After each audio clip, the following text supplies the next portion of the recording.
Well, let me just, hold on, move this guy real quick. Okay. How's that? Why? Hold on, something's happening. Give me a second.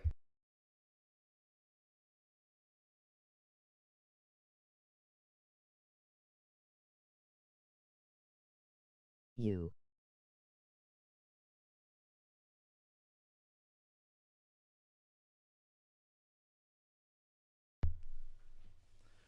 Okay.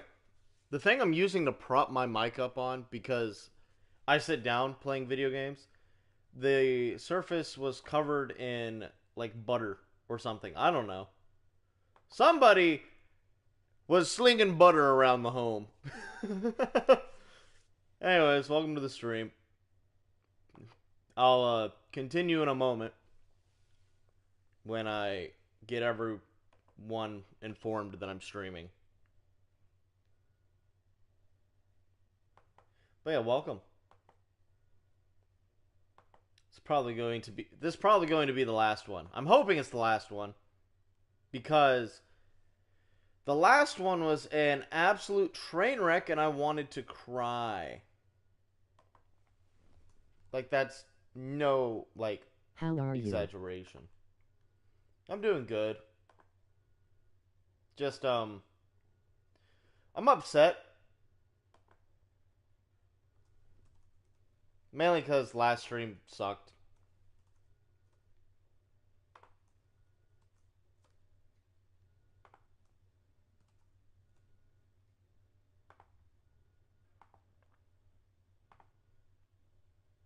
Anyways.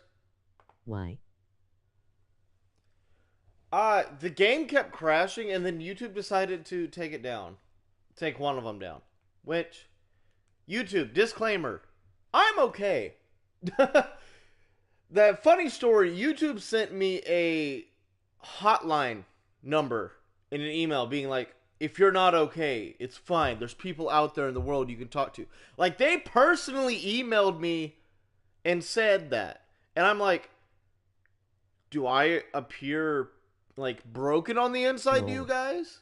I'm sorry, my characteristics are a bit, weird.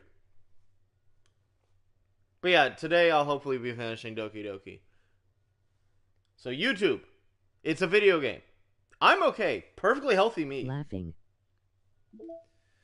We've got 6 of these to go, and we're just gonna go down the line. We'll start with Trust. I hope there's nothing terrible in this, because I could not find any information on it. This is just new stuff. And this is new music. What is this montage? Oh, that's a new place. Hold on, that's a new place. I have not seen the vending machine. I would go there all the time. Okay, everyone. Oh, wow, that's just straight to the point. Literature Club is starting. Let's all have a seat and take attendance. I missed the debate club. Who knew all this stuff could be so difficult to... Who knew that it would be so difficult to start a new club? We're off to a great start. I feel worse with every day that passes without anyone coming in. I'm really starting to lose confidence. Monica's the only member of the Literature Club. What? What in the alternate universe is this? In the days that have passed, all of her efforts to recruit new members have been fruitless. Am I going about this wrong? Monica glanced at one of her flyers. Oh, this is like a backstory kind of deal. Hello, Jezebel. Do you like literature? Maybe nobody's into literature enough to pick it over the other clubs. I can't just rely on people liking literature. I need to sell them a vision. A vision? I don't know why she said that twice. But what kind of vision? Alright, she said him 3 times. We're getting the, like, MCU vision in the chat now. Monica rests her head on the desk in deep thought. But before she realized it, the recent nights staying up too late started to catch up. It's so quiet and the noise of the air conditioner is soothing. And she falls asleep. It's very easy to fall asleep, by the way. You just try. Hello? It's Sayori! Suddenly a voice causes Monica to snap awake. Is this just... We don't talk. It's just them. Oh gosh, I'm sorry, I never do this. Is this the napping club? No, this... Monica pauses, suddenly embarrassed to admit that this is, in fact, the Literature Club. It's the Literature Club. Yay, I thought I got it wrong for a second. I'm super sorry. I was like, so unprofessional of me. Don't apologize. I do that all the time. Oh? Did I miss the club meeting? Where is everyone? Well, about that, this is everybody. Really? It's just you? But we're getting more members. I'm working really hard. Hold on a sec. If it's just you, that means I get to be vice president. Wait, vice president? What are your qualifications? Better at napping than you. Maybe I should be president. Now you're just making fun of me. I love this. Everyone's happy. I'm sorry. What was your name? Sayori. Okay, Sayori. I've been trying really hard on this club. Also, this is new music. I don't know if you guys can hear it as well as I can, but this is cool. I like this music. It's so happy and joyous. Nothing bad could ever happen. I know you caught me at a weird time, but it's really disheartening to not be taken seriously, you know. I care so much about this. I just want to find other people who do too. Oh no! I'm so sorry. I do care, I promise. I have a hard time being serious, that's all. I didn't mean for it to hurt you. I was joking about the vice president thing too. I'd make a terrible vice president.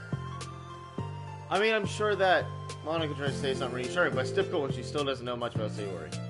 I'm sorry that this isn't like a real club yet. Would you still be interested in joining if I found a few more members? Well, no. I want to join now. Just absolutely rejects her. Sorry, I don't follow the plot. I'm not like other girls. I have no plot armor. Really? Yeah, it sounds like a lot of fun. Besides, I can tell how hard you've been working. You're doing something amazing, you should be proud of it. So let me help you turn something stressful into something fun. If anything else, I'm good at that. Honestly, how could I possibly say no to that? That's really sweet of you, Sayori. Oh, I'm Monica, by the way. Monica, that's such a cool name. Oh, now you're just trying to cheer me up. But you're smiling. Oh, I didn't say it didn't work. Monica glances at the flyer on her desk and realizes the name is already written on it. So, what do we do first? Well, it's getting pretty late, isn't it? We can go home and try to come up with some new ideas to recruit club members. I can do that. Cool. And I think I need to put some more thought into my vision for the club. You know, like a mission. My mission is to make everyone happy. Yeah, something like that. I need to think about it. Hey, do you like hugs?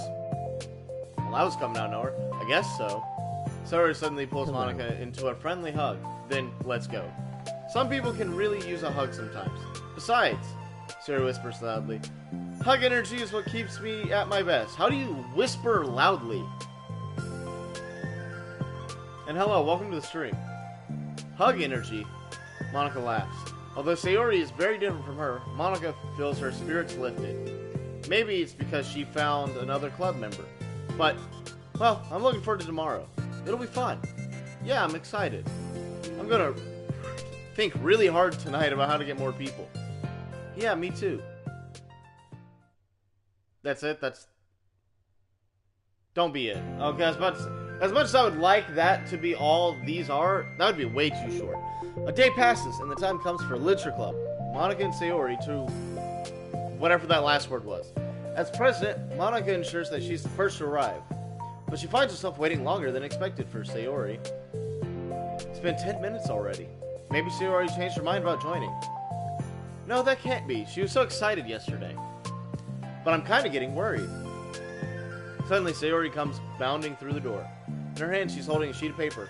I'm sorry I'm late, I'm here. Welcome back. And Sayori spins over to Monica and deposits the sheet onto Monica's desk. What's this? Take my hand. I thought that was something else. Those look like T's. Is that all an H is? It's just two T's together? Man, how long have I known English? Take my hand, take me forward, take me to your dreamland. Caution me to watch my steps, so I can't look at my footprints. Climb the stairs ahead of me, while I look up to you. The more I look forward, the more I look up, the more I can lend you to you. If you can trust me to follow your pace, I'll trust you to set it. If you can trust me to lend you a smile, I'll trust you to return it. Take my hand, take me forward, take me to your dreamland. That's the first poem of the literature club. Hey, this is really good. You wrote this? Of course. Wait, no, that's the wrong side of the paper. Huh? I wasn't ready to share that yet. I'm so embarrassed. Monica flips over the paper. Written on the other side is a list of ideas for recruiting the new members. Oh, so this is what you meant to show me. But I'm curious. Do you write poetry often? I do, but I'm not sure I'm not anywhere as good at it as you are. Really? I'm actually terrible at writing poetry. I've never written anything I was happy with. Like, I always read it again a week after I write. I'm like, wow, this is so stupid. I don't know. It's like the dramatic version of me doesn't agree with the person I want myself to be or something like that. Aww, you should have more confidence. You're the literature club president. Guess you're not wrong there. I need to, like, set a good example or whatever. Man, I like this side. You know, if I would have done these before the main story, I would have trusted Monica with my life, probably. And then thrown it away just like everyone else in this game did. You know, just be consumed in the literature. And probably write about Kevin Hart once or twice. You know, I can envision the club doing something like that. Doing what? You know, sharing poems, we write and stuff. Oh yeah, I would love that.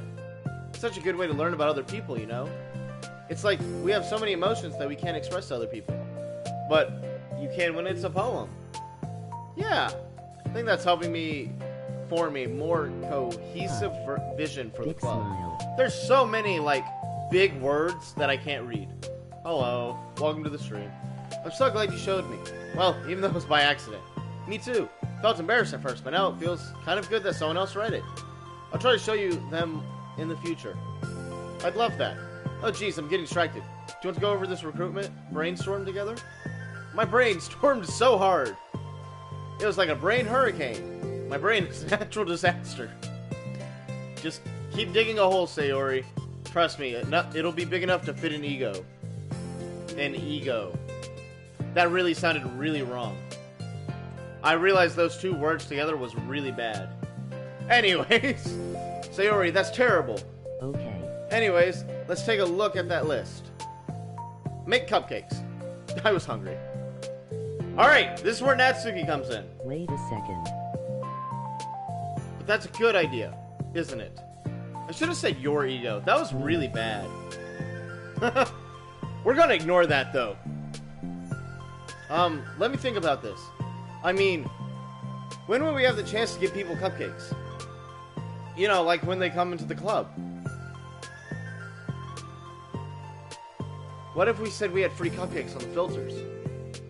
The flyers. Man, I'm hungry! I just ate and I'm hungry. I'm just like Sayori. Except, like, maybe, like 100 pounds fatter? I'm, like, kind of worried that I'd bring in the wrong kinds of people, you know? Wrong kinds? People would just come for the cupcakes and leave. Nobody would do that. That'd be mean. Meanwhile, in an alternate universe, I did that. But, you know, I want to find people who are really into literature, even if they don't know it yet. Let's see. The next thing on the list, hunt for people reading books. I like the word you used, hunt.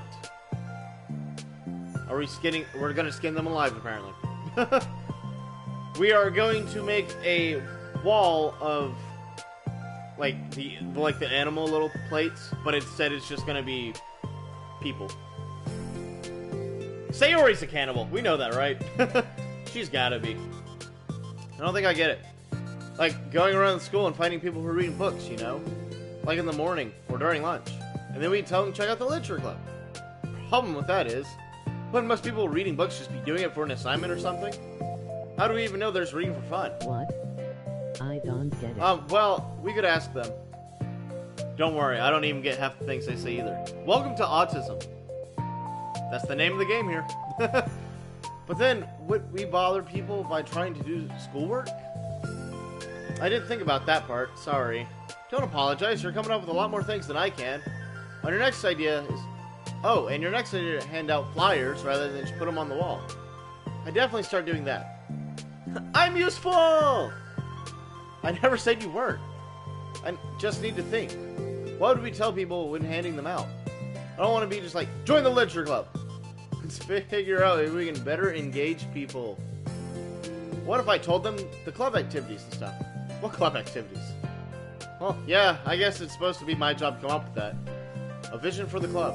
Okay, Sayori, pretend you're a normal person for a second. Wait, I didn't mean it like that. Nobody's normal. Don't be fooled. You know, like a random person who's just getting a flyer. Also, I just got a friend request from, like, Airplane something. Please don't be a 9/11 joke. How would you react to the idea of literature club? Probably like, literature, stupid. I'm joining the anime club. What the heck? Sorry, I was just thinking of a friend of mine. You know, that sounds a lot like us. Okay, what if we said that we like to do group reading and discuss it together? Probably nap through that. That's you, Sayori. Yeah, but that doesn't really sound fun to most people. We really need to catch their interest. This sucks. Why is it so hard? Monica, don't be sad. What do you like about literature, Sayori? Me? Well, kind of what I said about the poem earlier. I think it gives you a chance to express yourself. Like, express yourself in ways you can't normally do when you're just doing your normal day and talking to your friends. I mean, we have so many thoughts and feelings that we just don't get to share, you know? Oh. Okay. Fair enough. Hey, computer, open Discord. That works? How long have I had that? Wait a minute. How long has my computer been voice activated?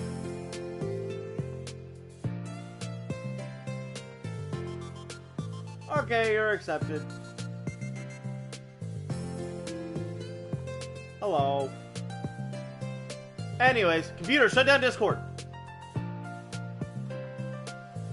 What? It works there too? Sorry, I'm finding out new things about my computer. Computer, promote my channel. Man, I really thought that would work. That didn't work. Okay. Anyways, back to Literature Club. It's like intimate. I forgot what we were talking about. That. Sorry, my computer kind of just, you know, surprised me today. Computer, go to rule 3-4. Haha! I have my computer muted so that it doesn't replay audio, so I can still see chat. You can't fool me. Hey, computer! Go to rule 3. I can't do that. I'm afraid it would bring up, like, Vaporeon or something. Hey, computer. Search Vaporeon.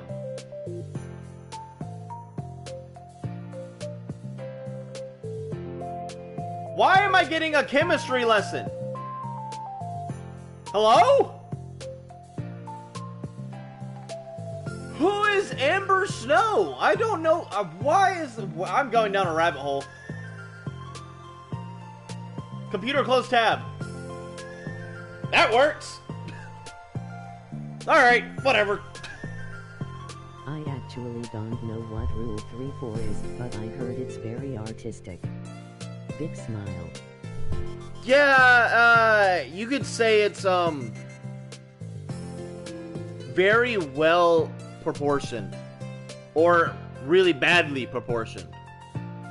Anyways, how do we even get that across to people? We could, like, express our true self. Be intimate with us. Okay, that's kind of... I'm just kidding. These two would so be intimate. They're together. These two definitely do other things. Oh my gosh! Well, what is it? I forgot all my things in my classroom. Must have gotten too excited and rushed here. Silly me. Rushed, but weren't... never mind. Did you get your... Do you want to get your stuff then? I'll forget it if I don't do it now. Well, I'll wait for you then. It'll only take a second. Sarah dashes out of the room, leaving Monica momentarily alone. Monica decides and starts jotting her thoughts on a sheet of paper. Express yourself. Be who you want to be. Make new friends. Discover a new you. Discover your heart. No. Write your heart out. No. Write into your heart. Write the way into your heart. Join the Literature Club. Write the way into your heart. Wow, that's lame. Monica! Ah! You startled me! Sorry, but something important happened. On the way to my classroom, there's a girl reading a book. A book? Let's hurry and recruit her. Wait, are you sure she's not just doing homework? I could tell she was really into it.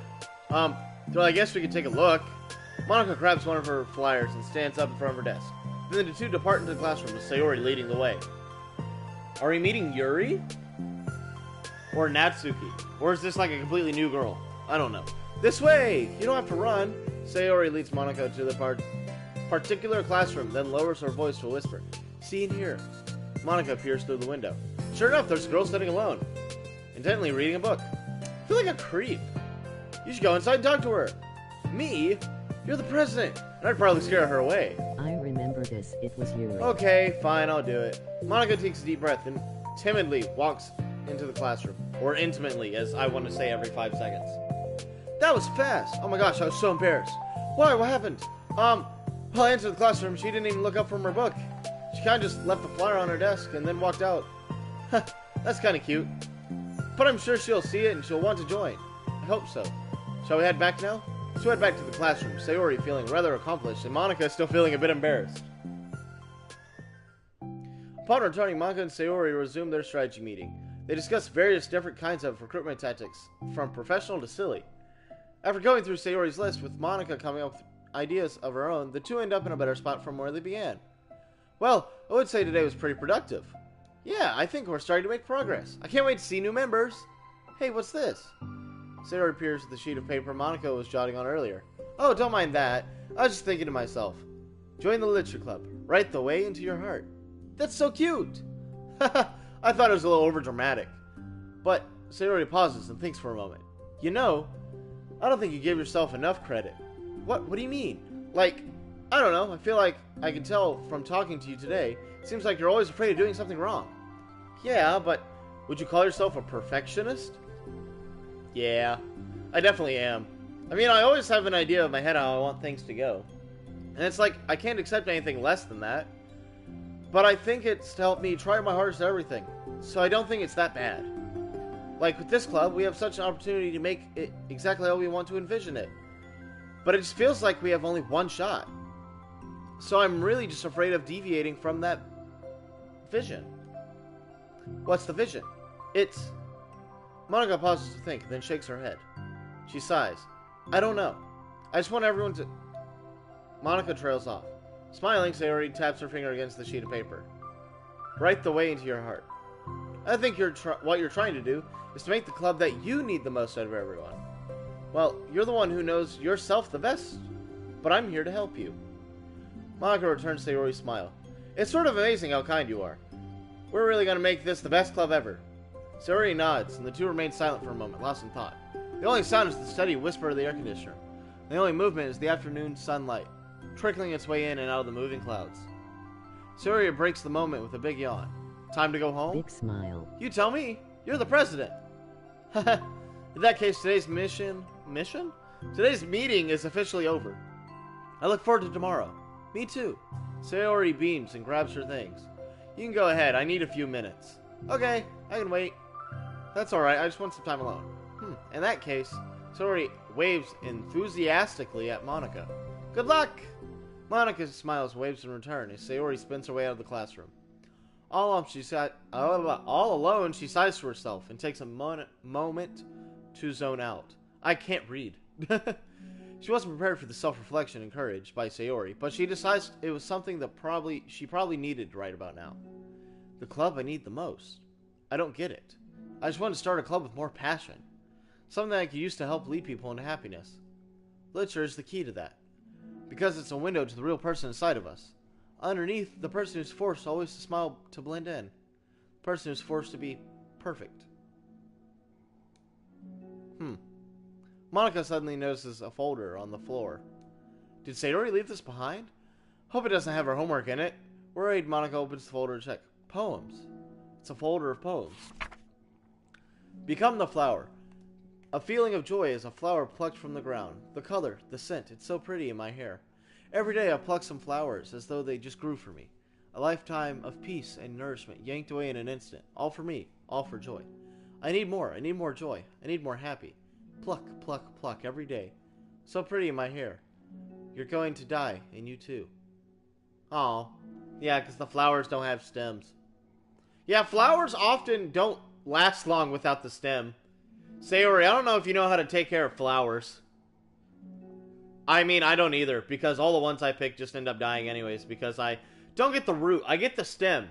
Because I'm stupid, and I thought the stem was like, yeah, that's the thing that's most important about the flower, because it makes it get sunlight or whatnot.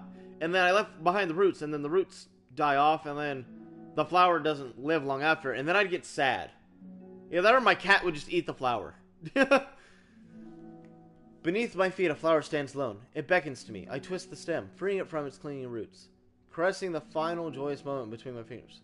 But to what ends? I look in every direction, and the field I stand in, the prosperous field, is but a barren wasteland. This is a poem I've read before. The fruits of my labor, the carnage of my joy. And that's why I've decided I must become the flower. That's a deep poem. What? Wait, Sayori? Sayori's a flower! Oh, that was the side story. Oh! Oh, so they're not that long.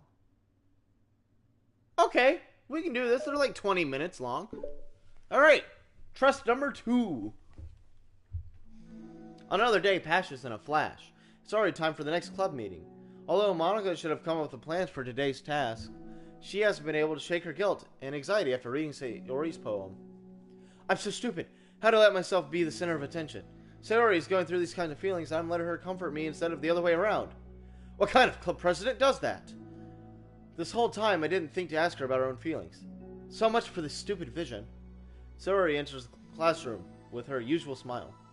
But upon seeing the downcast Monica, her smile quickly fades into an expression of concern. Monica? Is everything okay? I'm really sorry. I'm such a terrible friend. Huh? What are you talking about? You're an amazing friend. Monica shakes her head. I made this all about myself. Even you said so yesterday. You told me that I'm trying to make the club that I need the most, right? But my problems are so trivial compared to yours. Sayori responds quietly. What are you talking about? As she says that, her face darkens. Through the silence, Sayori mutters her realization. I left my folder here. Monica stares blankly ahead, unable to come up with a response. I wasn't ready to share those. Now you're worrying about me, and I don't want that. But why?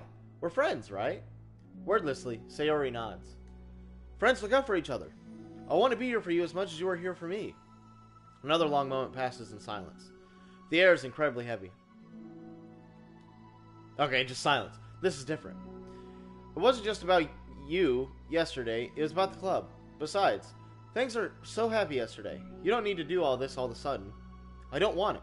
I like happy. So, if you do this, then you're just being selfish. Monica massages her forehead. Not manages her forehead. Her forehead was just a little screwed on too tight, so she had to loosen it just a little bit. You know, we're all robots on the inside. Don't let anyone lie to you. Struggling through the frustration of such a paradox. It's understandable that Sayori isn't ready to share certain things. But as unfair as it is for Monica to pry, it's also painful for Monica to force herself to ignore her friend's needs. I'm sorry I looked. I disrespected your privacy.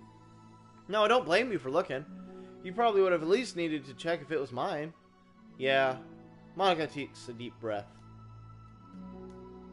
That was a really deep breath. There was no text for like 2 presses. Okay, I understand that you don't want me to worry, and I think I'll be able to put this aside so that we can move on. But can you promise me something? Promise you what? She pauses to collect her thoughts. Again, this is the literature club. This is a place where people can express themselves in ways that life normally doesn't allow them to.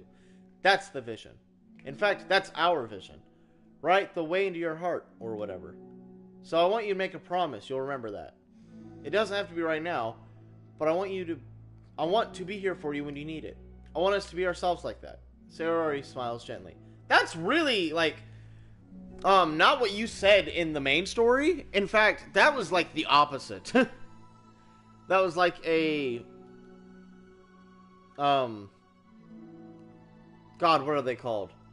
It's the group of, like, Blarg, Soup, Yummy, McNasty, and Do. Whatever that group is called.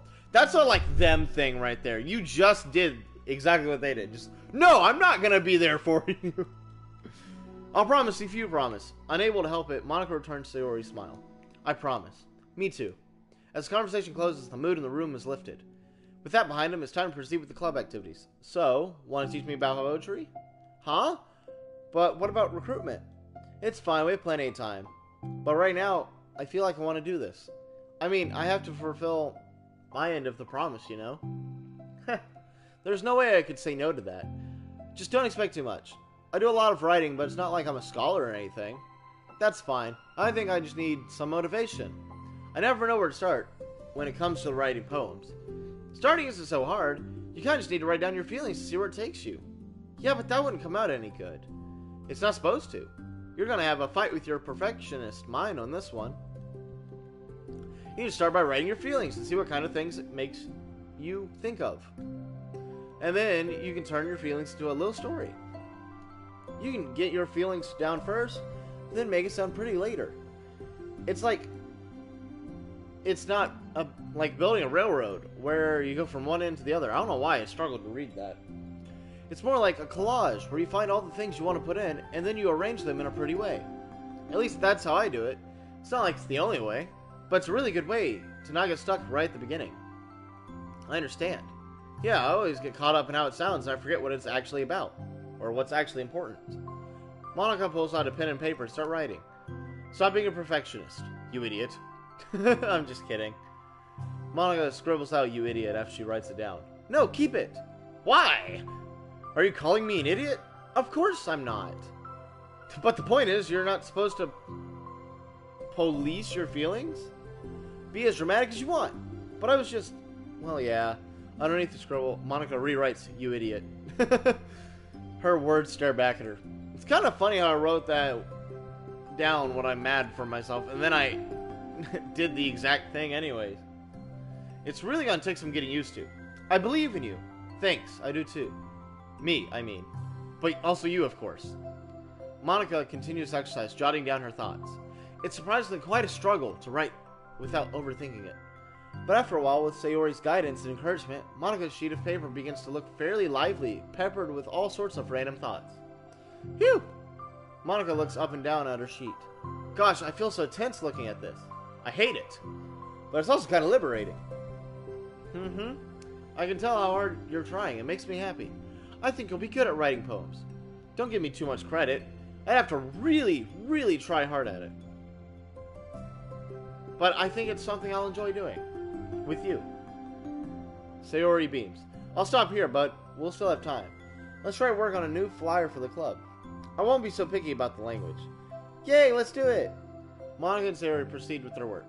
With each passing day, two of them become more confident in the club. Not simply for their recruitment planning, but from their vision as well.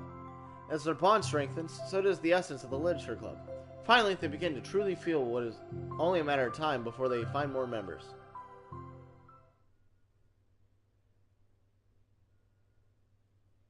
Day 2! Another day passes. As usual, Monika's the first one in the classroom. With her is the printout of the revised literature filter, complete with all the new ideas Monika and Sayori came up with. If only this was the filter we gave that one reading girl the other day, it'd be so much more attractive than the old one. But the new catchphrases featured clearly in the center of the flyer. Write the way into your heart. Surely common sense would say that one writes from the heart, not into the heart.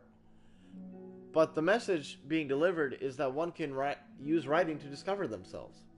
Hopefully, Monika and Sayori had thought that this would be enough to garner some curiosity from the students. Why do I feel so tense looking at it? Monika thinks back to the previous meeting, when she performed the writing exercise. Was I always this bad at expressing myself? How am I supposed to be president if I can't even demonstrate what the club is supposed to be about? The literature club is truly beginning to take form. But with that, the weight of Monika's shoulders only becomes heavier. Debate club was always about rigid structure, formulating airtight points and counterpoints, and delivering them with conviction. It was about the person on the outside. That's why Monika was so good at it. It existed entirely within her realm of comfort. It's suffocating. I need to break through this mental wall. I need to learn to express myself for real. Monika pulls out a sheet of paper and grabs her pen. She presses the tip of the pen firmly against the paper. but her hand doesn't move. Instead, a tiny blot of ink collects around the tip of her pen. Monica lifts her pen and then stares at the little blotch. For some reason, she feels compelled to run her finger across it. As she does so, the black ink smears across the paper, ruining Monica's canvas. Out of spite, Monica presses her pen down once again, letting the ink collect. She creates a second smear on the paper. Come on, Monica. Just move your hand, Monica writes. This is what I get for seeking perfection. A stain. I like how they included the stains. But that hit a little hard for just 2 lines. Monica slides the paper away. Just cuts it in half. Absolutely fed up with it. Tear it down. Make some origami out of it. Monica slides the paper away from her and puts her head down on the desk. The air conditioner seems louder today. I'm here. Hi. Monica hears Sayori approach her desk, then stops for a second, probably reading the piece of paper. She then sits down at the adjacent desk. Bad day? Mm-hmm. Me too. You too. The new flyer looks so good. You've been working so hard. On the club, but also something else, I think. Man, this silence. I can't do it. I'm sorry. It's so hard to just be vulnerable. Sayori takes the sheet of paper from Monica's desk. She writes down something and then stares at it for a while. Can I trust you? Of course. You can trust me with anything. Sayori gazes at Monica with sadness in her eyes. Understanding the signal, Monica takes the piece of paper from Sayori's desk and reads it. I'm not reading that. Sayori! This is really, really hard for me. Her voice shakes. So if I can do it, then you can. Because you're like a million times better than me. That's completely not true. Sayori takes a deep breath, trying to steady herself. That's something about me that I never told anyone. Even now, my head is like screaming to stop. Wait, you don't have to force yourself. It's just because of the promise yesterday. I want to. It just feels right. I mean, maybe it's part of the reason I came to this club in the first place. To write about it? This is the literature club. I trust you more than I'm scared. At those words, Monica stands up. Sayori must have taken days to come up with the courage. Where Monica's own futile but genuine efforts actually pushed that Sayori needed. Sayori's deliberate breaths can be heard over the air conditioner. As she prepares herself to continue, Monica waits in gentle silence.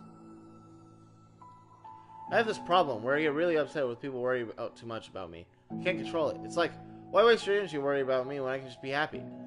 So I never tell anyone about these kind of thoughts. It's much easier just to smile and help everyone else be happy. But that's terrible.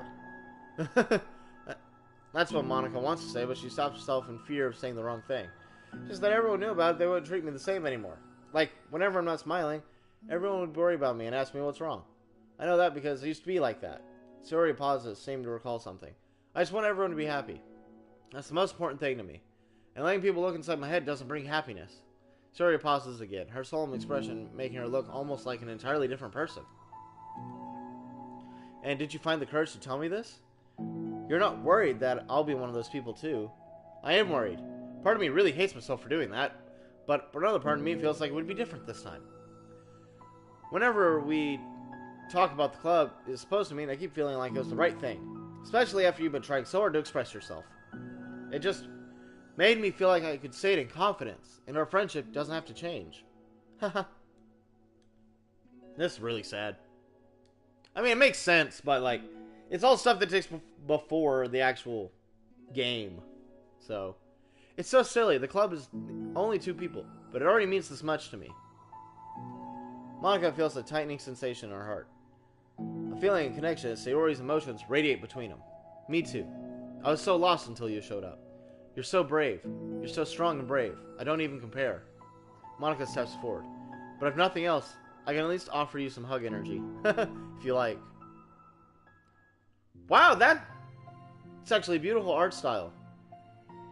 And in a way, they kind of look like sisters. So, wordlessly and without a smile, Sayori rests her forehead on Monica's shoulder. Through her contract, Monica could almost feel the same torrent of thoughts swimming in Sayori's head. And in this moment, enchanted by the air of the club, Monica realizes that all the days have passed. This is the one where she really, really hopes nobody new walks through the door. She speaks softly.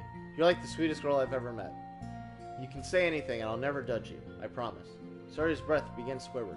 She takes several deep breaths, trying as hard as she can to start speaking, to say things she'd never dare once say aloud. Finally, she speaks in a choked voice. I'm so worthless. And everyone be better. Be better. But she suppressed a sob. I'm just an inconvenience. Not good at anything, just feels like anyone wants to put up with me. The more Sayori speaks, the more she fails to control her voice, falling victim to the overwhelming sadness. I don't want to have these thoughts. Go away. And that I can't say. As soon as Sayori loses her composure, Monica becomes determined to keep her own. She only wants to be what Sayori needs, so she won't let any sadness show. Her voice comes through, soft and gentle. This isn't putting up with you. It's just being your friend. Monica offers a few words of comfort, but she knows Sayori said it herself. The thoughts Sayori experiences are ones that don't belong. And Monica can't magically make them go away. The most she can do is help Sayori battle them, like any good friend would. You have so much value, to me and your other friends too. This club wouldn't be the same. I really, really mean that. You coming here was the best thing that could have ever happened. And we never, even if we never got any new members, I would still be happy. That's what you brought here. You brought us a vision. You also brought happiness. That's your favorite thing to do, right? Sayori doesn't respond, but Monica feels her gently nod. No more words are needed between them. Yet, where does all of this go when the actual story hits? Is it just because of boy trouble? It's because I'm a man, and everyone's attracted to me, apparently. The two share their embrace for a while longer, Monica letting Sayori take as much time. Once her breathing steadies, her sniffles freely cease. Sayori lifts her head and wipes her eyes. I guess I needed that. Some days are harder than others. Well, I'm here whenever you need me, but any other time, I'll make sure things are the way they usually are. If that's what makes you happy. Thanks. You're the best. No, you are. Two exchange smiles. You know, I'm sorry to bring all this up all of a sudden, but have you considered talking to a professional? Sayori nods. It's scary, since it's already so hard to tell people. Yeah, well, of course, it'll always be your choice, but if you ever looking to find the courage for it, I can do my best to help. Thanks. I think it helps knowing that you would. Sayori suddenly yawns and stretches. Wow, that made me tired. And hungry. Well, I won't make you do any work today if you're not up for it. I want to. I mean, I'd say it's definitely one thing that makes me happy. Monica smiles. But I might want to get a snack first. All of a sudden, the sound of the door causes the two of them to turn their heads. The door opens halfway, then stops. A face peeks in. A face that seems familiar. Oh! And that's the end of the side story. Which one do you want to hug? What?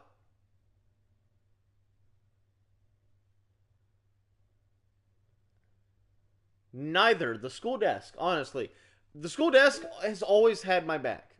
Okay? Always. That's like the one thing I can lean on. Is the school desk.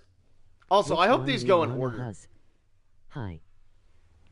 Hello. Welcome to the stream. I'm just doing all the side stories for just extra lore, I guess. Hi. Anyways, the club meeting is suddenly interrupted by the sound of the door. Oh, this is immediately after that one. The door opens halfway, then stops. A face peeks inside. A face that seems familiar. All right. Oh, it's Yuri! I kind of knew it was Yuri when they gave the flyer. Sayori's eyes widens, recognizing the girl. She's very conspicuously mouths to Monica. It's her! It's the girl!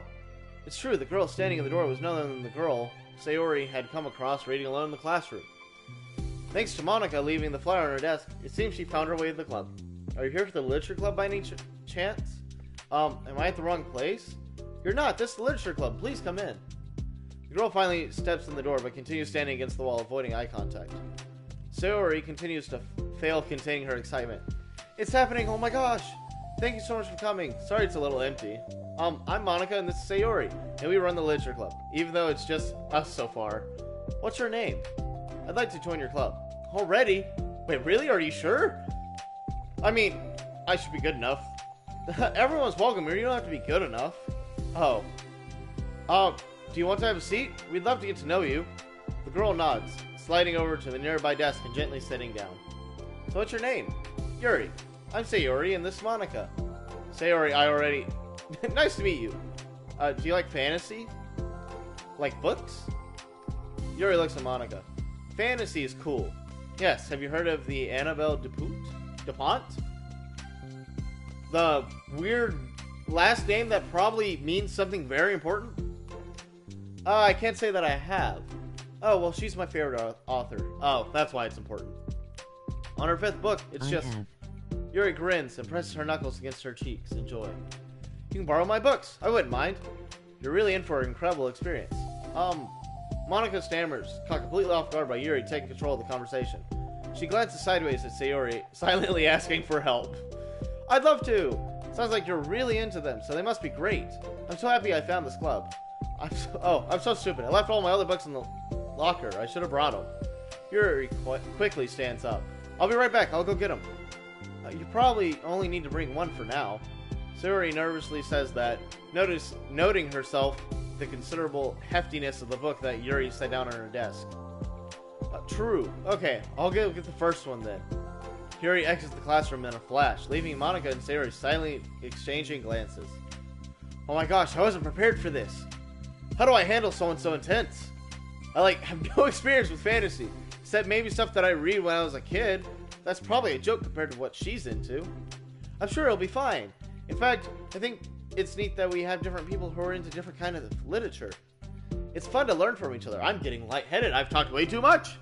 Breathe! This is really a lot of reading.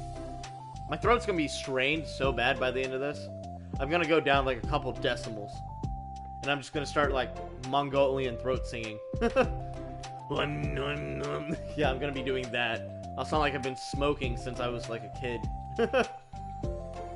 Be like those old grandmas in the commercial that have the little push to talk in their throat, or whatever it is. I don't disagree, but what if it's our only interest? Doesn't it seem like that? Monica, don't you think we should be more something? What did that say? Should be more optimistic. Ah yes, be more Optimus Prime. We have a new club member. There shouldn't be room for anything but being happy. I'm excited to get to know her, aren't you? I guess you're right. Sorry for being so hasty, I really get anxious all of a sudden. It's because you're afraid of not being able to take the lead. What the heck? It's scary how you point out things like that, Sayori. It's just learning what makes people happy or sad. Yeah. Hey, you know what? You'd probably be great helping Yuri feel comfortable here. Maybe you could take a break from helping me with the administrative stuff and just focus on spending time with her. That's exactly what I want to do. Besides, Sayori lowers her voice, I'm probably gonna need all the time I get. She taps her finger against the dauntly, chunky book Yuri left sitting on the desk. I don't like how they describe that. Right afterwards, the door opens to reveal Yuri's return. I'm back! Her breath is slightly heavy, which combined with the short time gone, indicates she might have ran at least part of the way. She makes her way back over to Sayori and sets the book down on her desk. Just as Sayori feared, the book Yuri brought for her is about equal size to the one already on her desk. Well, there's probably a few things you should know before getting started on it. There are things that are more explained in other books that take place in the same universe, so going over these would be good to keep you from getting confused at the start. Sayori nervously interjects. Well, I was thinking maybe today we could just go over to know each other a little bit. You know, I think like if we're going to be reading together, then that would like... From across the room, Monica smiles and nods to Sayori while Yuri isn't looking. Oh, okay. Yuri sits down and then looks at her book, and then glances around the room, showing no indication that she has anything more to add. So what made you decide to join? Well, I like reading, so I was immediately interested. I had no idea that someone was starting a literature club, but that's my fault since I haven't been paying attention to any of the club recruitment advertisements. I only found out because Yuri glanced over at Monica. Monica! Monica came into my classroom and put the flyer on my desk. Suddenly, Yuri's face darkens, and she shakes her head. I was so stupid, I got too nervous I couldn't even look up, so I just walked out. It took me several days just to come here, but I was afraid that Monica had told everyone how inconsiderate I was, and I decided I was probably irrational. Wait! No, that was totally my fault. I felt so bad about interrupting you that I just walked out. I was actually really hoping you'd come by. Yuri exhales in relief. I always seem to interrupt things in the worst possible scenario. Well, I was really nervous to come here for some reasons too. Such as there being too many people. Not that I mind that much, but I have a really hard time having to meet a large number of people at once. So it's actually amazing that it's just the two of you. I definitely came at the right time. Oh, that makes me happy. I'm proud of you for working up the courage to come. Yuri smiles warmly to herself. Also, if you were to just, like, you know, have this in the background, not be looking at this, doing something, those couple of lines would have probably confused the hell out of you. And I feel so sorry for anyone whose parents are nearby. This sounds really bad. I never really had the privilege of sharing my interests before with others. So it's hard to find others who are interested in the same things I am, except online. So I thought the Literature Club would provide a chance for me. What kind of things are you into? Like genres? I don't know, just anything, even if it's not literature. Oh, just things you would think are dumb. Sayori pauses and a look of concern on her face. How about I tell you something I'm into, and then you can tell me something you're into? I suppose that'd be okay. Okay. I'm pretty into crafting things. Like making cute little collages or decorating things like cards or jewelry boxes. My room's always cluttered with random stuff because I keep buying things to make gifts for my friends. But then I put it off to the last minute. So yeah, that's kind of silly that I'm into. You sound quite creative. Not that much, you'd be surprised how much you can do with scissors and glue. So I have to share something that I'm into now, right? Yes. Of course. Why wouldn't we? I opened up. By me, I mean Sayori, because I don't exist in this universe. Well, I guess I'm into nature. I love nature. Monica, I'm gonna start a nature club. No, you're not. You're stuck with here. Wait, you're stuck here with me. Right now. Okay, so, in the original story, you actually got to play as a character going through the literature stuff. Yeah. You know, getting to know everyone and pretty much romancing everyone and learning about literature. And this is the side stories. This is how the Literature Club got started and whatnot. Which I probably should have played this first. But the only problem was you had to play the main story and unlock it first. So I couldn't have played it first. Sorry. Ugh, there goes my voice. Hey Frisk, what's up? I'm not. Oh yeah? Well, I hereby appoint you as Vice President of the Literature Club. There, now you're stuck with me. Hey, don't give me that responsibilities. Aw, I'm sorry, Frisk. I have some sad dreams too, but I'm not gonna take that spotlight away from you. Because I know dreams can be scary, dreams can be weird and sad, and then dreams can give you deja vu. And actually, like, tell the future. It's kind of weird. Same. I'm sorry, Yuri, I interrupted you. Go ahead. It's fine. Yuri pauses, feeling awkward after getting caught off. It's like going into the woods or to the park, just a place you want to walk and sit, not any people around. It's peaceful. It's just nice to remove yourself from everything that matters, letting my mind operate anonymously for a while. When do you like to do that? It just depends on my mood. After school, on the weekends, whenever I feel like I need it. Wow. I feel like I would never have had the time to do something like that. I find we have a lot more time than we think we do, if you don't let it slip through your fingers. The three continue with their conversation, led primarily by Sayori, but with Monica chiming in every now and then as well. Monica had intended to leave it to Sayori and focus on her own work, but she found it difficult not to join in. And before they knew it, the end of the day was upon them once more. Oh, it looks like we should be wrapping it up for today. So are you two going to be starting that new book on the next club meeting? That's the plan. I'm so excited. Sayori beams. Yuri collects her things. Once packed, Yuri wordlessly waves to Sayori and Monica with a gentle smile. Bye! Literally, that is me. I say that all the time, just like that. As Yuri exits, Sayori enthusiastically returns her farewell. Once again, Sayori and Monica are left in the club room. Sayori, you're a lifesaver! I didn't do anything, I just talked. Still. Besides, it really lifted my mood. Feels like really nice when I put my energy towards other people like that. It was really exciting to be included, you know, it made me happy. Well, there's no doubt in my mind that she'll have a great time here with you being here. How are you feeling about starting the book with her? I'm kind of scared, but I think she'll be happy as long as I'm trying my best. I think you'll do great. After the surprise of the new club member, it seems like everyone has their spirits lifted and something new to look forward to. Judgment Day appears! I'm kidding. Doomsday! You know, Dr. Doom, Robert Downey Jr., let's go. After another school day ends, swallowing her anxiety, Yuri makes her way to the club room, expecting to be the last one. As she opens the door, she's surprised to find only Sayori in the classroom. How much does that game cost? Okay, so I got it for free on PlayStation because I have PlayStation Plus, but that was last month, and they change out games monthly. So I actually have no idea how much this costs. My estimate is probably $10 to $20. If it's any more than that, that's kind of surprising. It's club time again. Monica went to the computer lab, so it's just us for today. Is that okay? Yuri silently nods, unable to make eye contact. Sorry about yesterday. Sayori tilts her head, unsure of exactly what Yuri's talking about. Well, I mean, the way I got overly excited to share my books, and how you had to stop me so we could talk first. It was so inconsiderate of me. I got too excited and forgot to think about anyone else in the club, so... Yuri, you didn't do anything wrong. I thought it was cute how excited you were. Well, still, I think I changed my mind about the book. We don't have to read it. Huh? Why? You're amazing, not going to lie. Because I know that you were just humoring me anyways. Thanks, that means a lot. I try. When in doubt, try. And then if it fails, cry. Cry later. Or on stream, if you're one of those people.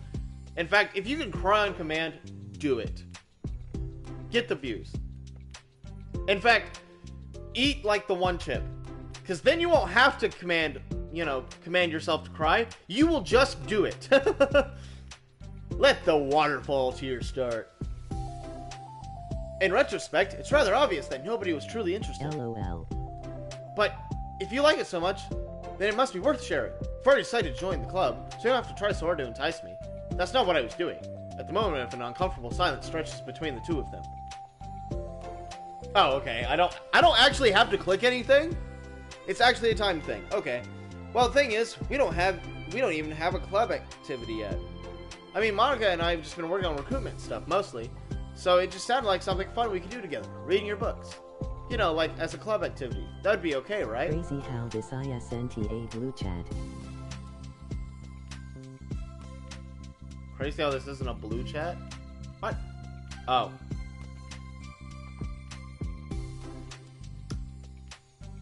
Boop.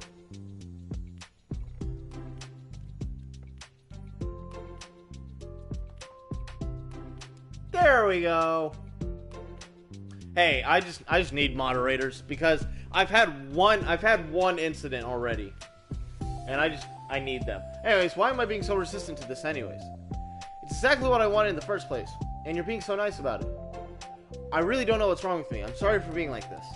You don't have to apologize. Just tell me if there's anything I can do to help you feel more comfortable. Sayori pulls her desk up to Yuri's and sits next to her. The book in question is already on Yuri's desk. Peering over, Sayori reads the cover of the book. Dusk Bell. I honestly thought it said Dusknor, like the Pokemon, and I was about to be really happy. Part 1 of the Everlast Saga. Ah! It's Dusk Bell by Annabelle. Sorry, I'm ready now. That was so stupid.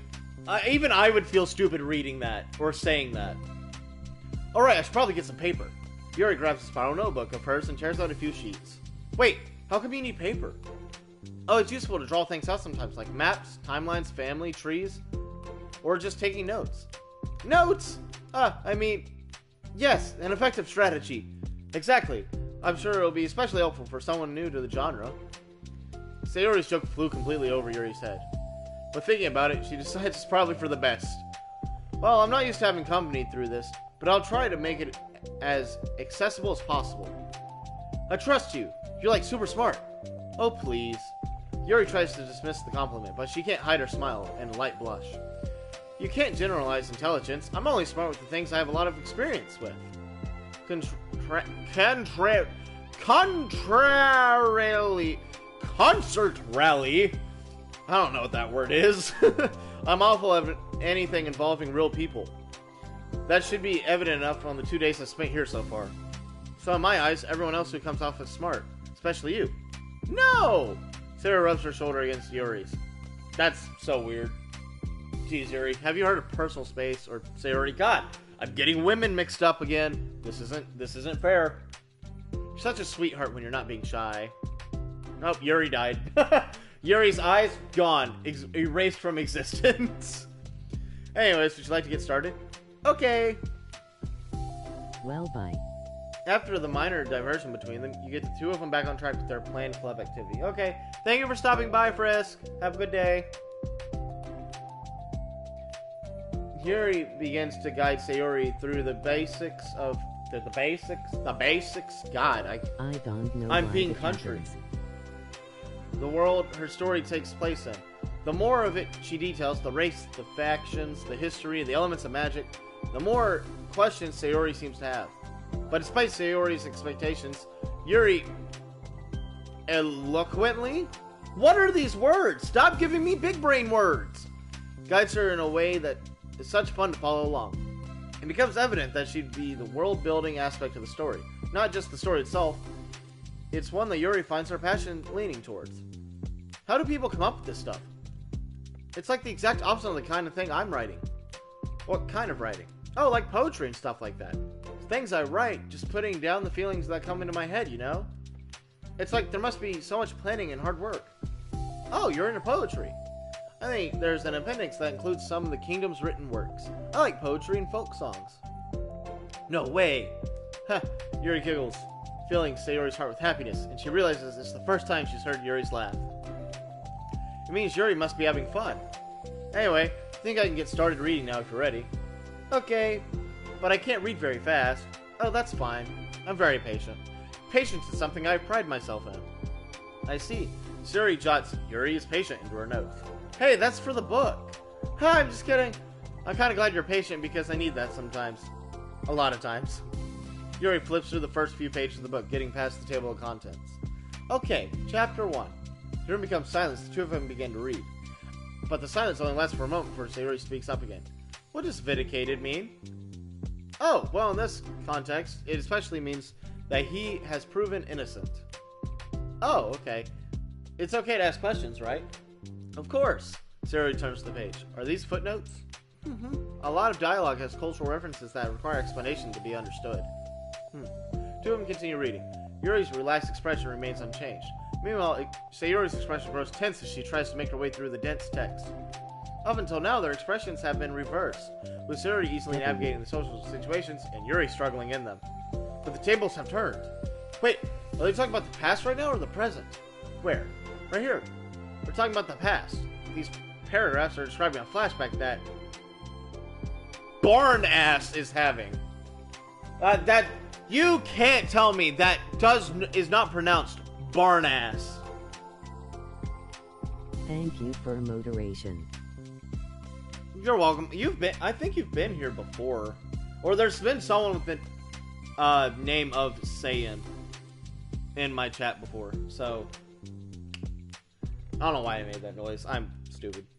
I'm autistic. Anyways, talking about Barn Ass now, but they didn't have to tell me that. It's implied for the content. Sayori rubs her temple. Two of them continue with Sayori asking fewer questions. She begins to understand the value, and she finds herself referring to them somewhat often and even adding to them. The music fucking died. The music died. What? What is happening? My music died. Hold on, guys. There it is. Why did it die like that? It didn't die for you guys. Someone knocks on the classroom door. Yeah.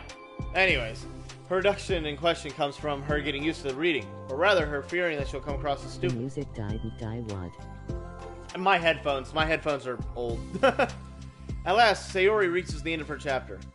I think we can stop here for now. Okay. Sayori takes a deep breath and closes what little of the book she's gotten through. So, what are your thoughts? Sayori tries to find words. Really? Can someone not fly over my house right now? Come on, guys. Ow, fuck.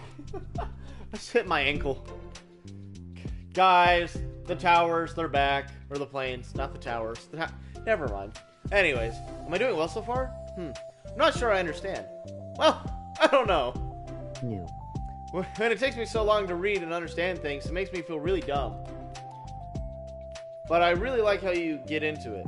It makes me want to keep going and do my best, so I can see what you do. The relaxation in Yuri's expression fades. I see. Yuri quietly gathers her things. Thanks for the mod. We can continue tomorrow. Never been mod in Yuri chat pauses, before. then shakes her head. We can do something else tomorrow. But, I'm sorry. Wait, sorry for what? Also, you're welcome for the mod. I like modding people that show up in my live streams more than once. So. I'll try. And also, I just have a bunch of mods. In fact, it's gonna be like a moderation war here. I don't understand. I'm so sorry. I don't want to do this anymore, that's all. I'm sorry that I made you. Yuri leaves. You weren't making me! Sayori's left alone with her words. How did this happen? We were having fun just a second ago. It's It's my fault. I said something stupid. Should've just told her and enjoyed it. Monica trusted me with this, and the only thing I'm good at, I still messed up. By the way. You can, so, standard mod, that's what you guys have. You can go to a chat, and they should have, like, 3 dots at the end of it, and you can do certain things with it. Although, I only have mods to prevent bad people from being in the chat. Like, people who spam words that are not good, and, in fact, very harmful. You know. And people who spoil. Every now and then, like, a slight spoiler is fine, but if it's a major one, I want the comment taken down. Or blocked. So, that's just how I roll, though. So. Got it. What if she doesn't want to come back? Drowned in guilt, Sayori stares blankly at her desk. The book sits next to them. Right. If she wasn't coming back, then she would have left the book here, right? Unless she forgot to take it with her. This is horrible! Was it really because I thought I wasn't enjoying our time? Or maybe she wasn't enjoying our time together because I'm not good enough. Probably let her down by having so much trouble following. I'm sure if I was smart, she'd be having so much fun. I need to do better. No! No! Sayori! You were doing fine. Oh, back to understanding part 2. For the first time, Sayori is the first to enter the club room. Anxiety courses through her relentlessly. Will Yuri show up today? Show up today? Sitting at the desk, she stamps her feet in the attempt to calm down. Why am I letting this affect me so much? I'm doing everything I can to make Yuri happy. But my best wasn't good enough. And it was still my best. But I'm letting everyone down. Disappointment. Sayori continues to wrestle with herself, depreciating thoughts. Every tiny noise causes her to lift her head in anticipation of Yuri's arrival. Everyone's in love with everyone, I'm convinced. At least they should be. I would ship everyone together. Minutes pass and nobody enters the class. Not Yuri or Monica. Gosh, I'm so late. Why did I offer help those other students with their work? Such a pushover sometimes. I'm going to leave such a bad impression on the new club members if I'm not the first one here. Monica runs toward her, reapproaching the classroom. As she does so, Yuri? Ah! Yuri jumps at the sound of Monica's voice. She is sitting outside the club room against the wall next to the door. Embarrassed, she quickly closes the book she was reading and stands up. Oh gosh, I'm sorry I'm late. You have to wait outside for me. The door to the club room is open. It's not... Yuri stammers and unable to explain herself. She peers inside the club room through the window and looks away. Actually, I was just wondering if I could help you today instead. Me? With club publicity stuff? I'm sorry, but I had to go so mod out. Monica is utterly confused. Okay, thanks for stopping by. Any amount of time that you're here is, is great. You even stopping by saying hi and then immediately leaving means something. But have a good day. Why is Yuri asking all this? All of a sudden, when she's so eager to spend time with Sayori before? Did they not get along after all? Monica looks in the club room herself to see Sayori sitting alone inside. Okay, it's kind of a simple job, but I'd have to be happy for you to tag along. Me too. Monica is worried, but she finds it difficult to insert herself into whatever conflict that may have arisen. It's a little ironic. She realizes that she could be so conflict avoidant after having been in the debate club. Okay, let's take a walk together. I just have to make a couple copies of this new flyer, and then I'll go around the billboards and replace the old ones with the new ones. Yuri nods, and the two set off. The two walk in silence. Without Sayori, Monica finds it quite difficult to strike up a conversation. So, how's everything been going? Fine. That's good. Neither of them follow up with anything more. Monica tenses up this stinted conversation. How the heck does Sayori do it? Oh, sorry, I didn't see you yesterday. I went straight to the computer lab to work on the flyers. Sayori told me. Did you two end up doing? What did you two end up doing yesterday? Not did they end up doing. Just some reading. Oh, I'm glad. It's really starting to feel more like a literature club now. Yeah, it's kind of funny. I felt so intimidated at first when I heard about the kind of reading you were into. But it's kind of stupid of me because I'm just intimidated by things I'm not good at. And it's silly of me to assume that everyone who comes in the club will just have the same interests as me. But it's so cool that you were able to get Sayori into it. Like, the club, it's working. She's not really into it. Huh? She's not into it, and I'm stupid for forcing her into it. Yuri falls silent again, as if she's startled through, but can't figure out how to continue it. Did something happen? Yuri sighs. No, it's just me. Yuri pauses. I'm thinking. A moment of silence passes, then Yuri shakes her head. I shouldn't be complaining to you all of a sudden. Don't be silly. I won't think you're complaining. I just want to make sure you feel welcome. If it's important to that, then you can tell me anything. Well, I do feel welcome. Too welcome, I guess. It's not an issue with this club, I just have an issue with me. So I feel so wrong to inconvenience you with it. Ah. Monica pauses and thinks. Well, what if we put this away? It's my job to be president to understand the needs of this club members, right? We're going to have all kinds of people join this club, hopefully, anyways. And learning about the diverse needs of interest of everyone will help me come up with club activities that everyone will be happy with. That everyone will be happy with. Not only some people? Of course. I need to be looking out for everyone. Otherwise, what kind of club would it be? I see. Yuri looks a little more relaxed. This signals Monica that switching from a sympathetic approach to a pragmatic one was a good choice. Each individual truly does have their own needs. Okay. Yuri takes a deep breath. I'm a really weird and awkward person. I've accepted that about myself. Same! Welcome to the club. Population about 400 million. I just don't know how to, I guess, connect with other people. How's it so easy for everyone else? How do you just make a conversation about any obituary topic? I was going to say Arabian topic, but that didn't sound quite right. I can talk for hours about the things that I'm into. Unfortunately, god dang it. Unfortunately, so much that I don't know when to stop. But for anything else, I have no idea what to say. So, I understand that about myself, I'm not just good with people. I can't help it. So it feels like whenever I'm confronted with a new social situation, I'm either ignored or made fun of, or taken pity on. And Sayori falls into the third category. What? Hold on, you're saying that Sayori is taking pity on you? Yuri nods. I just want to be treated like a normal person. If you don't like me or don't want to connect with my interest, then tell me. I can accept that and move on. Sayori is too nice to me. I'm so stupid for not realizing that she would have just go along with whatever I push her onto. Nobody deserves to put themselves through that kind of discomfort just because they take pity on a weirdo who doesn't know how to make friends. It's the worst feeling. Yuri's sharp words cut through the tense air. Somewhere in the middle of the conversation, the two stop short in the hallway, prior towards the conversation over their original task. Monica looks at Yuri. Yuri only looks down, with her fist clenched. I think he should tell her that. I could never say that to someone's face. It's pathetic. Sayori's different. Making people happy is the most important thing to her. I'm sure that she's trying to do. God, I can't read! The dyslexia is kicking in! The words are bejumbled and becoming numbers! Why are they numbers? So if you're unable to explain to her what makes you happy, then she'll do anything to make it happen. That's the problem. What kind of friendship has only one person trying to cater to the other person's weird needs? I'm sorry, I'm making myself so... No, I think I'm starting to understand. Monica hesitates to finish her thought out loud. It's something that Sayori would be able to say better. Sayori is someone who will give anyone however much kindness they need in order to smile. But Yuri, who has difficulty accepting kindness, must be driving Sayori to be even more assertive in her kindness, further exacerbating the matter. Neither person is to blame, but it's an issue that can be resolved without them understanding each other. Sayori wants to be your friend, I promise that. It's okay for different people to have different needs. I mean, Sayori, she has her own needs too, but good friends work together and can be what they need for each other. You just have to have good communication, talk about it. I don't have good communication.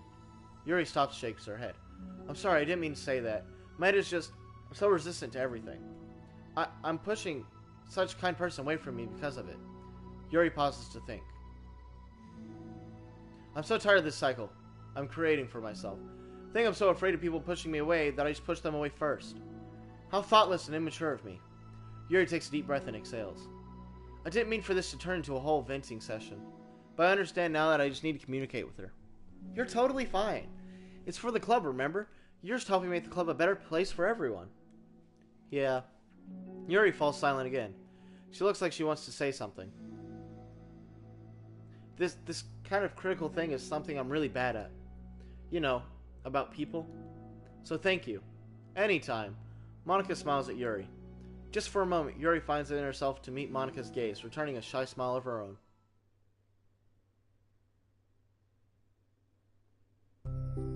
Yuri and Monica finished replacing the old flowers with new ones.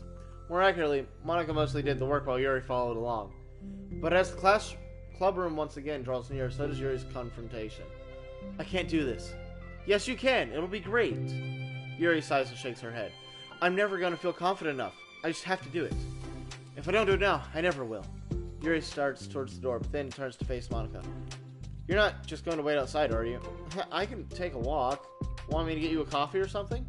Actually, I prefer tea. I like to make my own, though, so please don't worry about it. Although I suppose that's the one downside of reading here in the club rather than at home. I don't get to drink tea while reading. Sorry, I guess that has nothing to do with this.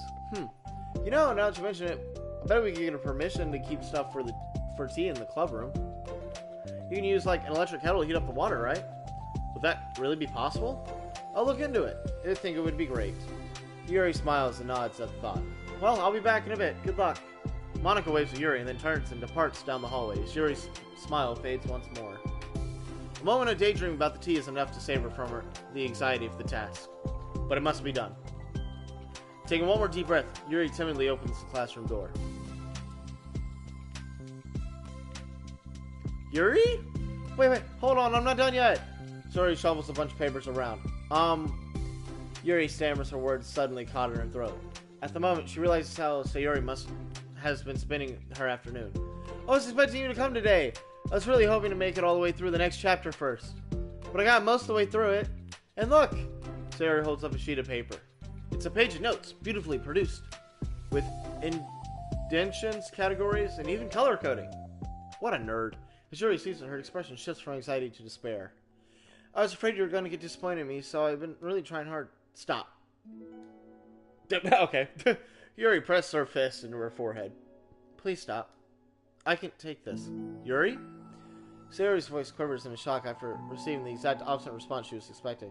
I'm sorry. Sayori looks away in guilt. Did I do something wrong? I don't understand. If I did something wrong, please tell me. Yuri shakes her head. No, it's me. I kept putting myself in these situations where people are afraid to treat me normally. If you don't like this stuff, this kind of reading, it's okay, just tell me. I don't need to be treated differently just because I'm weird. But I don't treat you differently. I just want to be friends and be happy. So I thought if we did something together that you really like, I don't want your pity. Why did I do that?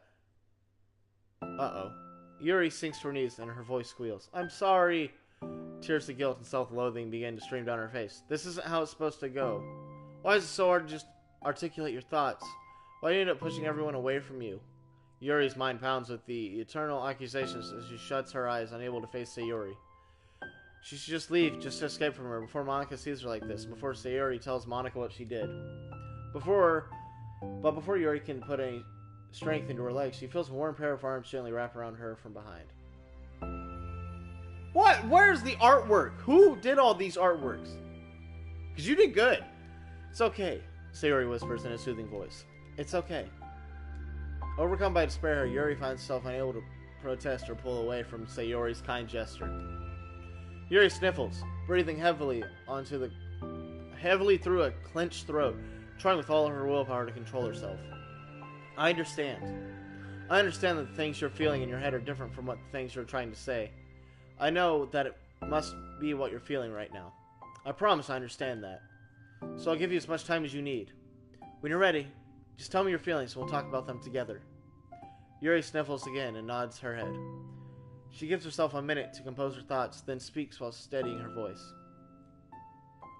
I think that I've gotten so used to people being weirded out by me that it feels like anyone who's nice to me is just doing it out of pity. I'm so horrible with people. So it makes me not want to believe that someone could actually like me for who I am. Yuri pauses, but Sayori doesn't interrupt. Rather, she waits for Yuri to continue. And she never does! She stops talking. She goes home. Everyone cries. I got so excited when I joined the literature club. I thought that maybe I'll finally get my chance to make friends through my interests. Because my interests are the only things I know how to talk about. It's all I have going for me. But then, whenever I catch myself getting overly obsessive in front of other people, it feels like I'm making a fool of myself. Hate myself for it. Ultimately, I just want to be treated like a normal person. But I suppose I'm supposed to expect that I can't behave like one. I just want to learn how to get along with people and stop ruining things.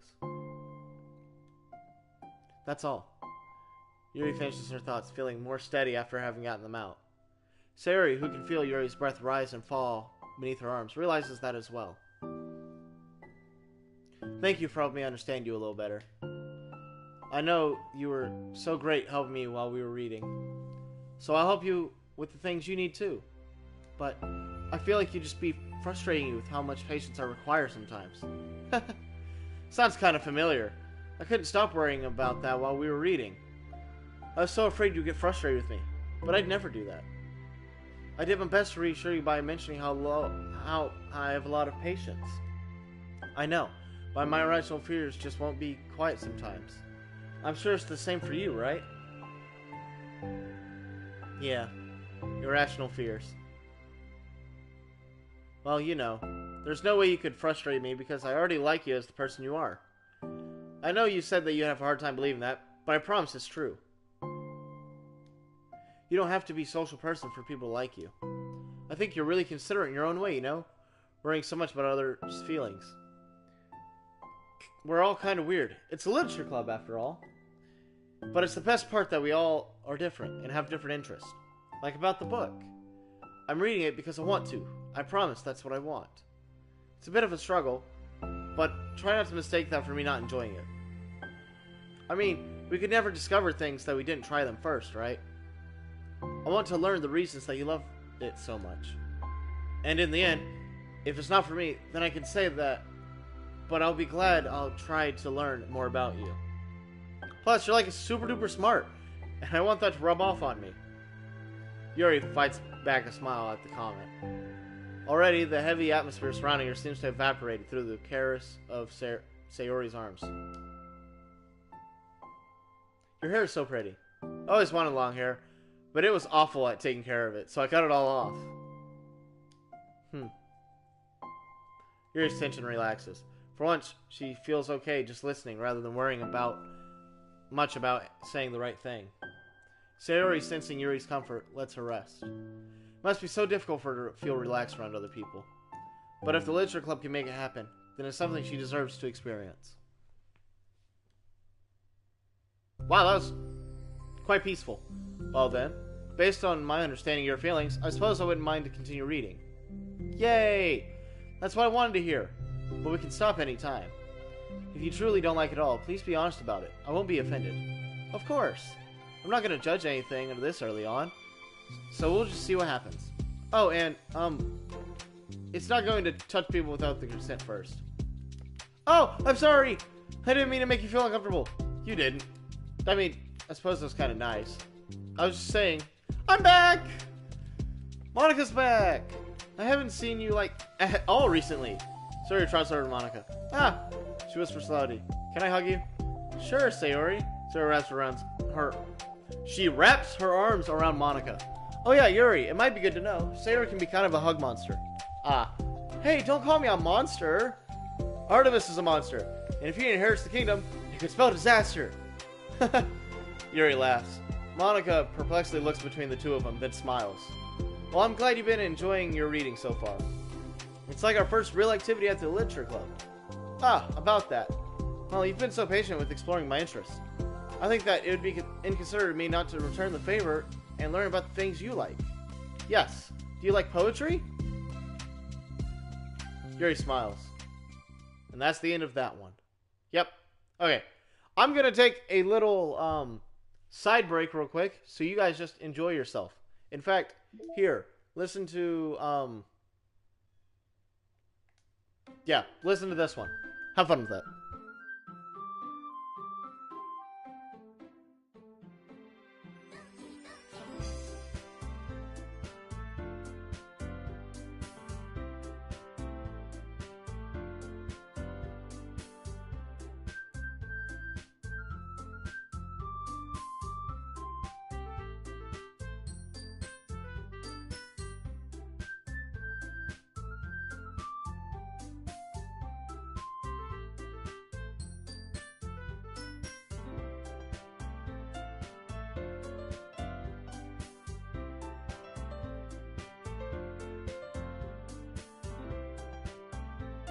Human, I remember I have short-term memory.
Okay, Chad, I'm back.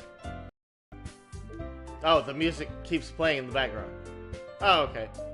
Anyways, on to the next one. It's been several weeks since the club officially started. Though their initial setbacks, the 3 club members so far, Monica, Sayori, and Yuri, have increased their collective bond with the club. Sayori has partaken in some of Yuri's high fantasy literature, and all 3 of them, led by Sayori, have taken an interest in poetry. So Monica is just not really a leader. Fair enough. Also, no music. I kind of miss the music. On a day like any other, the 3 find themselves suddenly interrupted by the clubroom door opening. And in walks a girl none of them have seen before. Hi. Hey, we finally get Natsuki. And now the gang is complete. Now to put them through Red Dead Redemption 2 and see which one comes out on top. Sayori tugs excitedly on Monica's sleeve. Yuri shifts in her seat and buries her eyes in her book. Are you here for the Literature Club? Yeah. That's great. Thanks for stopping by. It's kind of a small club still, but it's really exciting to see new faces. Yeah. Come sit down somewhere. You can sit next to my desk. Sayori prances over to her desk and presses her palms onto it. Oh, and Yuri can make you some tea. Yuri looks up at Sayori in protest of having drawn attention to her. Natsuki silently glances between everyone, then sits down next to Sayori. Monica follows by sitting nearby. The sudden gathering prompts Yuri to stand up, deciding that standing in the corner and making tea doesn't sound so bad after all. Okay then, how about we all introduce ourselves? Okay.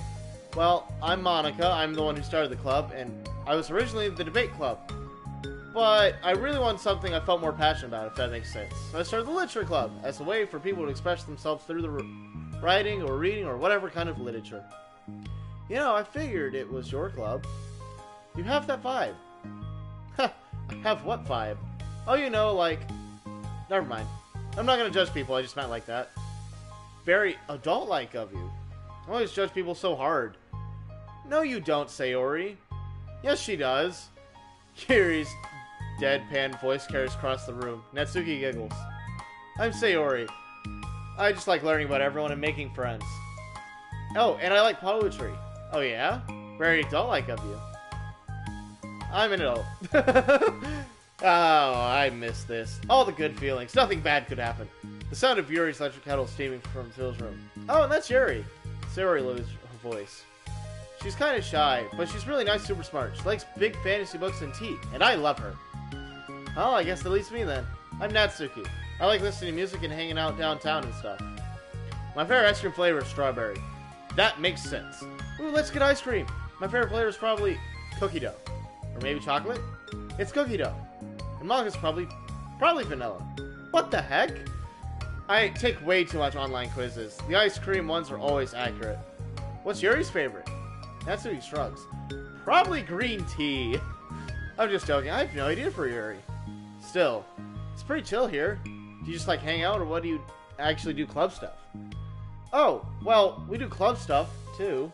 You know, club stuff as well. Geometry Dash. Hasn't been very structured yet since we only have like 3 members, so we kind of just loosely spend our time doing the stuff we like. But I keep thinking about it's about time we do stuff like more structured club activities. It's been a while by now since I started the club, so yeah. With that being said, what kind of literature are you into, Natsuki? Anything you'd like the club to get into? Well, I guess I'm into literature. Well, I like manga. Manga? Hey, why'd you say it like that?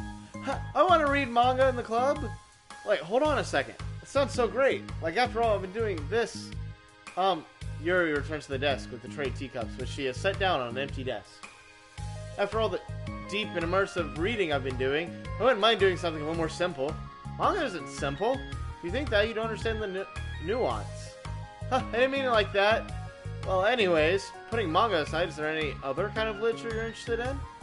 Well, not really. In that case, have you considered the anime club? Are you serious? I'm not gonna join the anime club. It's full of guys. To be fair, yeah. Come on, is it that big deal? Manga's literature, right? I mean, I guess if you consider the literal definition of literature, then technically. I get it, look. I'll do whatever club activities you want. Can I please just join? I won't bother anyone. If I can just, like, keep my manga here and hang out after school, I'll do literally anything. That's fine, right?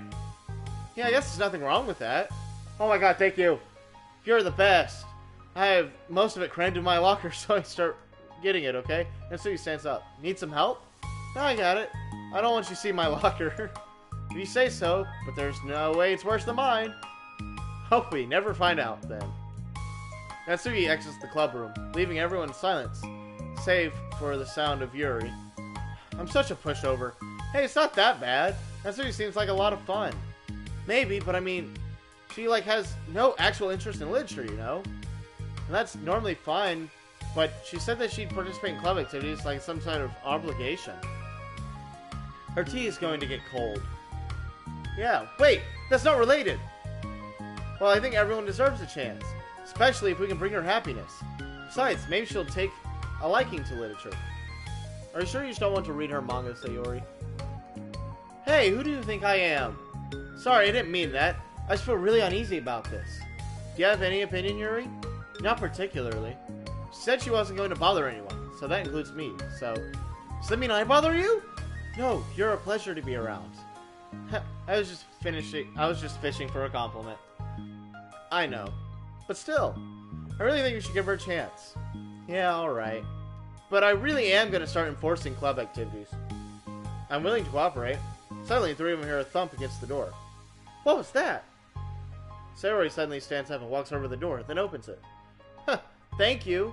Carrying 3 boxes of what is presumably manga. 3 boxes? How many do you have? Natsuki grunts and wobbles inside before slowly bending over and dropping the stack to the floor as gently as she can. That's quite a collection. Sayori giggles in excitement, catching her breath. Natsuki replies, there's still 1 more box. I can put them away myself. I know how to organize them. Monica anxiously glances between Sayori and Yuri. Is this really okay for the club? I'm choking on air. Maybe it's what she really needs to kick the club into gear before everything gets too complicated. Seems like things are going to finally start getting somewhere more serious.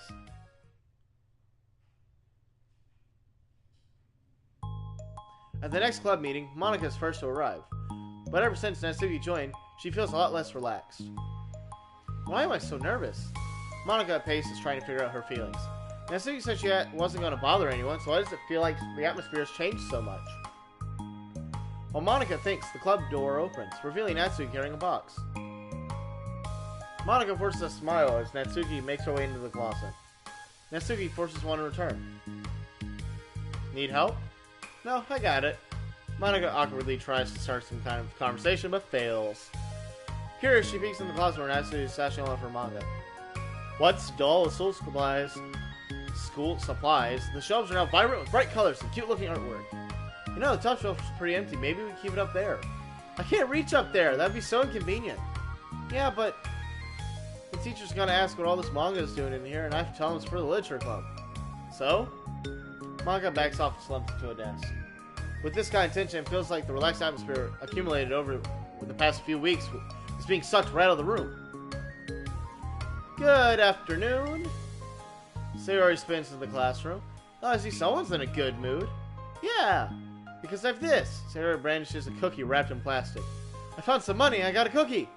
Oh, that's so pretty. Sayori trots over to the closet and colorful shelves catch her eye. Which one do I start with? Well, you can start by giving me a bite of that cookie. No way! Saved up all my luck to find that money. If you want entry to my kingdom, you need to pay the tax. Peasant. Boo. Defeated, Sayori unwraps her cookie and breaks off a piece from Natsuki. Then Yuri silently walks into the club room. Monica glances at her with pleading eyes. Yuri returns a quick nod of understanding. Well, everyone's here now. Despite the club room only having one more person than before, it somehow feels twice as lively.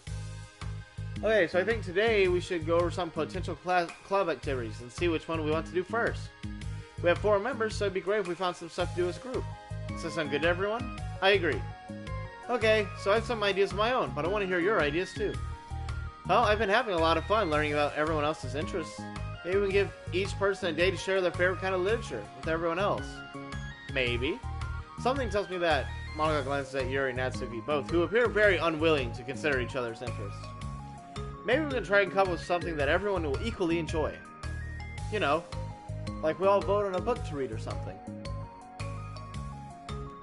Maybe we should all collectively try to expand our interests rather than just stick to the things we're familiar with.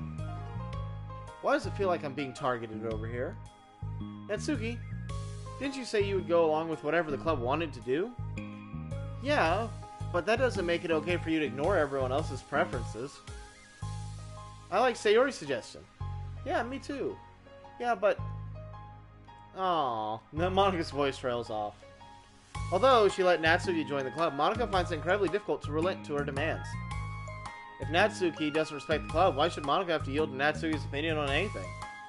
Natsuki, are you sure that you don't have any other literature interests you can share with the club? I swear I don't mind if you keep your manga here. Natsuki cuts off Monica by suddenly standing up. Well, it's obvious that I'm not on here, so I'm just gonna leave. But I really would appreciate if you'd be more upfront about it. Okay, I think you're kind of jumping to conclusions here, but you're free to do whatever you want. Natsuki shoots Monica a quick glare before walking straight out of the room. Oh no! Sarah runs after her, just leaving Monica and Yuri. For a second time today, Monica slumps into her desk. Why am I such a jerk? No, she's a jerk. She's making me feel this way. Monica looks up at Yuri, seeking information. Yuri looks away. She probably just went around school looking for the smallest club she can find, so she doesn't have to participate. Why does she have to expect me to give her respect when she has no respect for the club? Am I wrong, Yuri? I'm not good at these things. Monica sighs. Me neither. I just have no idea what to do. I don't want to hurt anyone, but I feel like it's not wrong to enforce the club vision. You know, like, people should join because they want to express their passion for literature, or at least develop it. So maybe she's not a good fit for the club after all. Monica sits in silence, afraid to accept her tentative conclusion. But, like, that's the best girl! Come on, we have to have the best girl here. Yuri looks tense, but she doesn't seem to want to add anything. Sorry, you can go back to reading. I know this doesn't concern you. It does. It does? How? Well, I just can't comfortably read an atmosphere where the peace has been disturbed. Oh. Well, great. I'm just ruining the whole club then. That's not an accurate conclusion to make. I know, I'm sorry. I'm just kind of voicing my frustration, and I guess guilt. It's like my frustration wants to blame her, but my guilt wants to blame me. Why is it the hardest to be rational during times you need it the most? I don't think you're being irrational. I think Natsuki is. She has no authority to walk in here to make demands for the club. Your club. Something as ridiculous as manga has no place here. The fact that you're even storing it for her should make her completely indebted to you. Well, you're right, but I don't know, it's kind of harsh things to say when it's ridiculous and has no place here. Do you not feel the same way? You've been doing everything you can to avoid associating the club with it. So I assumed you felt the same way about it. That's not true. Well, recalling our confrontations with Natsuki, realization starts to set in. You may be right. I mean, if it was anything besides manga, would I really be acting like this? Maybe I've been convincing myself it has nothing to do with manga. I'm really upset that I would let myself do that. With a sigh, Monica walks over to the closet, finds herself staring at the colorful shelves. It's just, this really wasn't what I had in mind for the club. There shouldn't be anything wrong with that. Monica starts defending her position once again. It's a complicated issue that Monica has failed to consider before now. Where is the line even drawn at what is considered literature? Lost in thought, she reaches out to one of the large boxes, pulls out a volume, inspecting for no particular reason. The cover features 4 girls striking cute and exaggerated poses, all dressed in short skirts. I mean, amused by the absurdity of the cover, Monica opens the book. Oh, that's it. Oh, okay. Respect Part 2!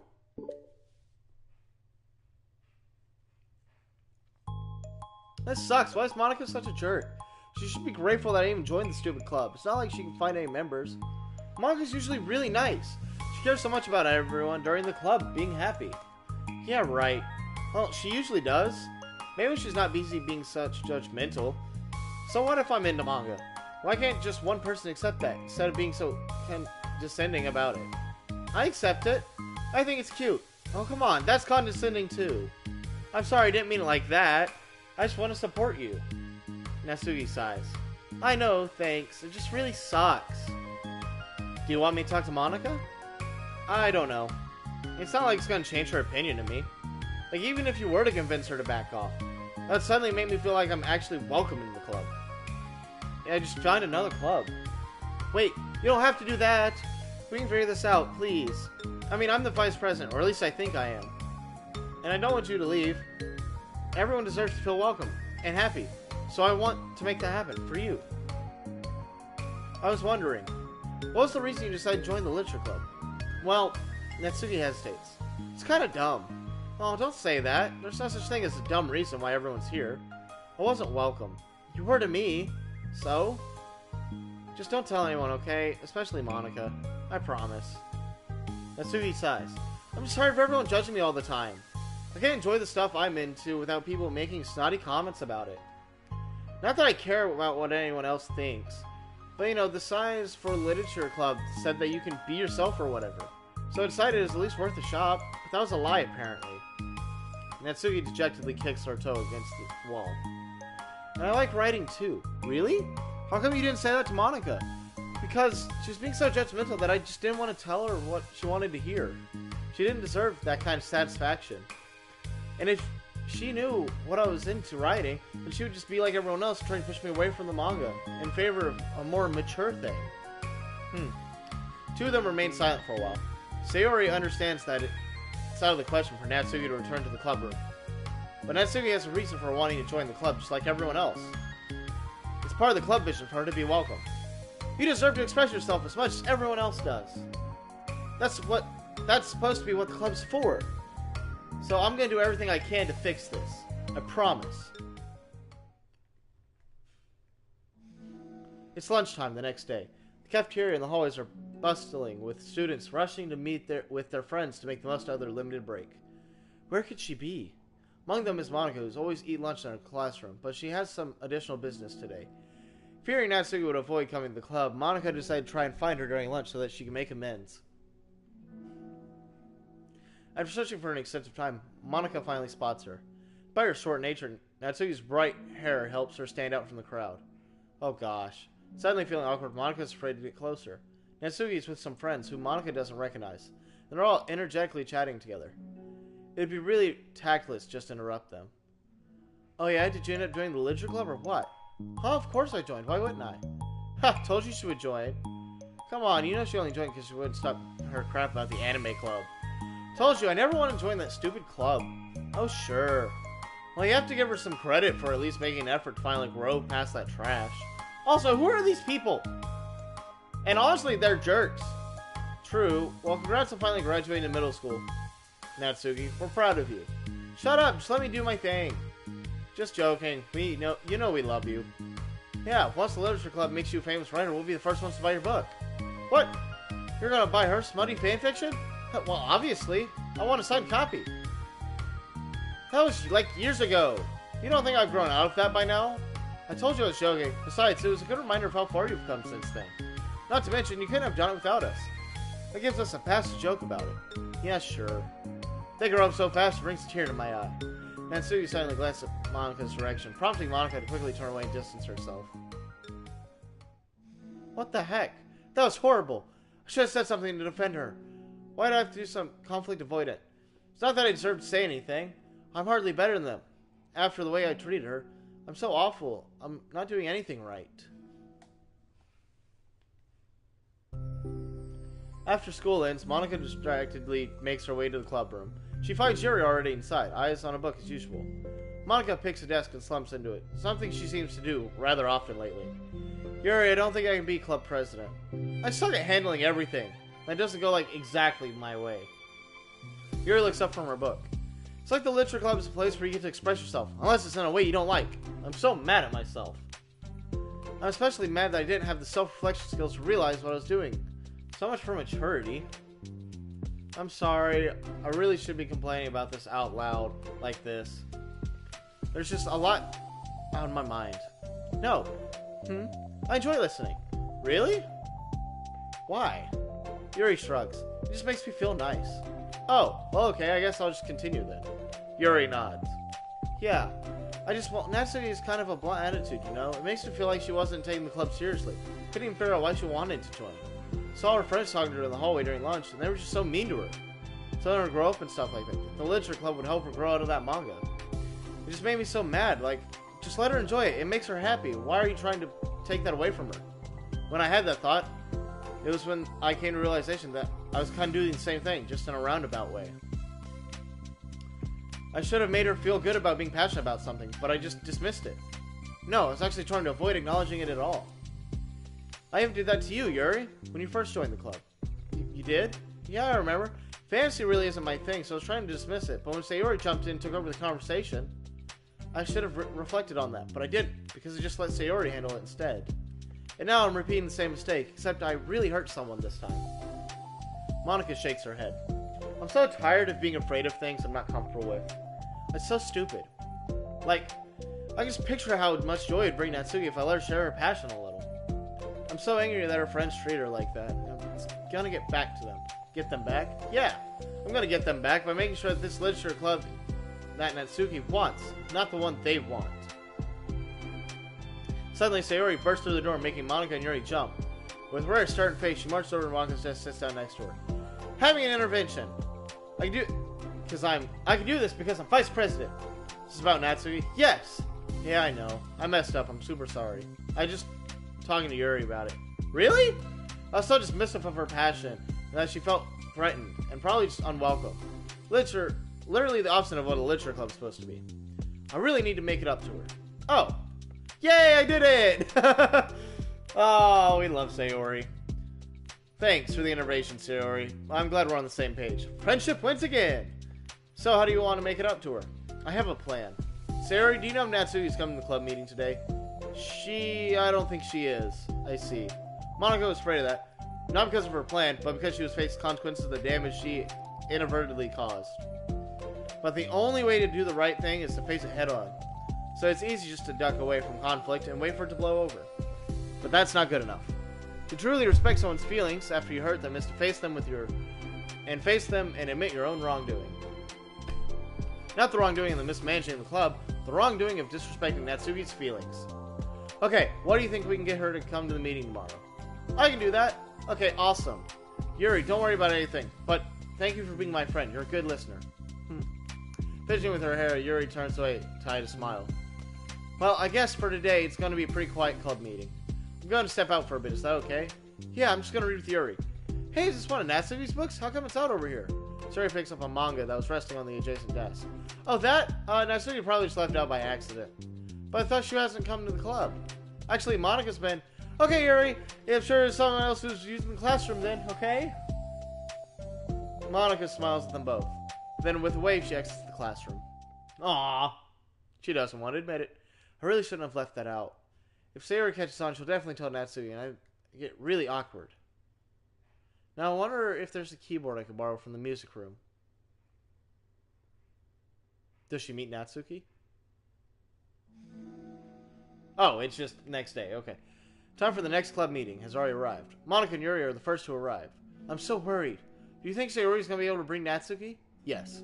How do you know? Well, she's Sayori. You know, you're right. Time slowly passes. Monica sits, then stands up to pace around, then sits again. Yuri's eyes don't move from her book. Then the door finally opens. Sayori marches inside. Behind her, Natsuki shuffles inside, nervously looking around the room. We're here! Welcome back! Monica, the club president, stands up and greets them with a smile. Sayori picks a desk and sits and takes a seat. Natsuki sits close to the door. I thought she literally just picked up the desk. Super strong Sayori! Yeah! Looking back and forth between the club members, Monica is struck with a nostalgic feeling. She would stand at the front of the classroom just like this, struggling to picture just who might be eventually sitting before her. But her imagination was never enough to predict how unique and diverse each member would be. Each with their own struggle and reason for seeking the vision that Monica had admittedly so vaguely advertised. Seeking trust, understanding, respect. What new lessons will the future hold for the anime club? Or the literature club. Sorry, wrong club here. Realizing she's getting ahead of herself, Monica takes a deep breath and turns to the present. Okay, everyone. The literature club is starting. We have an activity planned for today. Monica turns around to face the chalkboard. On it, she writes manga in big letters. Today, we're going to learn from an expert about the unique form of literature. Manga. Oh, come on! Isn't this kind of forced? I know you don't actually want to do this, so just... Monica shakes her head. Natsuki, this is the hardest part. After making it this far, it would be so easy to just smile and move on. But that's not enough. Not this time. I'm sorry. It was wrong for me to not take you seriously when you were kind enough to show my interest in the club. I thought about it and realized how biased I was against manga. It caused me to disrespect you, and I'm sorry. But I think you deserve to be able to share your passion with us. So, can I make it up to you? Well, thanks, but I know you're only doing it because Sayori told you to. Wait, that's not true! Monica planned this all by herself, and I didn't even get a chance to talk to her. I witnessed to that as well. This is the Literature Club. The Literature Club is a place where everyone gets to be themselves. We all have our own interests and our differences. It's my vision to let us freely express that. And it's my goal to respect everyone for them. So I want to learn about things that make you happy. I think you deserve to share that joy as much as everyone else does. Is that okay? Natsuki looks away and hesitates. But it's really dumb. The stuff I'm into. Monica smiles. She kneels in front of Natsuki's desk, looking at her straight in the eye. If you like it, then it's not dumb. Oh, except for me. Sayori, you're not dumb either. What the heck? You guys are so weird. Fine, I'll show you some of my manga. Only because you admitted that it's literature after all. Natsuki stands up. Oh yeah, I didn't say this before, but I'm actually into writing. I'm kind of a pro. But I didn't want to tell you just for you to like me. Like that. Wow, really? I really did have you all wrong, Natsuki. Yeah, whatever. Today's not about that anyway. It's about manga, so I hope you're ready. A week has passed since Natsuki returned to the Literature Club. Wow, a week already? Since then, the club activities have been in full swing. Each club member has received a day in the spotlight to share their favorite kinds of literature with each other. Another meeting draws close. Monica approaches Natsuki on the way out. Natsuki, are you in a hurry to get home? Me? Not particular. Why? Oh, there's just something I wanted to show you if you had a few moments. Sure, what is it? It's not in here. Can you follow me to the music room? The music room? Why? Well, you'll see. Ah, new setting! New room. It actually looks really nice. Kind of wish my music room looked like that when I was in, like, middle school. In high school, we just had this big fucking building where you could literally say anything and it'd echo halfway across the room. Like, you were trying to whisper in someone's ear, tell them this little secret, or be like, hey, that person's ugly. That person would hear you. Like, even if they're on the opposite side of the room, they would hear you. But it was a fun band room, let me tell you. You know, I was thinking back. When the club was just me and Sayori, we talked about how we envisioned the club to turn out. We cared a lot about the place where people could express themselves. And she said something strange to me. She said I was trying to make the club that I needed myself more than anyone. But I think it wasn't until you joined that I fully understood that. Because you were really what taught me a lot about myself. Like things I was probably always too stubborn to admit. Oh, come on, you can't mean that. I didn't even do anything. I just, brought a bunch of manga and they got fussy about it and I didn't have my way. It was really stupid of me to make such a big deal out of it. No, I honestly needed it. If you didn't express yourself when you were hurt, I would never realize I did something wrong. Besides, your feelings are valid. They deserve to be heard and respected. It's just really hard to feel that way sometimes. You know, like, I shouldn't really care about what other people think in the first place.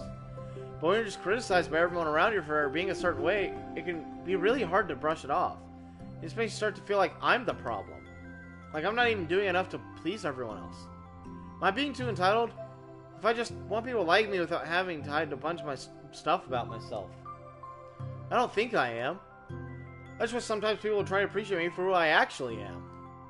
As Monika listens, she recalls vividly how Natsuki's friends were treating her, and how naturally they did. How long she's been fighting against this, refusing to change for others. I could only wish to be as strong as you are. You're so honest with yourself. I'm always trying to come off as perfect for other people. Anytime there's a hint of contention, I just crumble. But it's thanks to you that I really started thinking about this stuff. You really inspired me to start working on it. But, well, like I said, I didn't even do anything. You were just being yourself, and that's all you needed to do. Also, there's something else. Manga takes a deep breath. The thing is, I might have read a little bit of your manga. What? What the heck? You didn't tell me? I'm sorry, I just felt like kind of embarrassed to admit it after I gave you such a hard time about it. I can't believe you of all people were reading manga behind my back. That's so funny. Well, I just flipped through one of them out of curiosity, but I ended up reading a whole bunch of it. I mean, one of the characters was in a literature club. What are the chances? You were reading Parfait Girls? Wow, you have good taste. Just one volume. I kind of just picked out of it randomly. Well, you have good intuition then. You have to tell me your favorite parts. I think it's kind of vague. But the character is just in the literature club. She also plays piano. It's just weird because I've always wanted to learn piano. She was like the perfectionist person. And I always wish I was. If I just did what I wanted, instead of always second-guessing myself. Monika walks over to the piano and sits down. Again, with the art style, they've improved. I always felt like I should only share the absolute best parts of myself. The parts that I would impress people or make them like me more. But after you joined the club, I realized how self-destructive that mentally is. We share things because we want to express ourselves. Sharing experiences allows us to share emotions. And I just felt like I want to show you this because if it wasn't for you, I would never have started playing. Hey, I think the credit goes to one of the Parfait Girls, not me. No. Well, maybe it's true the Parfait Girls put the thought in my head, but it was you who inspired me to keep practicing every day. Every day? Because, you just made me feel like I want to do something, so I should do it. I mean, I haven't been practicing for very long. I'm not really any good yet, like, at all. But I wrote a little song for the club. I worked really, really hard on it. Doesn't have any words or anything, but, well, yeah.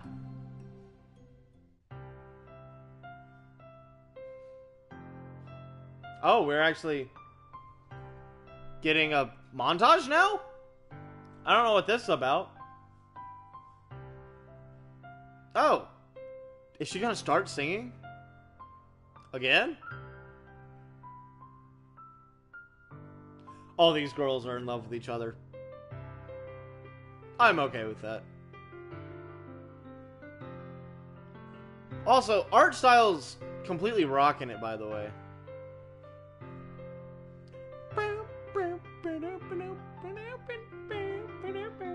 I have no clue how the song's going. I'm ruining it completely.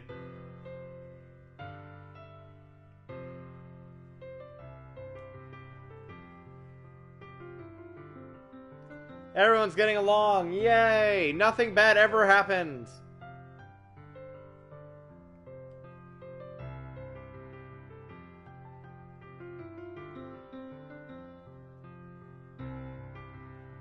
Also, she calls this not very good.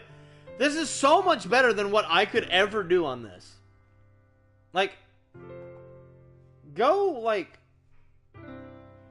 I don't know, be a composer. Be Beethoven.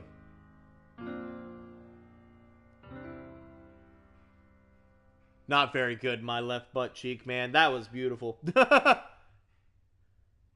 Oh, that's not it. We still got stuff. That's all. That was so good. It was? Yeah, are you kidding me? You're like already a pro. I'm not even close. Does the song have a name? You said it's about the club, so yeah. It's called My Song, Your Note. Because everyone brings something unique to the club. So it's completely different from how I first imagined it, I think. But I was like such a selfish perfectionist. It shouldn't be about me, it should be about everyone. And it's all about who you help shape the club into what it is. I would never change that. Well, the thing is, it's really thoughtful. It's kind of flattering. I kind of feel like I don't deserve this much validation. I wasn't exactly very patient either when I first joined the club. Makes me feel like I should probably apologize too. I think I was just really fed up with a lot of things and got frustrated after not getting my way. So yeah, I really didn't mean to take it out on you. I was really being immature. If you get my stubborn butt to apologize, I guess you're doing something right. I'm fine. I'm past it too. I think we're already even. But it's really sweet that you were thinking about it. It takes a lot of maturity to reflect on that kind of thing. Well, I wonder who I got that from. Oh, never mind. Well, anyways, we're even as long as you let me keep my manga in the club room. You did admit that it's a form of literature, so you totally can't take that back now. You got me. The closet's all yours. I'll tell you what. I'll bring a little something for the club room tomorrow. I want to do something nice in return. What kind of something? Oh, you'll see. I don't think you'll be disappointed. The next club meeting ends up being a particularly tasty one. Cupcakes! She brought cupcakes! Yay! Oh, we're just halfway. We just got halfway. Okay, on to balance. Natsuki! While Natsuki is messing with the orientation of her manga in the closet shelves, Sayori approaches from behind and pulls her into an embrace. What? Hi! The Literature Club has been in full swing since Natsuki joined. Including her, the club is now comprised of 4 members. Sayori, Natsuki, Yuri, and Monica. Each club member had received a day in the spotlight to share their favorite kind of literature with each other. Natsuki was first and shared her passion for manga. Then Sayori shared her love for poetry as well as how she goes about writing it. Monica, who has multiple literary interests, decided to focus her day on short stories. And finally, Yuri managed to demonstrate her obsession with fantasy, with a little help and encouragement from Sayori. After a week is spent on their presentations, Monica decided to give the club members this next week to freely explore each other's literary interests. Sayori, having spent most of her time in the club so far with Yuri's fantasy books, is rather exciting to begin her journey into Natsuki's manga collection. I want to read with you today. Tell me which one should I pick? Well, that depends on what the kind of stuff you like. I mean, there's romance, drama, comedy, mystery. I like all those. Sarah reaches and pulls out a random book from the shelf and inspects the cover. Should this girl be wearing more clothes? Yeah, you wouldn't like that one!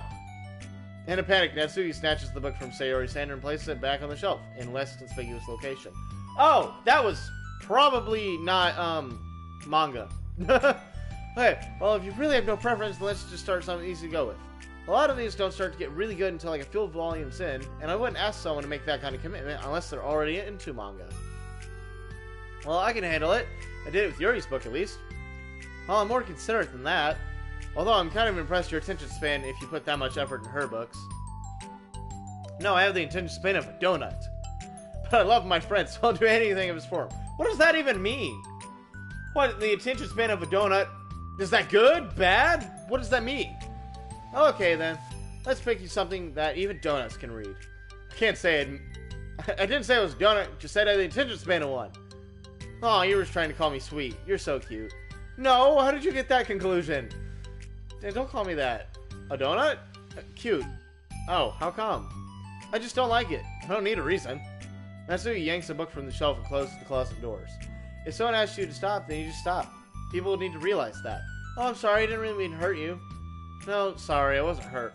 It wasn't you. Natsuki shakes her head while pulling a second chair over to her desk. Something about something else. I didn't mean to get you angry all of a sudden. Natsuki averts her gaze and mumbles, apparently. Mumbles. You're like a nice person, so I wasn't talking about you. Also, what is that, one pose? I swear I've never seen that pose before. I still learned a valuable lesson. Sayori speaks softly, feeling shy after receiving the unexpected compliment. Well, anyway, here's the book, so just start whenever you feel like it. What's it about? It's like a comedy, and there's romance too, obviously. Sayori looks at the title. It's called Love is Another Word for Luck. Or Love is Another Word for Luck. It's about a girl who accidentally keeps running to the same guys, and then you find out, like, well, you should just read it. But you have to tell me what you think. I can already guess you're gonna ship yourself with. It'd be so funny if I'm right. Ship? I don't get it. Oh, never mind. Let's not worry about that yet. Just make sure you tell me what you think. Oh, okay. I'll start then. Hey, maybe tomorrow we can do poetry too. Oh, yeah, I guess. But you don't want to finish this first? Yeah, but we can do both. I mean, unless you don't like poetry, then I won't make you do it or anything. No, it's just... Well, never mind. We can worry about it tomorrow. After the club meeting ends, Natsuki and Yuri leave. Monika strikes up a conversation with Sayori. I see you got Natsuki to share some her manga with you. I really want to become better friends with her. She's so enthusiastic and expressive. I could just listen to her talk. She's so... I'm not sure if she meant that I could say it to her or if I could just say it at all. Say what? Nothing! I'm a woman of respect! But if Natsuki is a woman of cute. Oh, I said it. What's so bad about that? I don't know. But, you know, there's one thing I'm kind of worried about. Sometimes I'm afraid that Natsuki actually doesn't like me very much. That's ridiculous! How come you feel that way? Well, I mean, just little signs like how she only says hi to me after I say hi to her first. And it feels like she only gets decided to talk to me when it's about manga or stuff like she likes. She seems so dismissive a lot. She was like when I brought up poetry. But that doesn't mean she doesn't like you. She's probably just shy, you know? Maybe. My stupid head is making me worry for no reason. It likes to do that. It's okay, try not to worry so much. Everything will be great. But you can always talk to me about any concerns you have. I'm here to help. You're the best. Sayori gives Monika a quick hug. Well, I'm gonna keep trying because I love her, and I want to get closer to her. You got this. Love is a strong word, Sayori. After the next club meeting starts, Sayori is the last one in, as usual. Trotting into the room, she sees Natsuki sitting alone in the closet, reading what must be manga. Without hesitation, Sayori pulls up a chair and plops herself down next to Natsuki.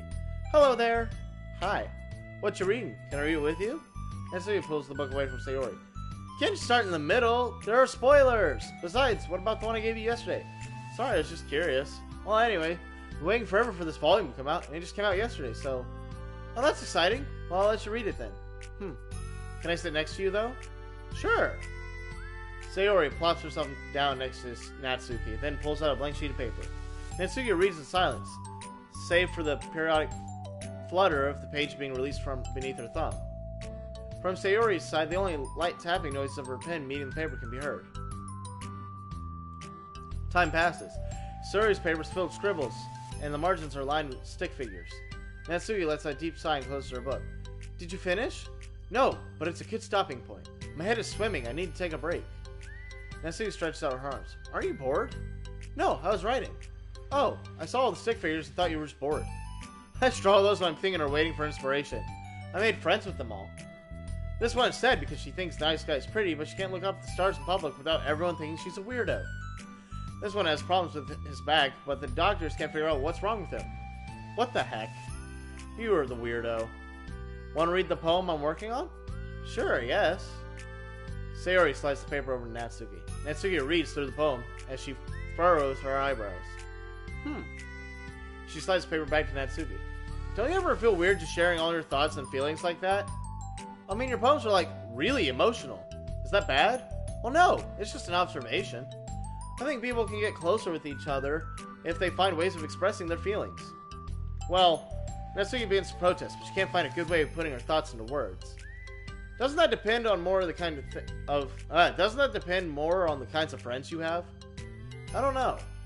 To each their own, but I've never met anyone I feel comfortable sharing my poems with. Not that it's you, it's just how I am, so... You write poems? You never told me that, I just thought you wrote other stuff. Yeah, that too, but you should. I mean, do you ever want to share poems? Like I said, I don't do that. But, can we talk about something else? I'm sorry. It's not your fault, it just makes me uncomfortable and I can't help it. Still, I'm sorry. It's fine. Well, let's move on to something that makes us both happy. Should I continue the book you gave me since I didn't get very far yet? Sure. Over the next few days, Sayori begins each club meeting by approaching Natsuki with an unwavering enthusiasm. It's Natsuki! Natsuki! Hi, Natsuki. Oh, she's getting frustrated. At the end of one club meeting, Monaco has become rather invested in Sayori's friendship's mission. Starts an incoherent conversation with Natsuki while she packs up. It's cool that you're finding time to spend with Sayori. She was pretty excited for the chance to read manga with you. Yeah, I'm sure you've been enjoying the chance to share it too, right? Mostly. Natsuki glances over her shoulder, but doesn't reply any further. What's on your mind? Nothing. I don't talk about people behind their backs. Oh. Natsuki falls silent, but she just fidgets instead of getting back to what she was doing, as though she wants to say more. It's okay to share your feelings. That's different from talking about someone behind their back. I guess.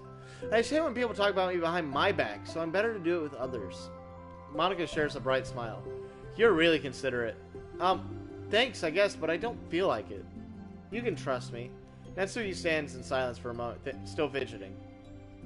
I just feel smothered sometimes. I'm not used to someone being like all over me after we meet. I mean, it's fun to hang out with her, but I just have no control over the pace. And I can't just meet someone and instantly become best friends with them. And like, share everything about myself. That's not how it works. I just want to chill out sometimes. Oh, I didn't realize that was happening. It's fine. Why would you have? I know, I just felt bad about it. I know Sayori would, so I should have realized. Monica navigates through the tinge of guilt, which has surfaced mainly due to her being the one who previously encouraged Sayori's behavior. Despite not knowing the situation, Monica can't help but feel a little responsible. Do you want me to talk to her about it? No, I wouldn't want that. Well, I could divert her into another club activity for you or something. No way, that would be so underhanded and mean. Sorry, I didn't think that went through. Besides, just because I complain about it doesn't mean I'm asking for someone to solve my problems for me.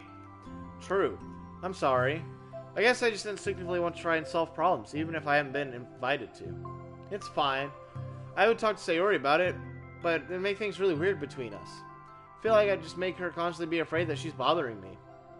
I don't know how to just keep things natural. Well, I think if you're doing a good job expressing your feelings, she'd totally understand. Sayori really wants to be the best she can be for other people. I think she'd be really happy if you want to improve your friendship with her. Maybe. It just feels so dumb talking to someone about how to be friends with them. It's just weird and not cool. Monica shrugs. It's the literature club. Then she mumbles through a sniffled laugh. It's not the cool club. Hey! Sorry, that tickled me up for some reason. It's the cool kids club. Yeah! Look, I know that you're kind of in a tough spot, and it's hard for you to really express yourself. But you've really demonstrated to me that you're great at self-reflection and critical thinking, even if it doesn't feel like it to you. I think it's the most important part of being able to navigate through these things. So I believe that you'll find the right thing to do. Well, Natsuki instinctively starts to reject the compliment, but she can't find any excuse to do so. Thanks. Natsuki gathers her things, then she finishes her thought in a mumble. And I'm still glad I joined the club, even if it's weird sometimes. Monica smiles, but Natsuki turns her head and walks away before waiting for a reply. It was an unusual way for Natsuki to express her appreciation, but Monica knew what she meant. It made Monica feel like everything was really going to be okay. Time to take a water break because I'm dying in thirst. Oh, we got a new side story. Probably balance. Yeah, that's what I thought.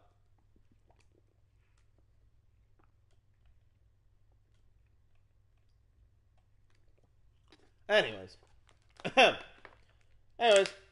Balance part 2. I think I clicked on it. I hope I clicked on it. I'll know as soon as it starts, It's lunchtime.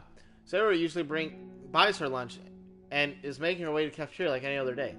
The clamor and bustle of the students is drowned by Sayori's impeccable skill of zoning out. However, her imagination is momentarily interrupted by the glimpse of a familiar pink-haired girl. Hey, that's Natsuki! I never run into the other club members around the school. Natsuki! Sayori stands out on her tiptoes and waves. Natsuki, who's busy walking and chatting with her friends, doesn't notice Sayori at first.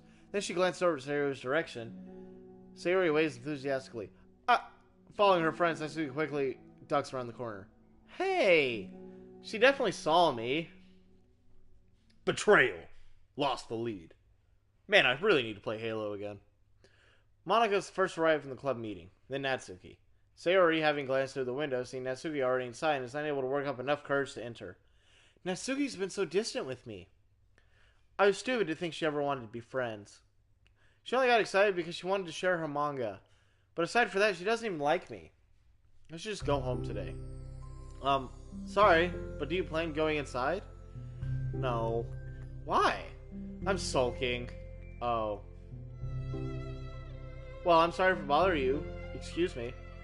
No, don't leave me! Oh, I'll stay here then. I don't want to go in. I'm afraid of bothering Natsuki. I saw her at lunch today, so I waved and called out to her, but instead of saying hi, she ran away. Really? Not bad. Hey! Sorry, that was a joke. It just sounded like something stupid I would do from anxiety. From anxiety? I just don't like attention being drawn to myself. Oh. Well, that makes sense based on the person you are. But Natsuki isn't shy like that at all. I thought we were friends. But it feels like every day she's just trying to distance herself more, instead of getting closer. Makes me feel like she only was spending time with me during the club because I was reading manga. But she doesn't want to actually be friends with me. Well, I feel like I'm missing a lot of context here. Was she in the middle of anything when you approached her? No, she was talking with her friends. With her friends? You already paused for a while. How do I put this? Sayori, you're very fond of your friends, right? You always want to spend time with them. Of course. I don't think there's anything more important to me. I mean, the best parts of my days are always with my friends. Besides that, I really hate being so alone. You hate being alone? Sayori nods. We're very different people. I cherish my time alone. I wouldn't trade for anything.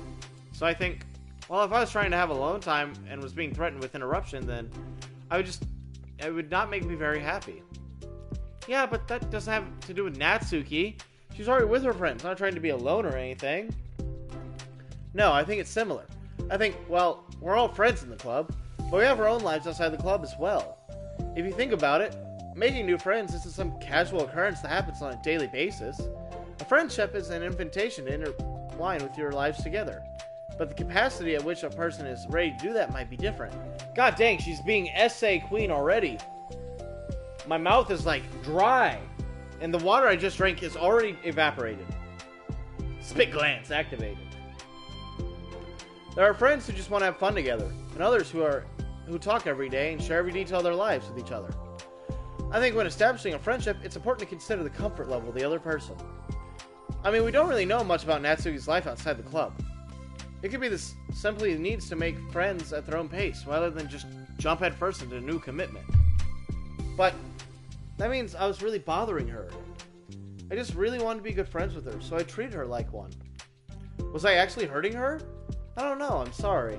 My insight was really based on what I understood about my own needs. And Natsuki and I are completely different, so was I so selfish? Even if that was all true, then it still means I hurt her. I think I messed up. Yuri, with you, I think I was really careful to understand your needs when I was becoming friends with you. But I wasn't careful at all with Natsuki because she already seemed really social. I just took control of everything instead of looking for the right balance. Now I hurt her, and she doesn't want to talk to me. How could I let myself do this? Sayori, I think that, well, there's one time you told me something about the way I saw things in my head being different from reality. It's easy to automatically jump to the worst case scenario, but I think it's more likely that Natsuki doesn't harbor any ill feelings towards you. So I think if you were realistically reconsider the situation and how it would cause someone to feel, I'm bad at this. I'm sorry. You're a lot better at me in things like comforting and reassuring. Suddenly, Sayori gives Yuri a gentle hug. You're the best, Yuri. I'm sorry for burdening you with this. You're trying so hard for me. You're such a sweetheart. It's not a burden. I enjoy listening to others. And my friends deserve happiness. Sayori beams. Well, I think I'm going to give Natsuki some space. She should do what she wants. And if she still wants to be friends, then I'll learn her needs and I'll match her boundaries. Yeah, I'm sure that's what's best. I wish I didn't feel so awful and guilty. It makes me feel desperate, like I need to make it up to her by trying to make her happy.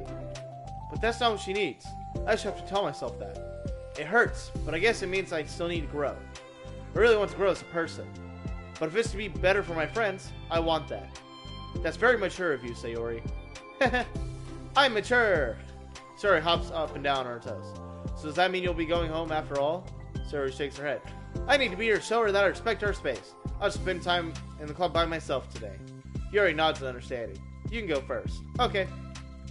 You're blocking the door. Oh. Sayori steps aside. By the way, before Yuri enters the classroom, Sayori interjects. You said that you and Natsuki are completely different, but I don't think that's true. You're actually really similar in a lot of ways. Yuri smiles and shakes her head. Sayori, that's absurd. You're very silly sometimes. Yuri turns and enters the classroom. After a moment, Sayori follows.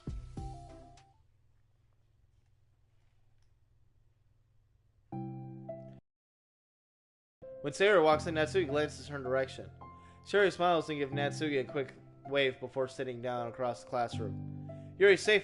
Yuri's safe. Yep. Yuri's safe, guys. Don't worry. Tall lady, safe. No worries at all. Yuri's face is already buried in a book. Sayori decides it's best to continue the manga she was reading, so she pulls it out. However, it looks like Natsuki isn't reading today. She's just a sheet of paper in front of her and tapping a pen against her desk, staring at it. Oh, are we writing today? Monica speaks in a quiet voice. Oh, sorry. Oh, are we writing today? Unwilling to disturb the peace of the clubroom, she kneels down at Natsuki's desk. Hey! Natsuki pulls the sheet closer to her and covers it with her arms. Sorry, I didn't mean to peek.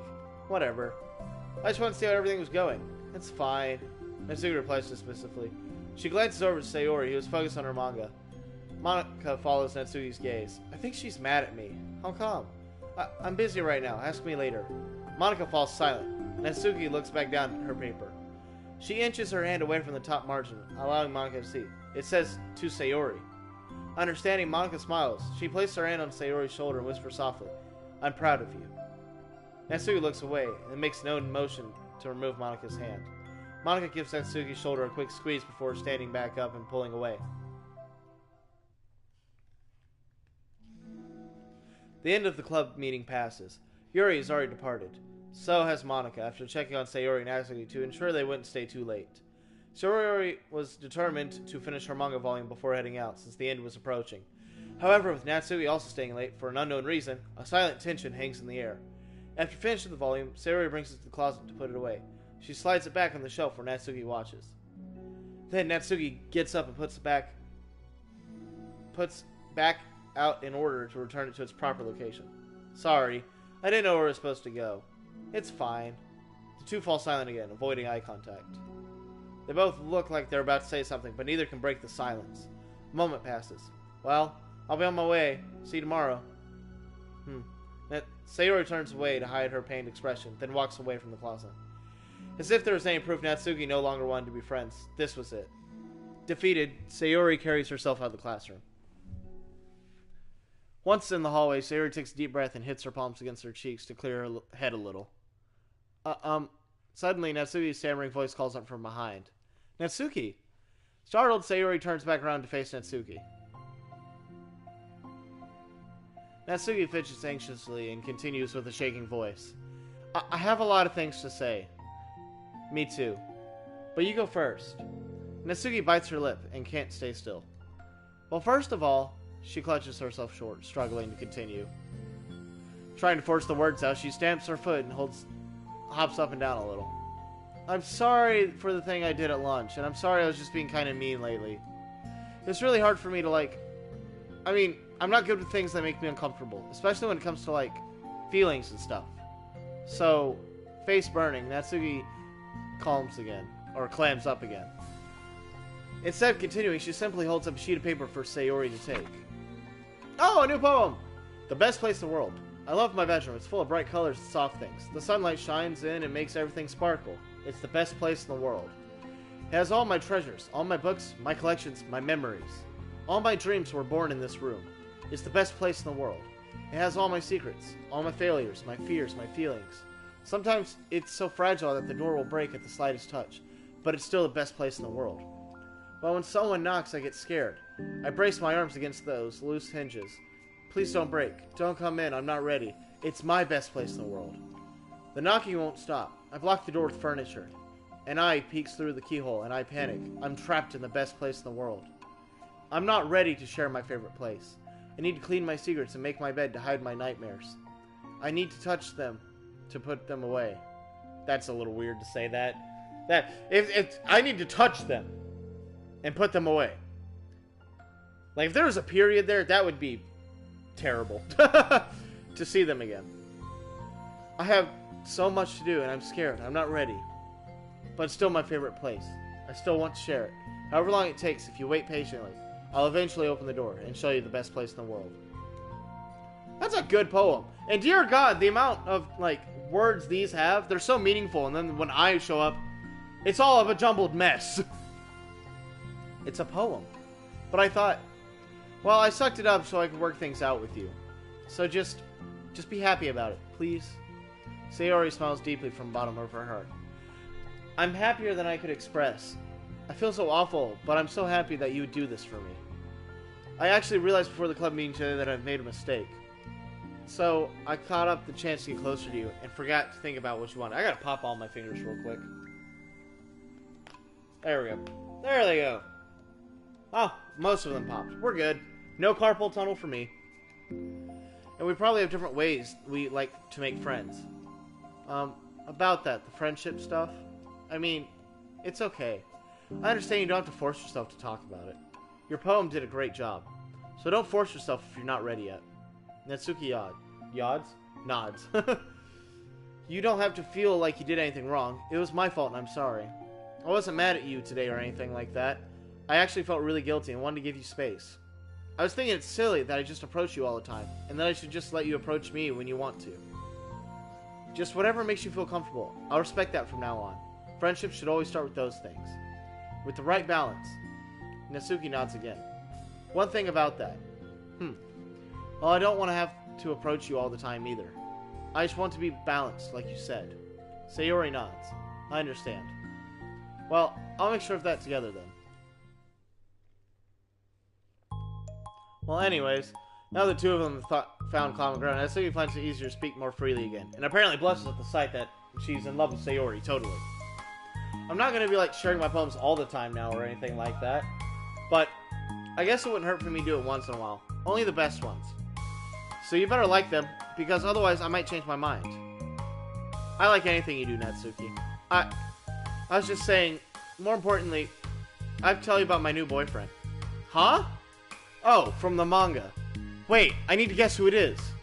You'll definitely won't be able to guess. The two of them walk down the hallway together. Oh my god, we have so much to talk about. Tarn, I should have told you to save the last 2 chapters so I could see your reaction for the big reveal.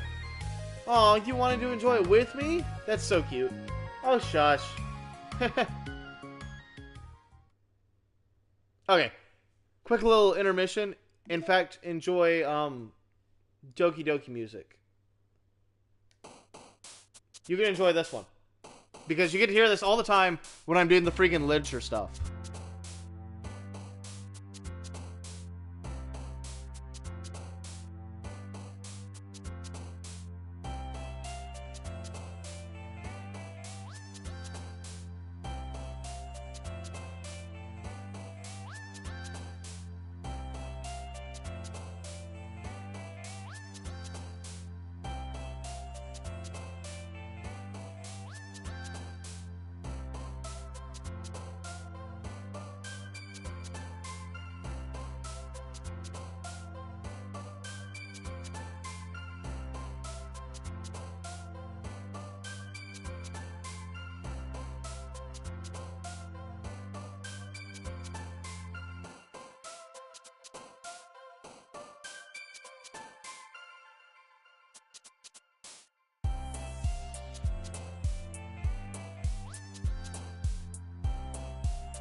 Alright.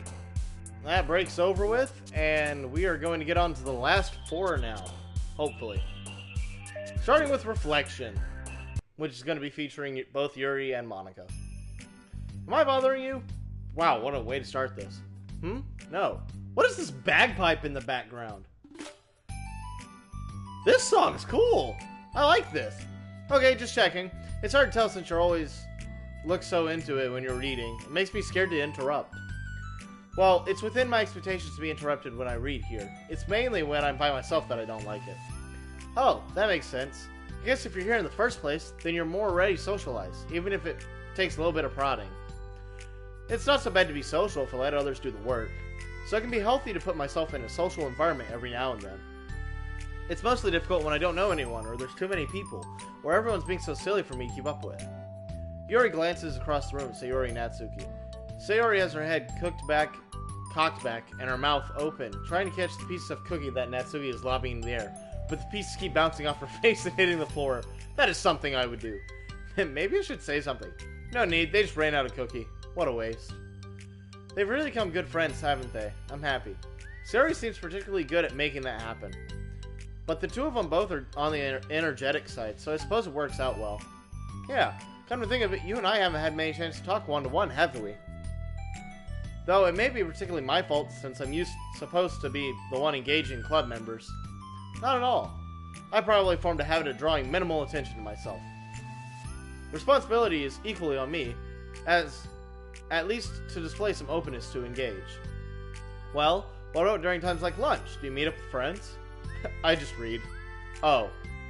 But I like that anyways. It feels nice to be carried off again after a morning of classes. Do you always read fantasy? Not always. I suppose it's all I've read recently, but only because I'm in the middle of a series. There are still 2 more books after this one. I guess those long books suit you well, since you spend so much time reading. Well, fantasy might be my favorite, but after that I'm more or less indiscriminate to genres. I'll read anything with depth and maturity. Oh yeah? Even like romance? Well, there's a lot of books that have elements of romance in them. Oh come on Yuri, you know what I mean. Monica lowers her voice. It's a guilty pleasure of mine, so I won't tell anyone if you do. Maybe more when I was in middle school. I mean, I was really lonely and people were really mean to me a lot.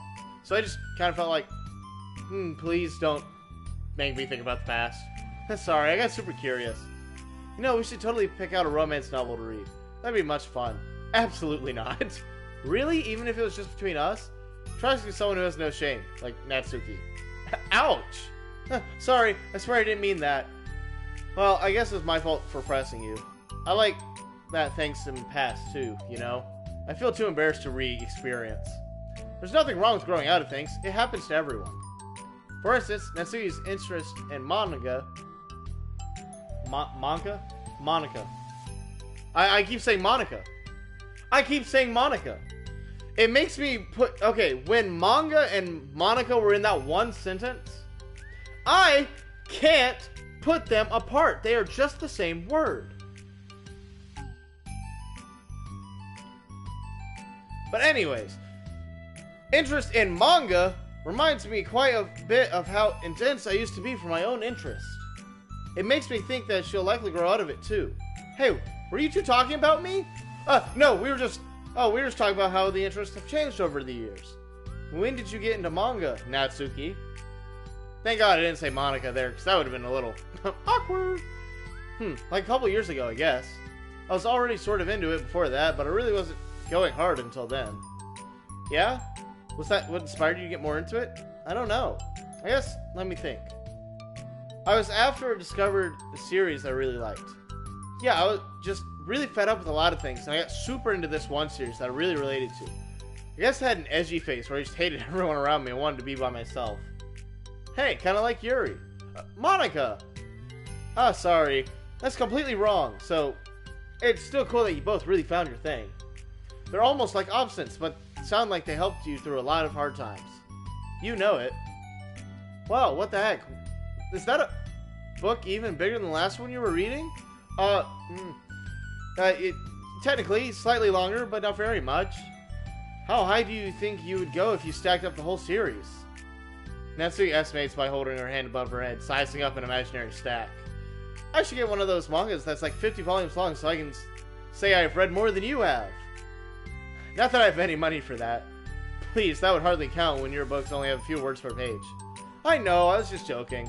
I would never actually read a book like yours. It's too boring for me. Yuri shoots a glance at Natsuki.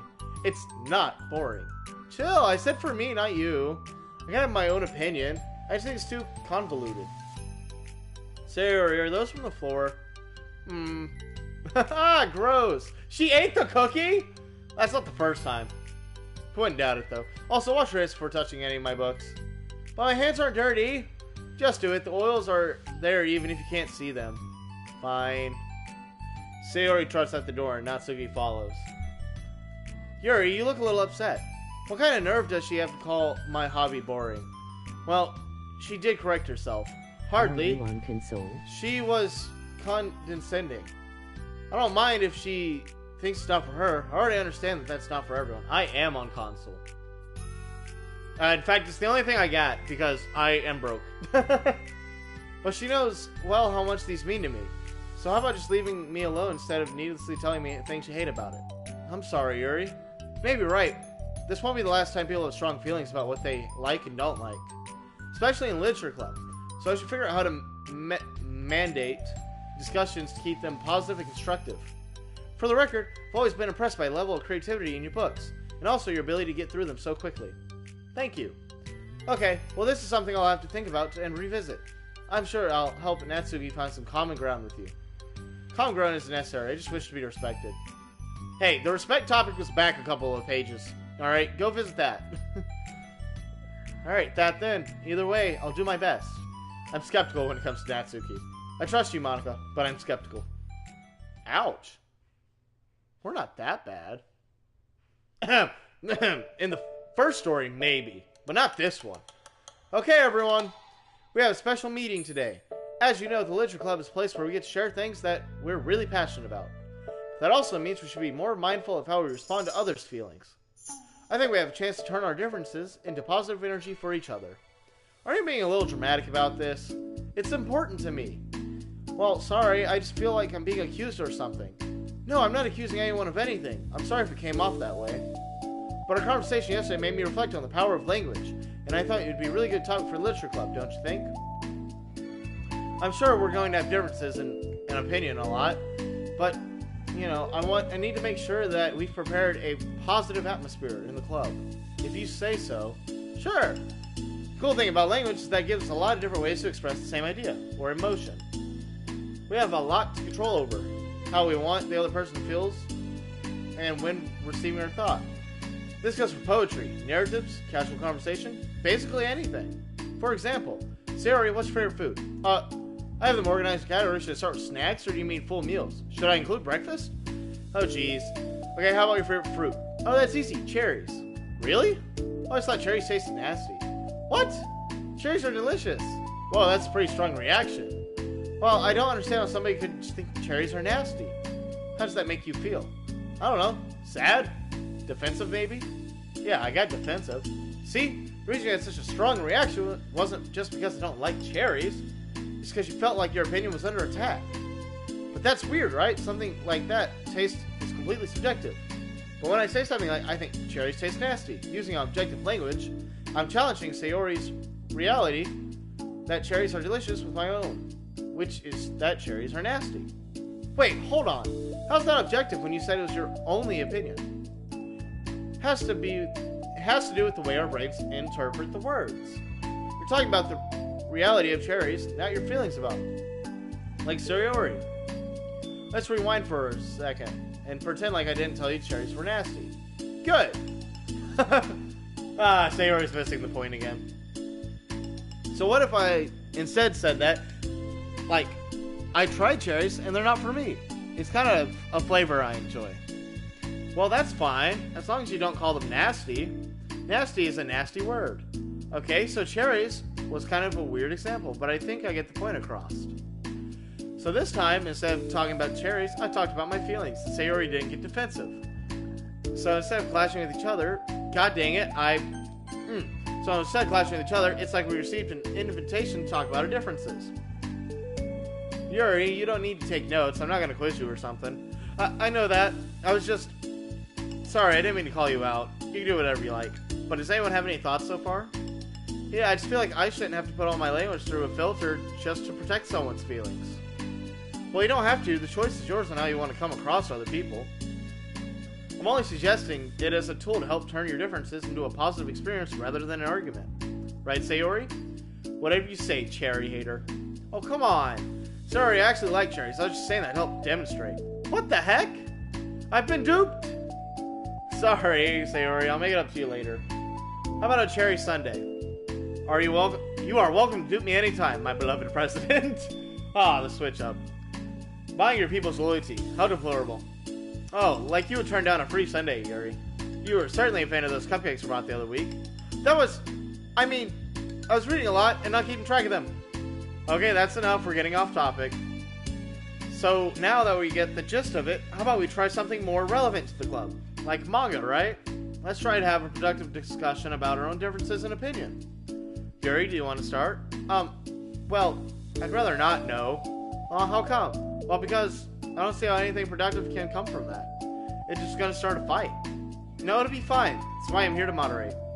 Let's just have a calm and rational discussion. This is not gonna be calm at all. Yeah, just give me a little credit. I'm not a child, you know. I don't have to coddle my feelings. I always think it's more respectful just speak your mind. Respectable? Your express changes in that word. As Monica recalls, being respected was the crux of the matter for Yuri. Well, the point of the exercise isn't really like, it's fine. I have nothing against anyone's personality. You're entitled to enjoy whatever you like. I just prefer more depth and nuance in reading my material. I look for stories that are imaginative and sophisticated beyond the surface level. Oh, well that's just misunderstanding then.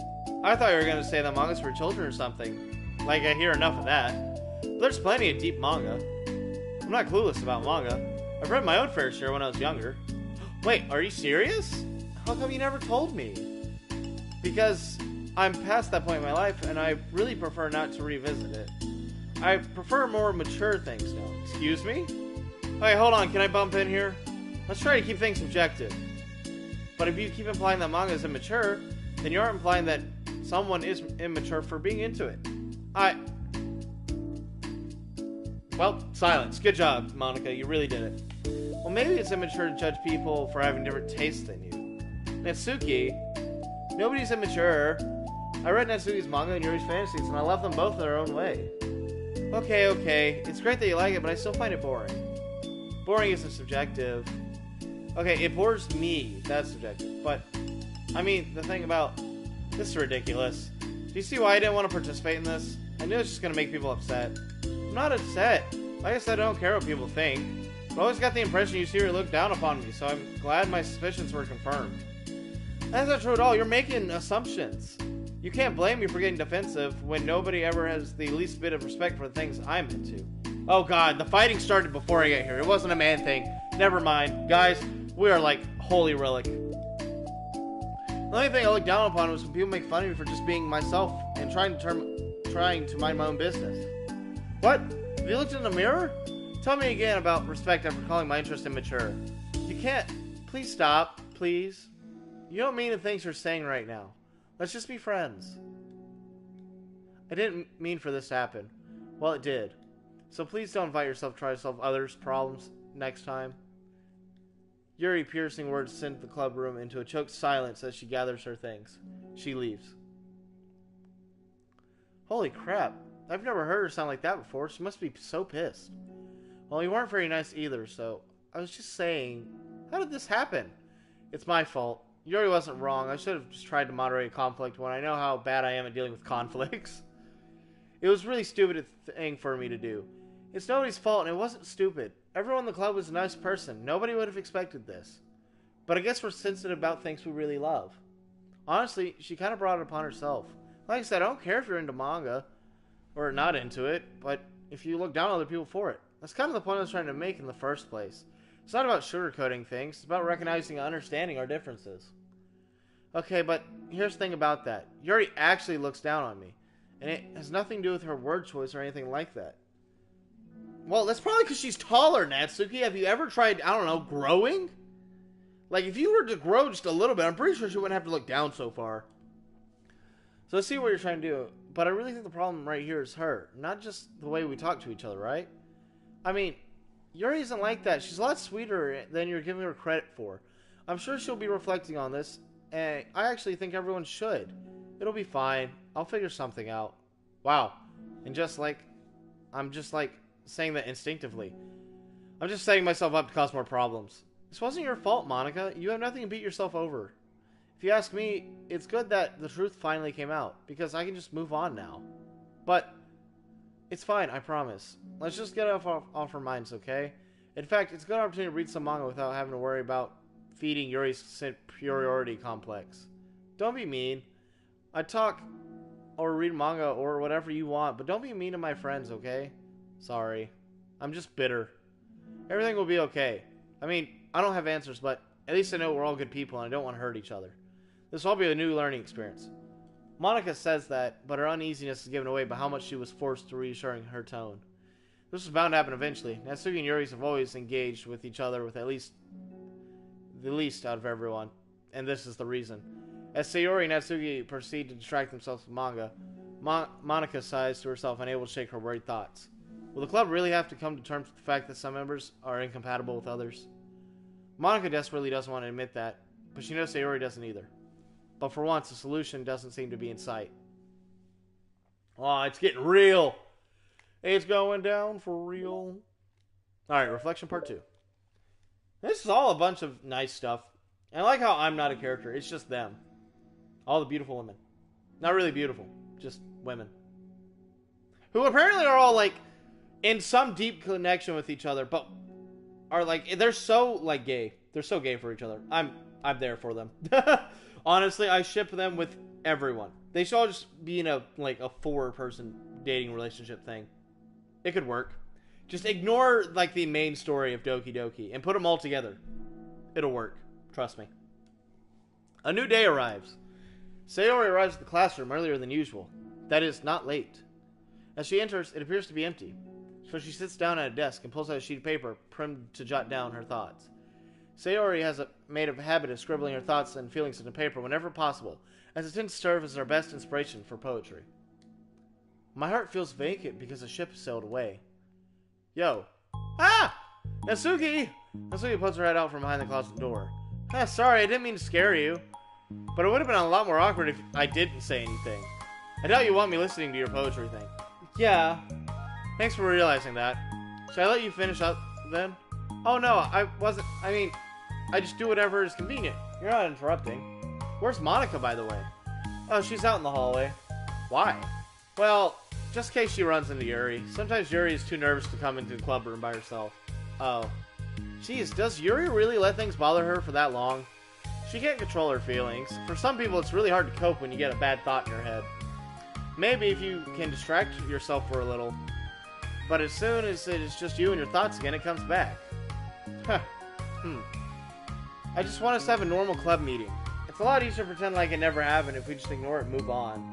I don't want to be bothered by this. It's so stupid. Her opinion of me doesn't matter anyways.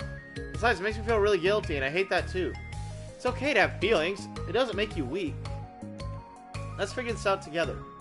Fine. Only because you're not good at this stuff. Or you are good at this stuff. Let's try to come up with a happy scene. Maybe that'll help us understand where your bad feelings are coming from. Well, I was happy the way things were before we had that conversation yesterday. What part of the conversation made you upset? Was it Yuri about the manga? Maybe. I doubt it, though.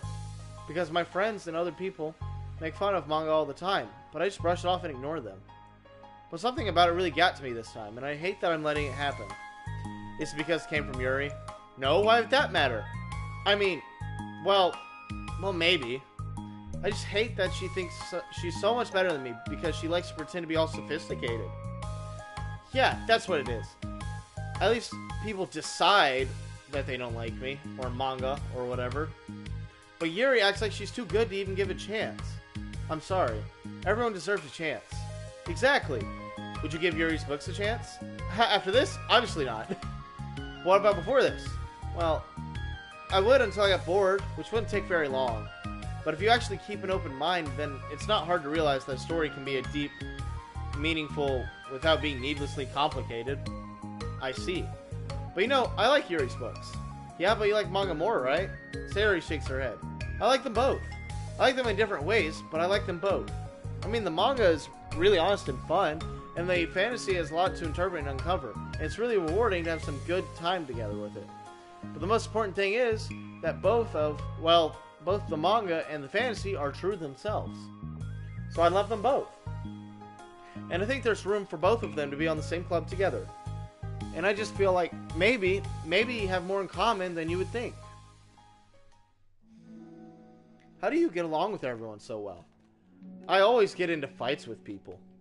I always like water. In fact, drinks up. Refreshing. Anyways, like first it was Monica when I was in the new club, and then it was you, and now it's Yuri. And I'm always like, that person is being such a jerk. If they realize that, then we could at least get along. But nobody else has this problem. I just keep running away from the reality that everyone's such a jerk. I clicked on part 2 to the one we're on, right? And I don't know why, but I don't know what to do about it. I don't know what's wrong with me. I hate it. Natsuki, Sayori puts a comforting hand on Natsuki's shoulder. You're a wonderful person. You deserve to be loved as much as everyone else. Everyone has different ways they like to communicate, you know? And sometimes it makes it harder for us to understand. I think that sometimes we get lucky and we make new friends that are really good at some kinds of communication. And it feels like you magically connect with them. But other times, even if people are both really nice, it's easy for them to misunderstand each other or get the communication wrong. It's something that Yuri struggles a lot with. And it can be really hard. It takes a lot of, like, reflection and self-awareness. Self-awareness, that's, I think. I don't know. Maybe self-love is the next one. I don't know. Vulnerability. I'm bad at that one. Vulnerability. I always have to be the strongest. That might be the title of this one. What do you mean? Tell me about that part of you. Well, it sounds stupid, but I'm really used to people being mean to me. Like my friends, and I guess my dad. Like when I don't get good grades or even do stupid things like if my room isn't cleaned. So what? Am I going to cry about it? I let myself get upset and just let them win. I'm better at that. I'm better than all of them. So things have always been everyone else's fault.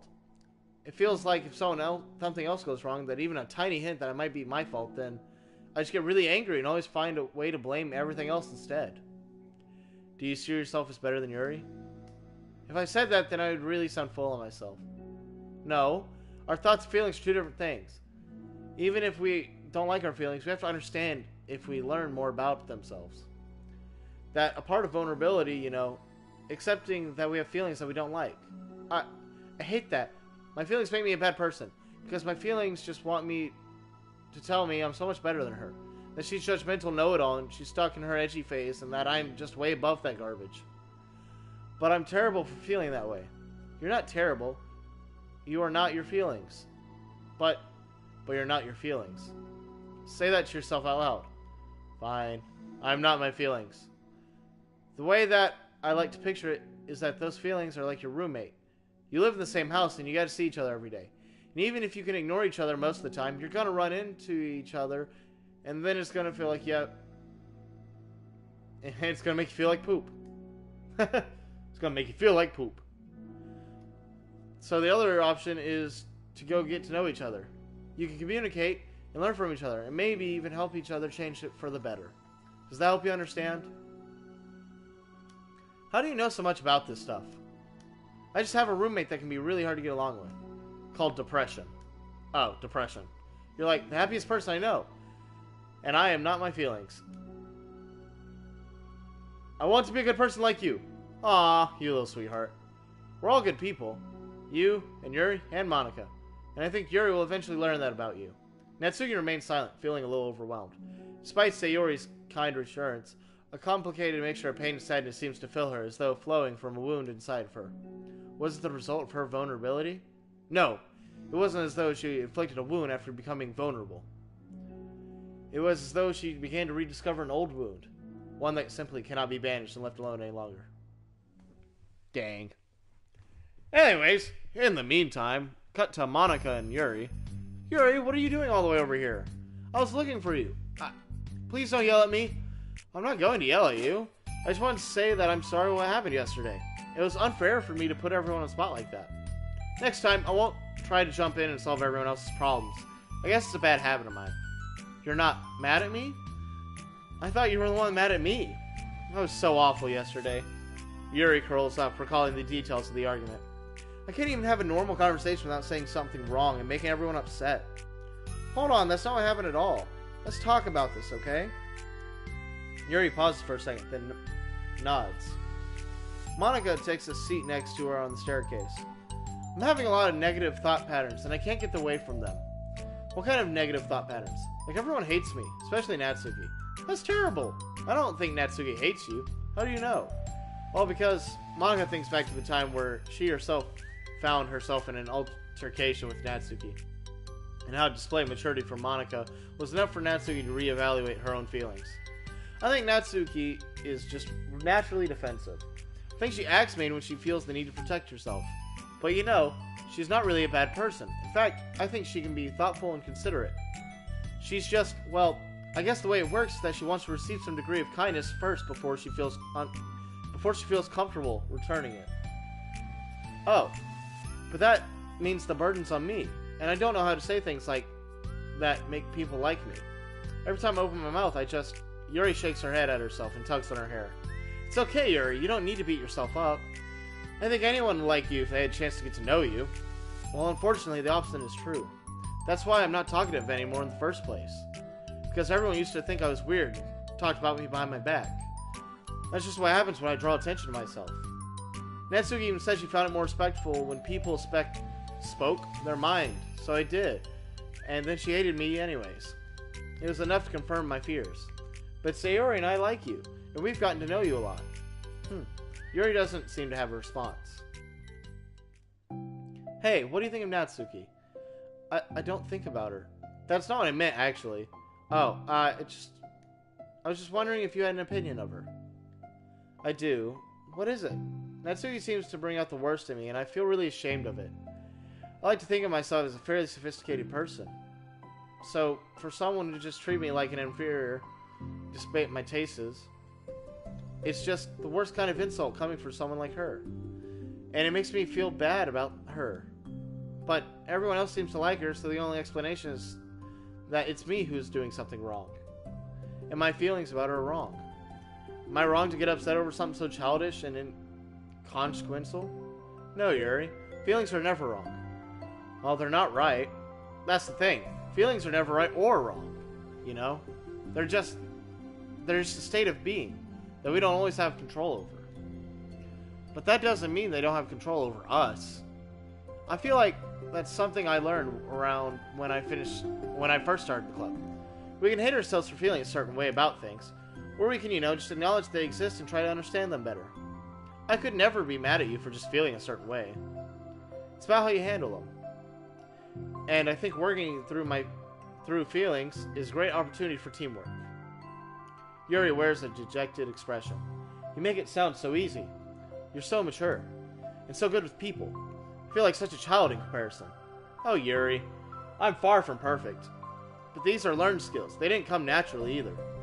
It's really hard to, reflect on yourself and separate your feelings from your own thoughts. I just want to be a good person. I think it takes a good person to get this far. That's not good enough. I want to be able to communicate to her. Communicate what? How I feel. It makes me feel frustrated and upset that she's so negative and dismissive on things that are mean to me. And now how it reminds me of me.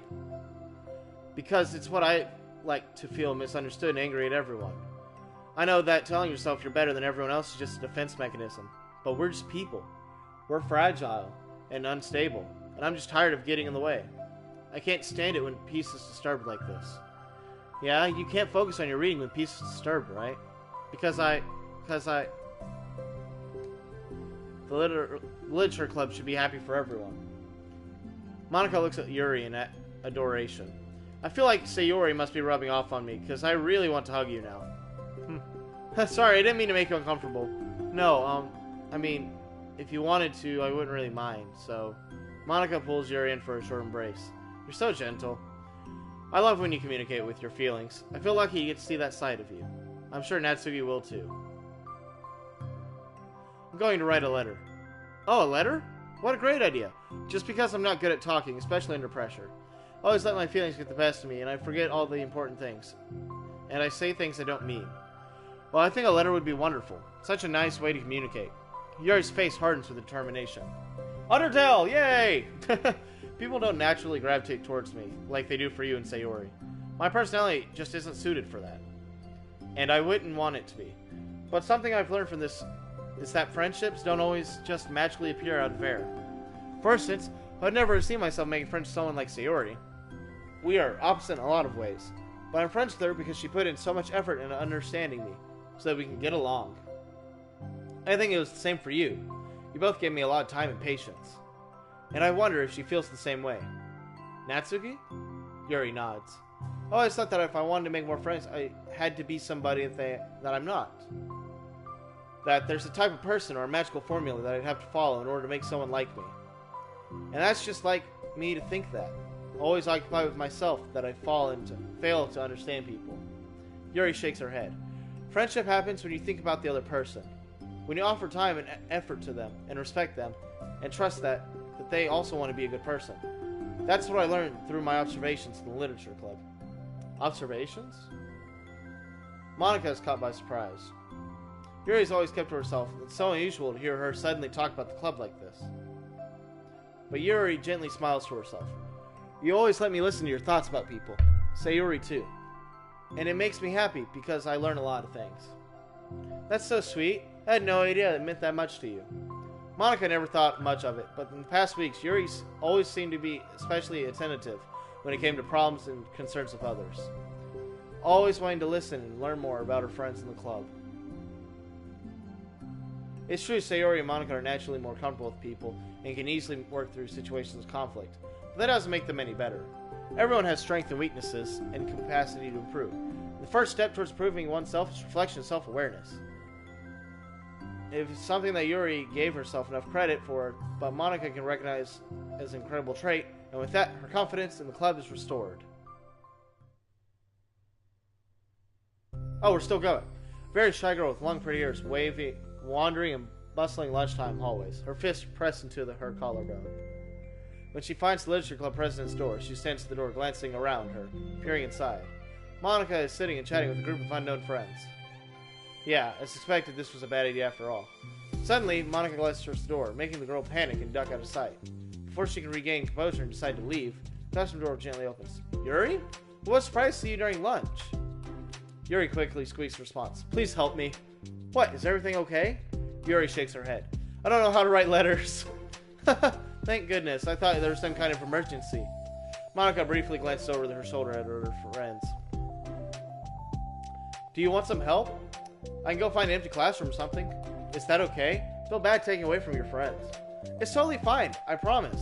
We weren't really doing anything. One sec. Monica trots back to the classroom. Something like, I gotta go, to her friends, and then grabs the pen off of her desk before returning to Yuri. Okay, let's find somewhere quiet. Yuri nods and follows Monica as the two of them set off. WSG. What's up, Zam? How are you doing today? I'm gonna ask you that as well, apparently. Huh? Me? Well, yes. Oh my gosh, sorry, I was just a little caught off guard. I'm doing well today, just tired. I never seem to get enough sleep during the week. How come?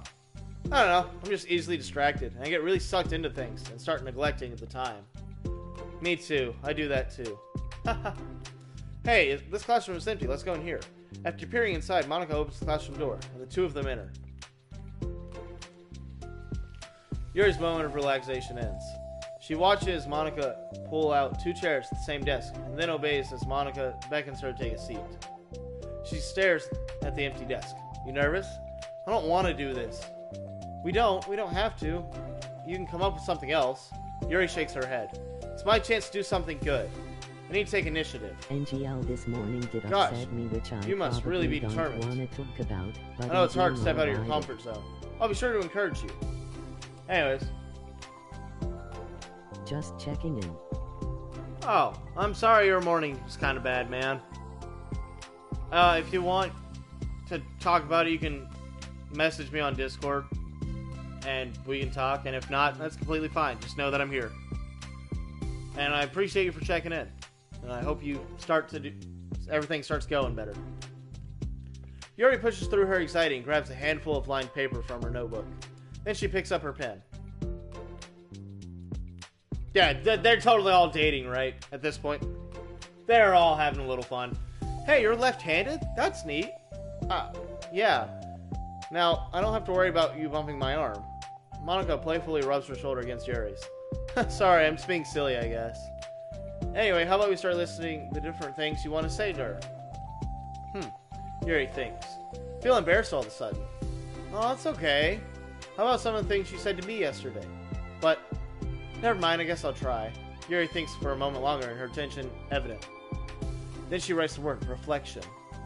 It's about my reflection on our behavior. The key question is why we act like this towards each other, but we've been able to separately be friends with Sayori and Monica. That's me. Hey, yes, it is.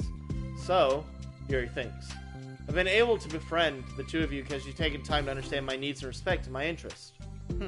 Same goes for Natsuki, too. We started off pretty hostile towards each other because I was so worried about getting what I wanted, but she wanted to be respected more than anything else. Once I stopped making it all about me, she was able to do the same. I finished up one of my newest game and now Buddha work on another game when in home. I want to do that too. Oh yeah, I've seen. And I'll probably be playing that tomorrow. I don't know if it said that already or not. And I'm really excited for it. Happy ATM.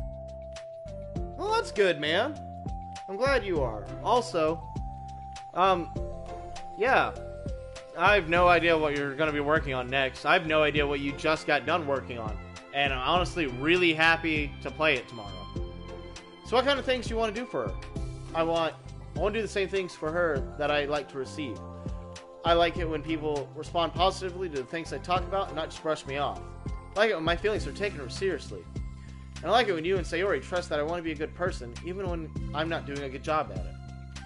Let's write those things down. Okay. Yuri writes some things down.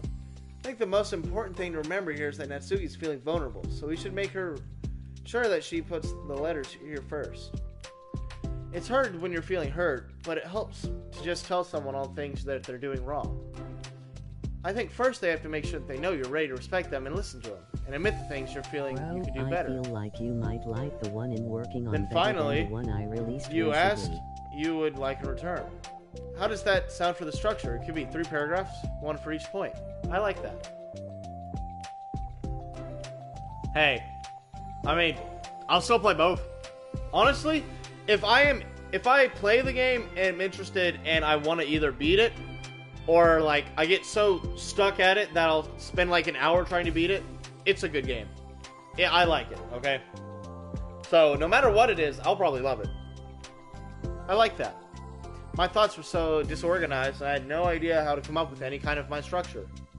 You're so amazing at these. It's short, stop. by the way. You've done so much more than I have, you know? The complex? Like, are we talking like 30 minutes to an hour short? You spend so much time reflecting and being open-minded. That's the hardest thing for anyone to do. All I'm doing is helping you put it on a piece of paper. So I think you're the amazing one. Monica gives Yuri's hand a quick squeeze. When she lets go, she's caught by surprise when Yuri curls her fingers to hook Monica's hand in place. You might have a game to beat of mine's big smile. Oh yeah, classified? Not happening. I tried to go back and I don't know. My ADHD could not let me focus that flashlight.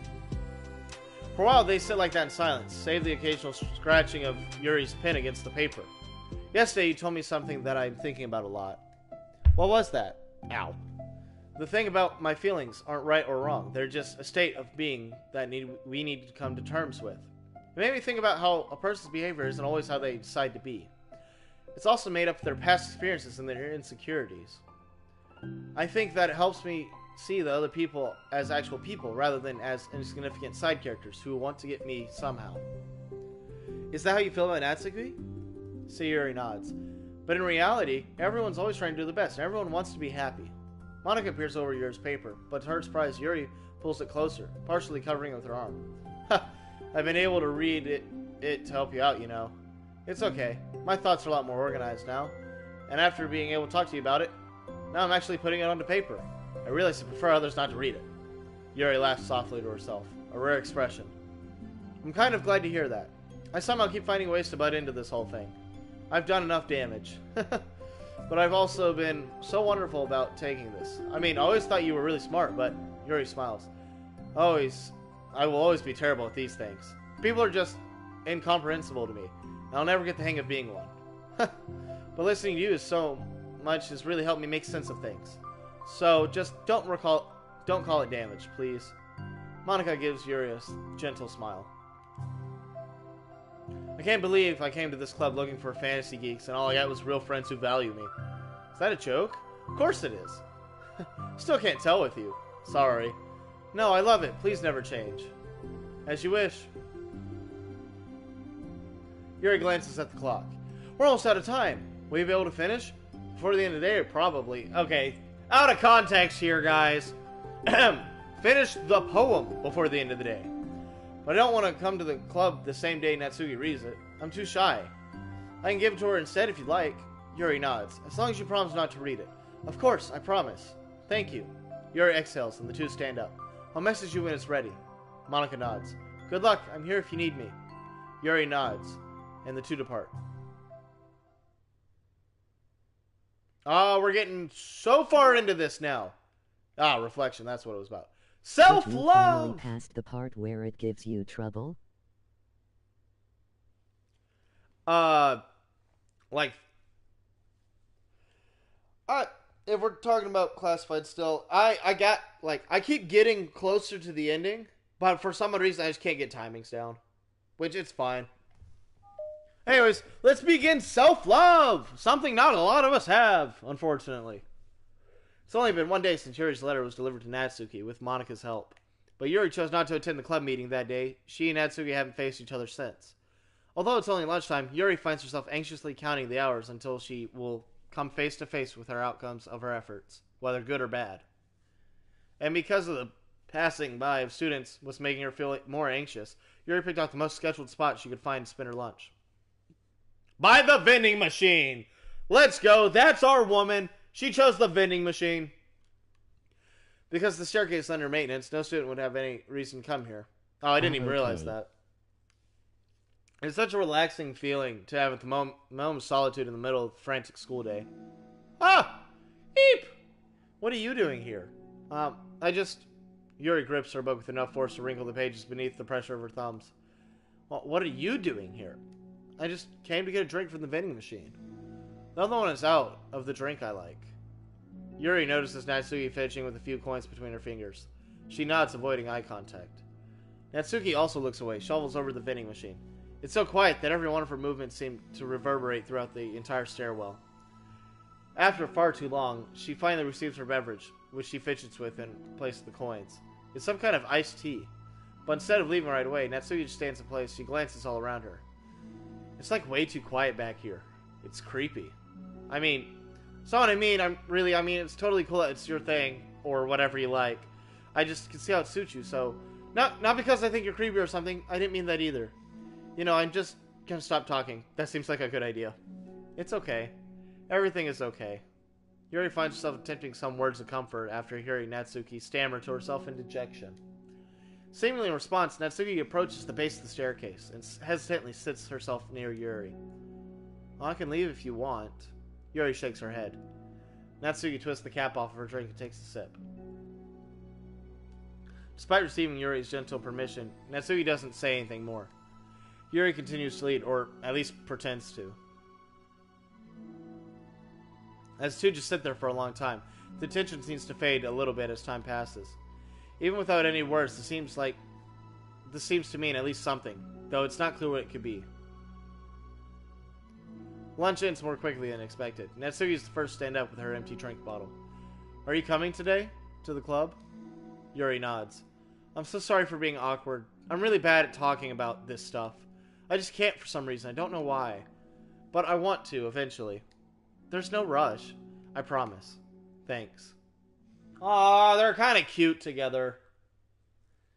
Sucks that they were, like, such assholes to each other. The next day, also by the vending machine, Natsuki appears from around the corner and steps to the vending machine, glancing at Yuri as she does so.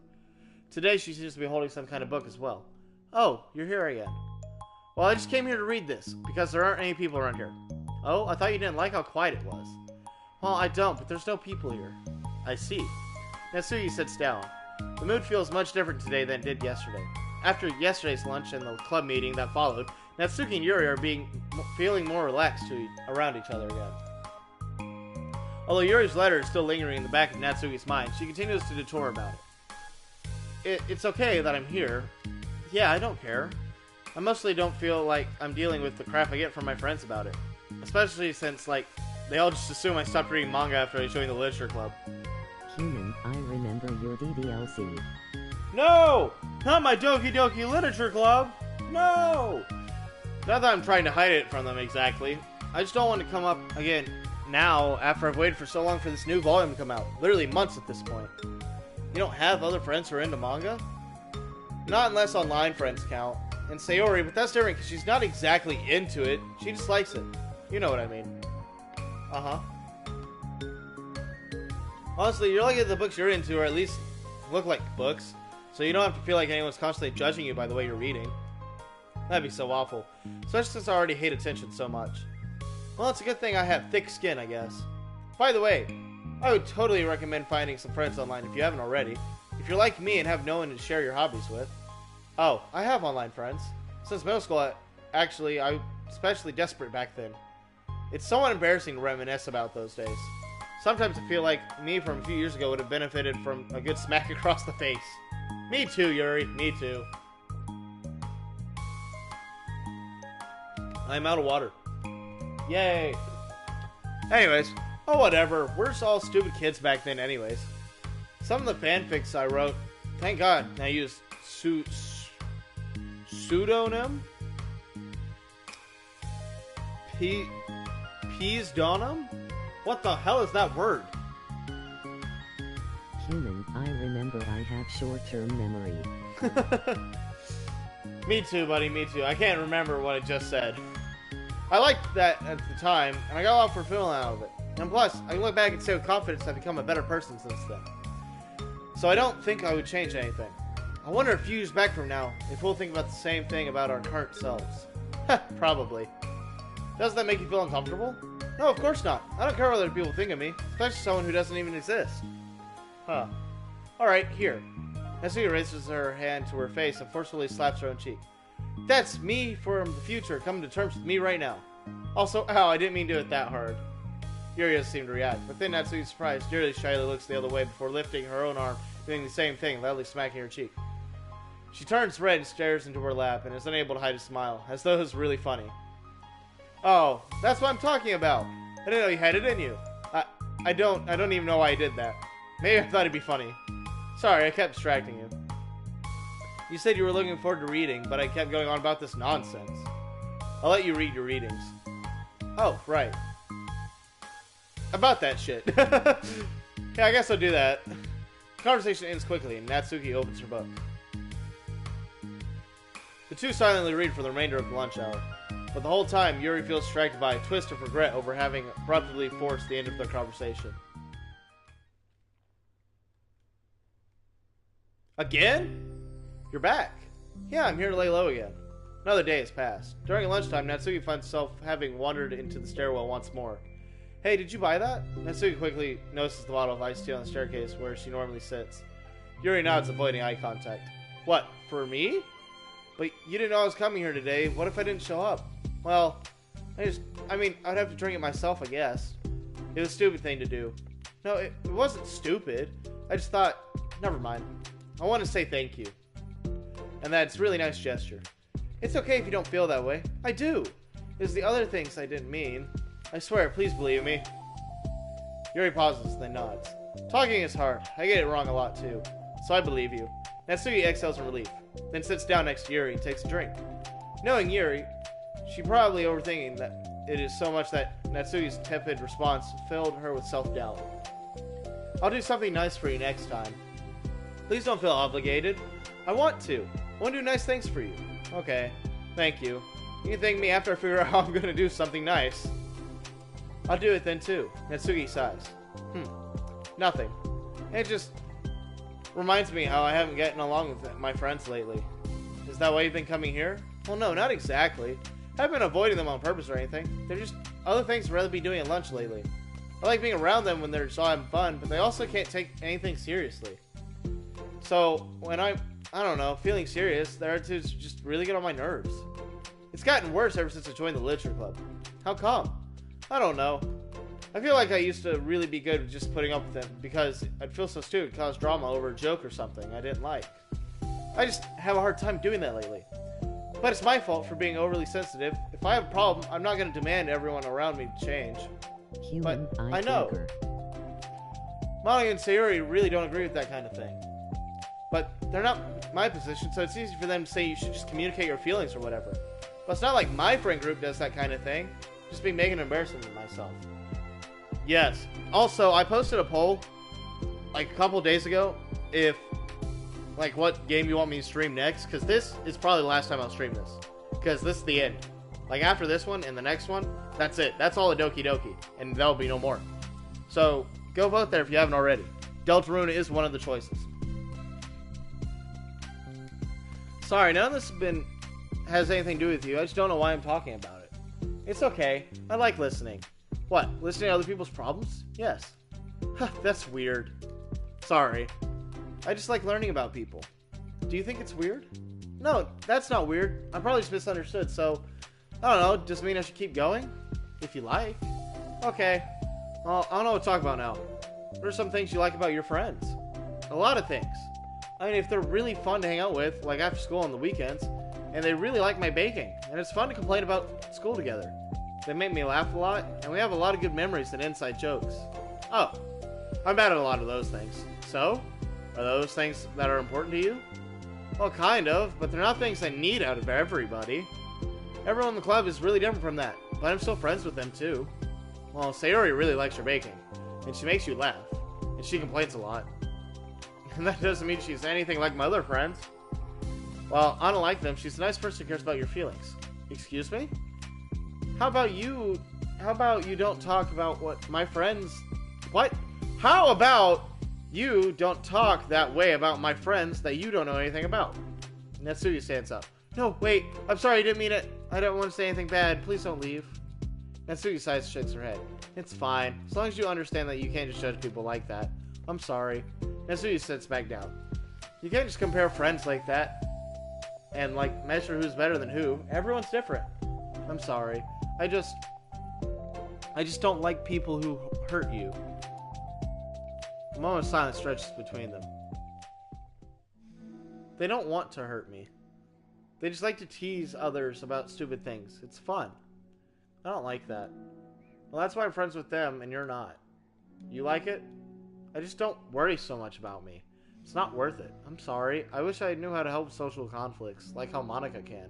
She's good at these things. Not really. Also, I don't always want help. Sometimes it's just stuff I have to deal with. That's what Monica and Sayori never seem to understand.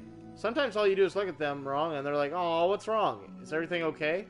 I just want to mind my own business sometimes and decide myself if I want to talk about things. The only one who understands that is you. So you really shouldn't be so hard on yourself.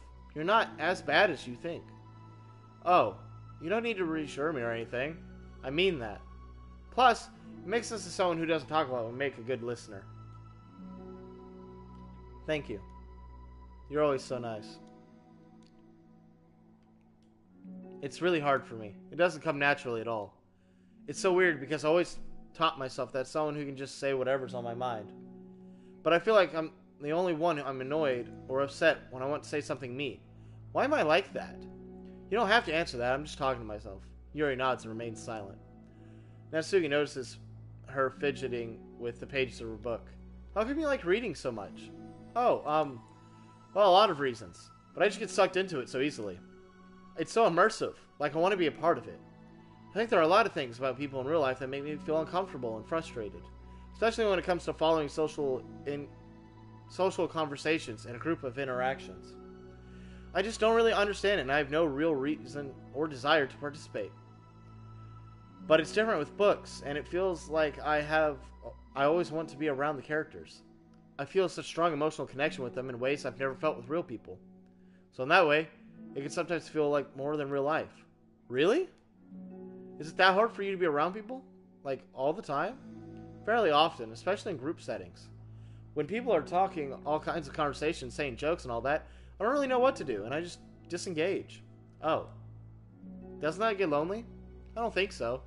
I still enjoy spending time with people one-on-one, and I have online friends too, of course. Do you ever wish we could be friends in the characters in your books? All the time. Sometimes so badly that makes my heart ache. Yeah, me too. Really? A lot. Like more than anything. After Natsuki mutters that, silence fills the stairwell once more. But it's a mutual silence. One full of understanding. Oh, okay. Well, we're on the last side story. Let's go. Hey. Oh, hello. Is this all taking place on that stairwell? We're not going to see anybody else. It's just them on the stairwell. Almost thought you weren't coming today. Yeah, well, lunch's already more than halfway over. Natsuki had typically been meeting Yuri in the stairwell much earlier, since it had been a good way of dodging her friends when she didn't feel like seeing them. Today, she's holding a large plastic container in both hands. I ran into my friends, so I hung out for them with a while. Is that so? Yeah. I was in a good mood today, so I figured I should. I hadn't seen them in a while, which I had come up with an excuse for, but I expected that. Plus, I had more of these things than I know what to do with, so I figured to share them. She sits down, Natsuki opens the lid of her container. You made cupcakes? I know it. You know it. It's been a while since this point, so I figured it was about time again. You can take one if you want. Yuri takes the cupcake and carefully twirls it between her fingers. It's brown with dark green frosting, immaculately shaped in a floral pattern and topped with some glittery powder. How pretty. I just say so, I may not be able to finish it. Are they for the club? Yeah, I guess so. I didn't really think about it, I just made them. Ah. I just thought that was because green is Monica's favorite color, right? Well, yeah, but that's not really... Yuri takes a small bite. It's green tea flavored. I love green tea. Oh, do you? That's just a random idea I wanted to try, so... Don't laugh at me. I'm not. I just feel happy. Oh, sorry. Usually when... Never mind. What I meant is that I'm glad. Sorry for saying dumb things again. Hey guys, how's it hanging? I just want to do something nice. It's going great. The side stories. That's what I'm doing. In fact, I'm on the last one. You've missed, unfortunately, the last 11. And this is something that I would happen to be good at. And I do know that you like them from past experience. Yuri's face turns red, recalling the time she treated herself rather generously to Natsuki's cupcakes. Ironically, her mouth is too full of cupcake to stammer an excuse, so she just settles for a disapproving look. How did you get into baking? Well, I don't know. This kind of just always appealed to me. Well, after a few years ago, I read this one manga with a lot of baking, so I got super into it for a while. And I was probably making stuff almost every day. But it's something I always knew I liked anyways. It's like baking. It's like the art. But when you get good at it, it feels more delicious too. Or it gets more delicious. I'm struggling to imagine myself putting heart into something so artistic. Knowing that it could be so... just be eaten afterwards. Yeah, maybe too practical for it. I think I prefer to be on the receiving end. That's my other favorite part about it. It's something I can do that makes a lot of people happy, like unconditionally. Everyone is always thankful, and in the moment, you get to be like the bringer of joy. I don't know. Makes me feel sad. Oh, well, she didn't say sad, but I was expecting it. Valued. Yeah, I guess that. You're able to make up with your friends today? There really wasn't anything to make up with them about. They weren't fighting or anything. You weren't? Maybe I misunderstood. It only turns into a fight if I lose my cool. And it's just unnecessary drama. It only makes things worse. So they're not going to stop? I mean, it only happens sometimes anyways. It's just the way they are. I'm not the only one who ever has a problem with it. It's not worth it. Especially since I have gotten somewhere to go now and I don't feel hanging out with them. Oh? I see. Cupcake's empty foil wrapper audibly crinkles as Yuri clenches a fist. I'm glad the situation is resolved. And that you don't have to avoid them anymore. Yeah, me too. Just kiss! Do it! And I don't have to bother you during your alone time anymore. I'm sure you have a lot of reading to catch up on. Yeah. I know that the cupcakes are basically nothing compared to all the stuff you've done for me. But it's the best I can do. So you can have the rest of them. Natsuki grabs the box and slides it over to Yuri's feet.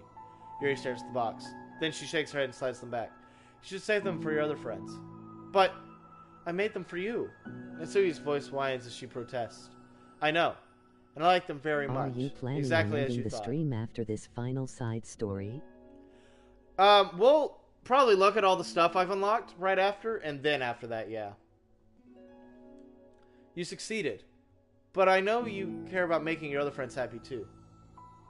And if this is the way you want to make that happen, then I'm not going to take it away from you. No, they weren't for making you happy. You The make blah me blah happy. blah. What? What my...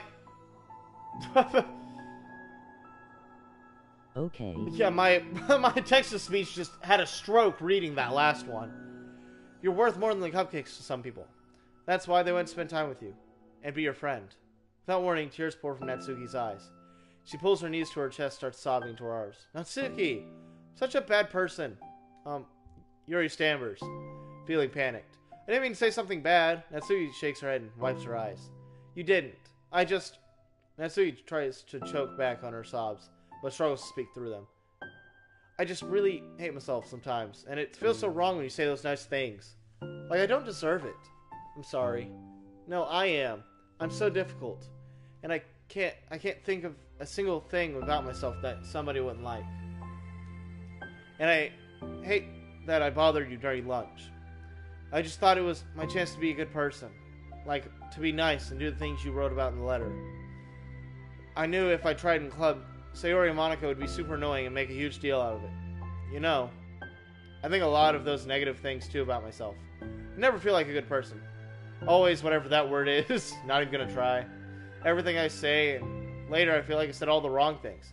I just spend so much time thinking about myself, and feeling like everyone must hate me. So I understand that through my own experience. That's why I wanted to write this letter and express my feelings. What game are you playing It pained me next? to see those things in someone else that I saw myself. Okay, I released a poll in my community tab a little ago, like a couple days ago, and it has a list of as 4 games that I would live stream. So whichever one is the most voted for, probably at the end of today, is the next game I'm streaming. So if you haven't voted, voting would be good. Democratic! I'm kidding, I don't care. I don't care about politics. Pay me to see those things someone else that I saw. Natsuki sniffles. Yuri rustles through her bag and pulls out some tissues, then hands them to Natsuki. Monica told me that it takes a good person to reflect on these things. The desire to improve yourself that makes you a good person, so don't worry much. Also, there are things about you that people would like, so... Like what? Like how you're fun to be around. And you're not shy, so you know how to make people laugh. And you're very passionate about things that you know how to take lead. And you care about other people. And just a lot of things. Oh. Well, now you're making me feel really embarrassed. Oh, you're the one who asked. And don't you think I feel embarrassed? Natsuki tries to hide a smile. Then she sighs and fades again. Every time I come here, I always think it's the last time, but when I keep coming back for some reason. Is that bad? It's just really confusing. I mean, my friends and I go way back. So ditching them all the time feels like, I don't know. Feels like what? Natsuki's voice gets quiet. Maybe I'm scared they'll all get mad at me. I really don't know what to do. She pauses. Yuri stares into the distance, tracing her eyes along the patterns of the floor tiles, while she thinks. What would you do, hypothetically, if your friends were happy for you instead of mad at you? Happy for what? Happy that your new club is making you happy. Well, that's just not a fair hypothetical. Natsuki says that, but with little confidence in her voice. I always told myself that I don't rely on the approval of others to be happy. I still feel that way. But I'm spending time with people who put me down whenever I don't have their approval. That's probably what's making me feel so confused. Because I'm threatened out of all the things that should make me feel happy. So no matter what, it's like I have to be unhappy to be happy.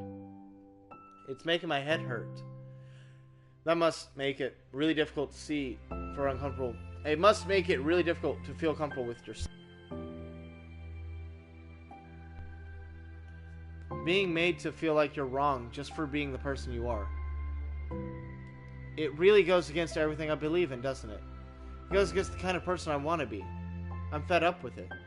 I'm fed up with a lot of things. Natsuki presses her palms to her forehead and shakes her head.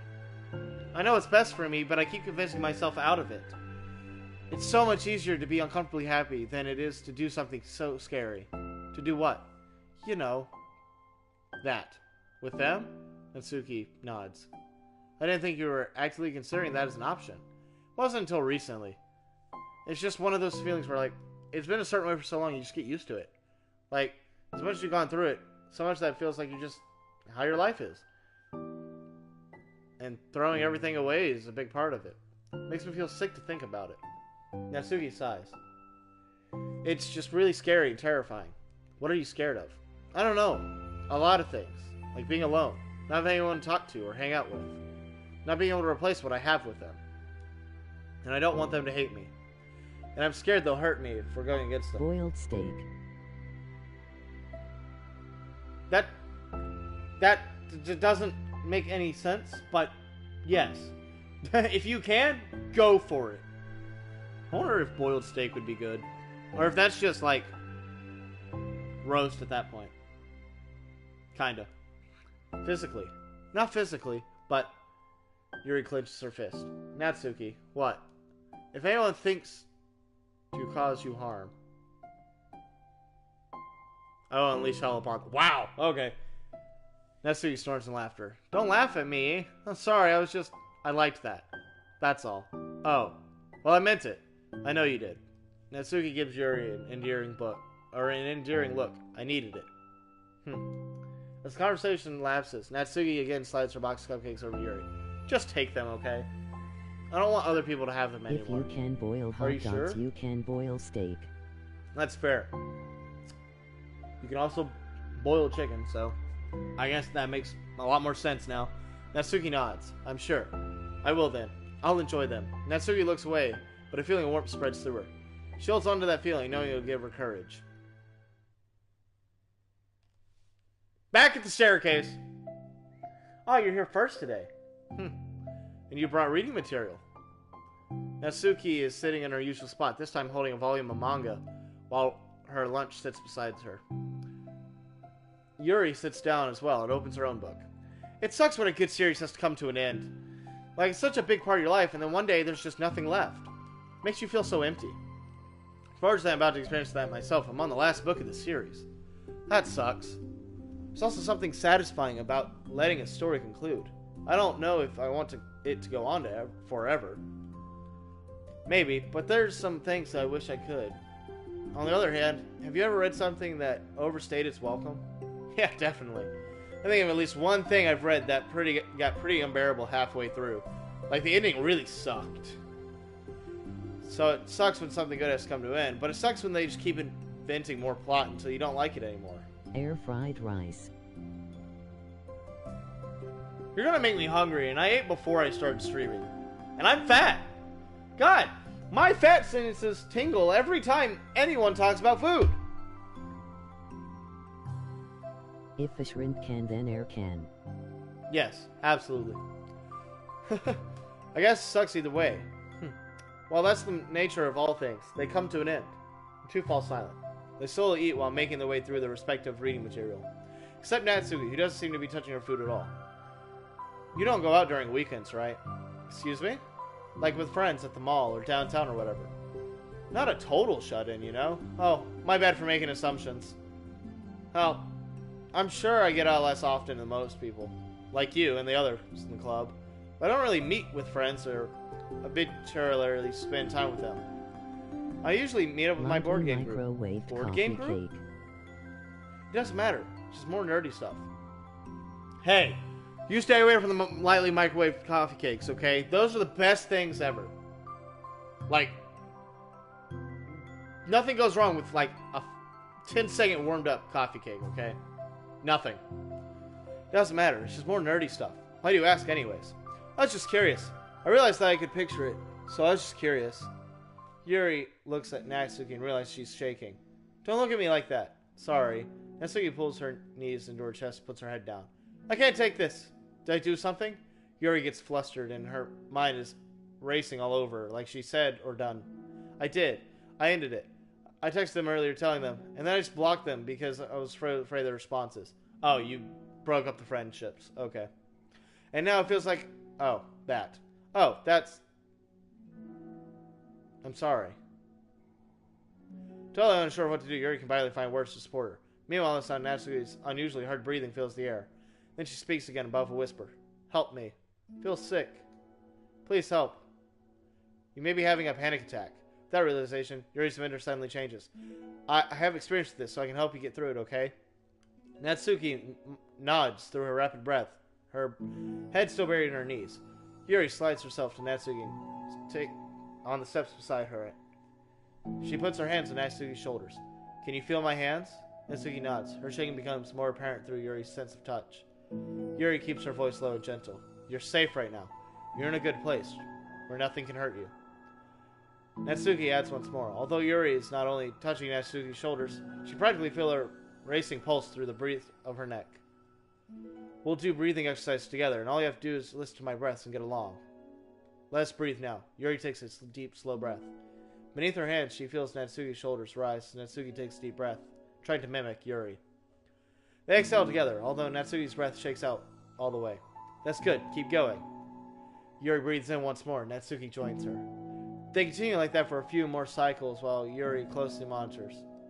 Eventually, Yuri feels Natsuki rest more of her weight onto Yuri's palms. Let's focus on the physical world. All you have to do is focus on the feeling of your... He's going in and out. No! No! The weight of my hands on your shoulders. Also, okay, about the real life streams stuff that's now popped into my head. I know that's probably the bad thing to relate to what you just said because bad. I thought about at some point in my life doing a sleep stream. And for those of you who don't know what it is, I can tell you if you ask about it. But I wonder if you guys would be interested in that. But anyways, you're in a good, safe, comfortable space. Aww. Mother Yuri, everyone. Mother Yuri. Minute passed in silence. By now, the worst is past, but Yuri is determined to not move away until Natsuki prompts her to. Meanwhile, Natsuki has lifted her head off of her knees, and her breathing has steadied. Then she takes a final deep breath and pulls herself to her feet, causing Yuri to let go. She stretches her arms. I'm sorry, I didn't mean to freak out. I don't know what my deal is. You don't have to apologize. We don't care if you stream you napping. This would be enormously stressful for you. No, so the point of a sleep stream is, you know, the point of me is to try and get as much sleep as possible. But you guys, like, either, I'd probably just do it for free. You guys putting in, like, sound bits that play through speakers to keep me awake the whole night. Like, they can be loud nonsense things, like a fart sound, or, just random stuff. You can even do the Buzz Lightyear sound, like, commercial. You can do that stuff, just to try and keep me awake the whole time. Oh, okay. Yeah, no, just me going to sleep, that would... What a twist. Just stream me sleeping and have the sounds turned off, and just fake y'all out. Yeah, no. I want to be tortured. Like, I want to feel like I get no sleep permanently for the rest of my life. Just wake up with night terrors. You know, the Buzz Lightyear commercial. Uncle Samsonite noises. Sure, that'll work. Is that going to keep happening? It may or may not. But we can take measures to help prevent it in the future. Please. But I think it will naturally get better over time. Natsuki motions to sit back down again, so Yuri moves over. Yuri turns away to pick up her open book from the dusty floor, which she had hastily set down earlier. She brushes the desk cover off. I don't think I could have gotten through that alone. You're not alone. Feeling shy again, Yuri speaks Coffee into her own life. cats. Yes. Even coffee. You can even put the microwave sound effects of it going off on. Okay? Or the Nokia thing. From now on, you don't have to do anything alone. Aww. As she says that, Yuri tenses up. Rare for her to be openly sharing her thoughts. But something about Natsuki, of all people, makes it feel so natural. Perhaps because Yuri and Natsuki are so timid and uncertain. Natsuki did such a good job at hiding it that it's taken a long time for Yuri to finally realize it. And because of that, Yuri is able to deliver the reassurance that she herself would have wanted. Demonstrating that you deserve the love of others. You can accept that for the first time. Then perhaps you can begin the Timu toolless, two-iness journey of learning to love yourself. Aww. Do you really mean that? You're probably going to regret saying that if I do. How so? Because I'm probably going to have a lot of free time during the weekends from now on. So you're giving me permission to be as annoying as I want to drag you around. I see. But you already said it, so you can't take it back now. Well, I suppose I have no choice but to accept that responsibility then. Mm-hmm. I know a good ice cream place. Oh? That means you'll finally figure out my favorite ice cream flavor. Huh? What are you talking about? Oh, you don't remember? First day you came to the club, you guessed everyone's favorite ice cream flavor. But for me, you said you had no idea. Seriously? I don't remember that at all. Oh wait, yes I do. I said it was probably green tea. Yuri shakes her head. It's a good guess. My favorite is usually to get chocolate and raspberry together. Chocolate and raspberry? How fancy. How is that fancy? I don't know. I feel like I should have guessed something like that. Well, maybe next time I'll try chocolate and strawberry. Hey, strawberry's my favorite. What a coincidence. I think it helps to have something to look forward to. I still have the sick feeling in my stomach, but it's easier now to convince myself that I did the right thing. Is there any better I could be doing? Not that I know of. There's nothing that would make this easy for me. Would you be willing to spend like a minute or two to check out my most recent community post? Yeah. I have a lot of free time between now and, like, the rest of my life. So, yes. And you already did more than I thought you could. Come to think of it, we never talked about the letter you wrote. I feel like you were way past that at this point. I don't even know what to talk about. Except that I think you helped me understand my needs a little better. The way I like to be treated. And the kind of friends that I want to have. That's why I wanted to start coming here in the first place, even though I thought I was scared that I was causing more problems.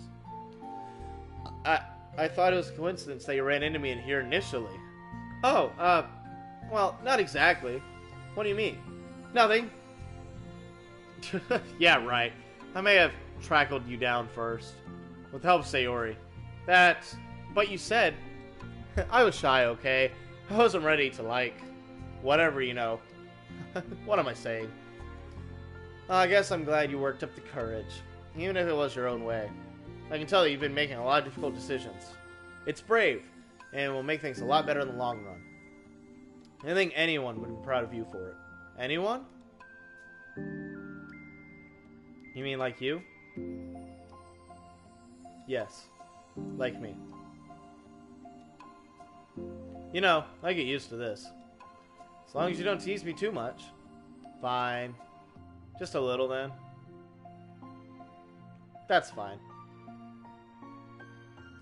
I know how uncertain everything feels to you right now, but I really do think good things are in stone. Those are my honest feelings. Thanks. Feels so nice to be reassured. Two girls continue their conversation through the remainder of lunch. But a new feeling hangs in the air, a feeling greater than the certainty of their path forward. In just a few hours, there will be another literature club meeting, where the four club members will finally happily spend time together. Each of them with their own special qualities, having something unique that they can deliver to one another. Through friendship and literature, the club members will continue to grow and find happiness together. The end of each chapter is the start of the next, Yuri thinks to herself. Since she's about to finish her long-running series, it'd be best to have a new book lined up. Perhaps this weekend would be a good time to visit the bookstore. Together. And then the freaking main character ruins it all. Wait! Wait, there's more! Wait! Wait, there's more! Wait! Wait, there's more! We're not done yet! 4-hour stream! Let's go! This is... Wow. Okay, everyone. We're going to be taking a break from the usual activities today.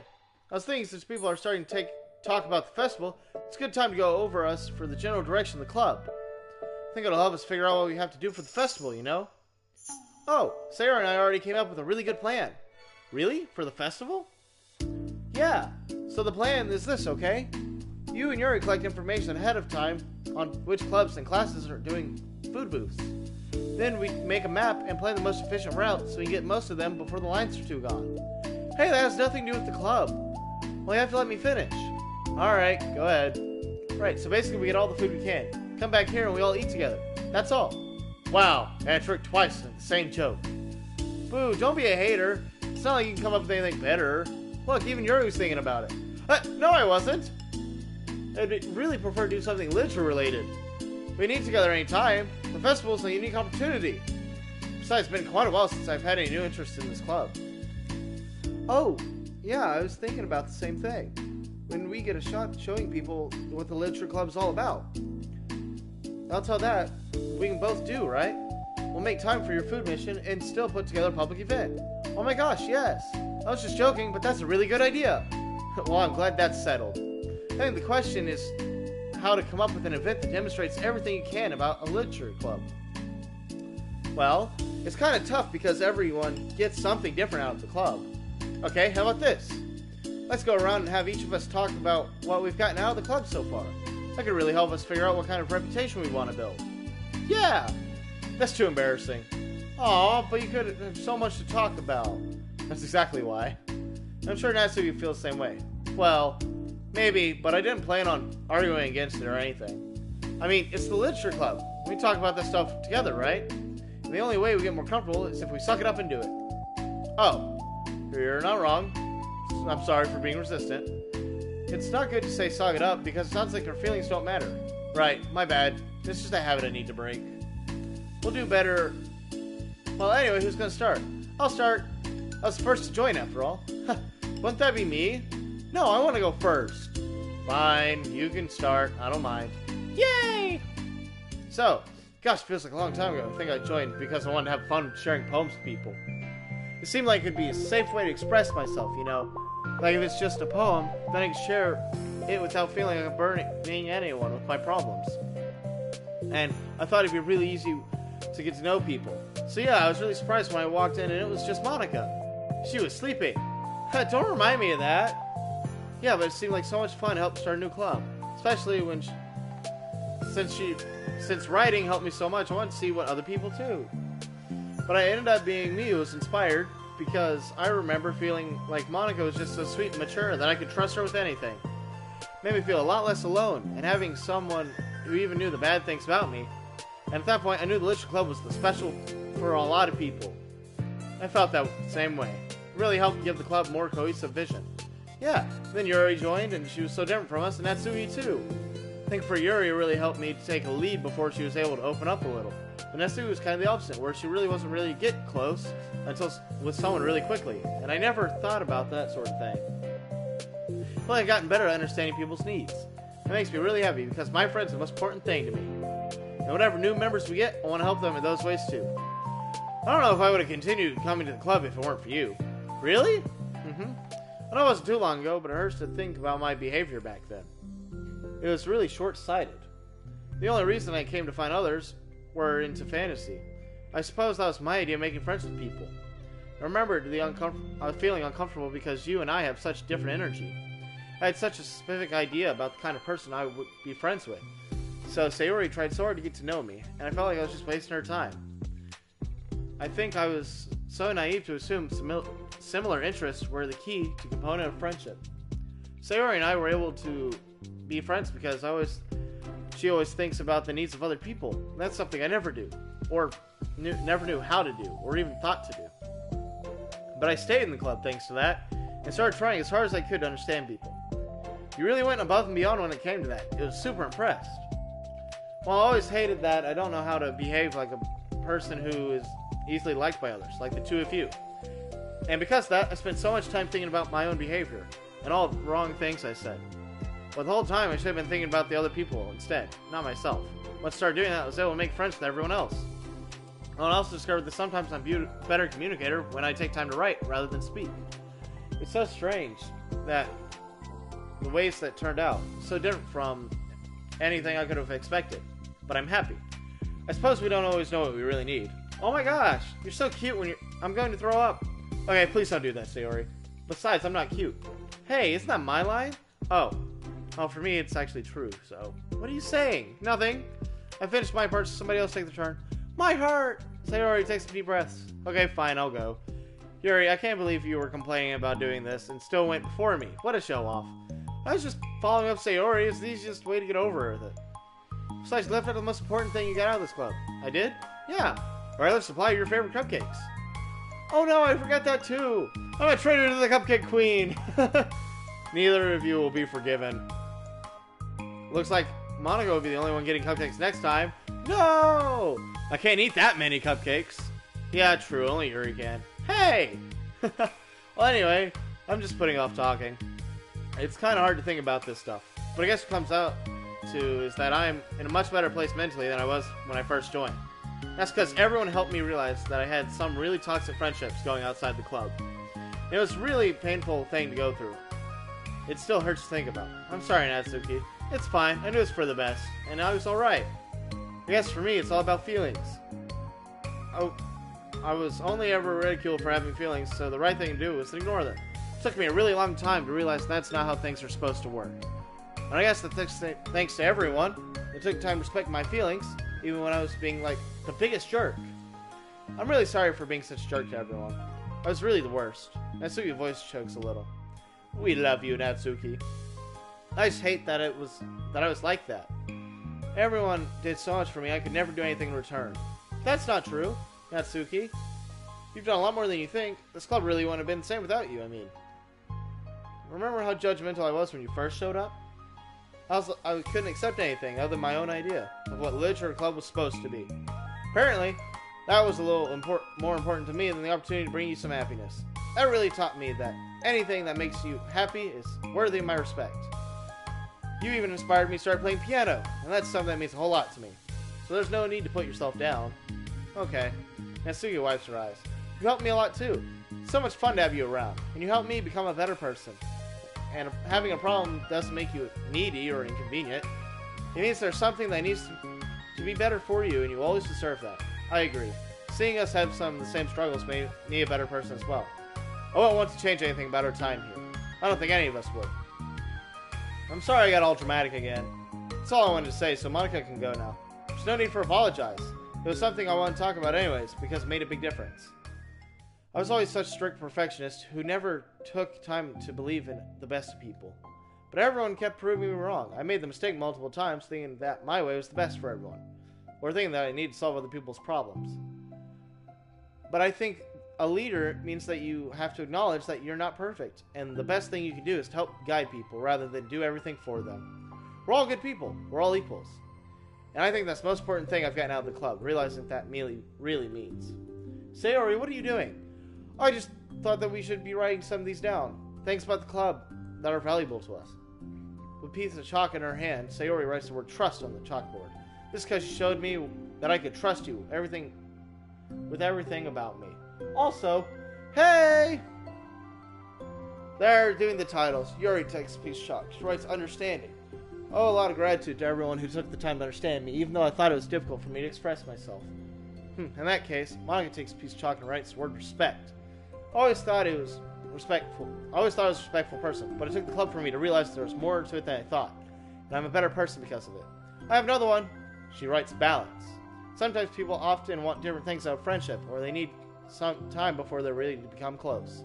So it's important to keep things balanced between you and the other person. That reminds me. Yuri writes reflection. I've always been a reflective person, but most of it's been nothing more than hating myself for all the things I did wrong. Once I started reflecting on other people, it's not just myself that changed for me. So I think it's the most important one for me. That's great, we have a whole list of things now. Suddenly everyone starts looking at Natsuki. Well, everyone took the chalk, so don't look at me like that. You could have just asked. Monica hands a piece of chalk to Natsuki. Then Natsuki writes self-love. I don't know how far I've gotten with it yet, but it feels like we're at least on the right track. So there's my contribution. Together everyone stares at the words on the board. Wasn't this club supposed to be about literature? We still do have a lot of literature. Friendship and literature. Yeah, you're right. Friendship and literature. Natsuki and Yuri nod agreeably as well. Hey, let's take a picture together. We don't have one yet, right? Yeah, you're right. Make sure you send it to me after. Wait, can I brush my hair first or something?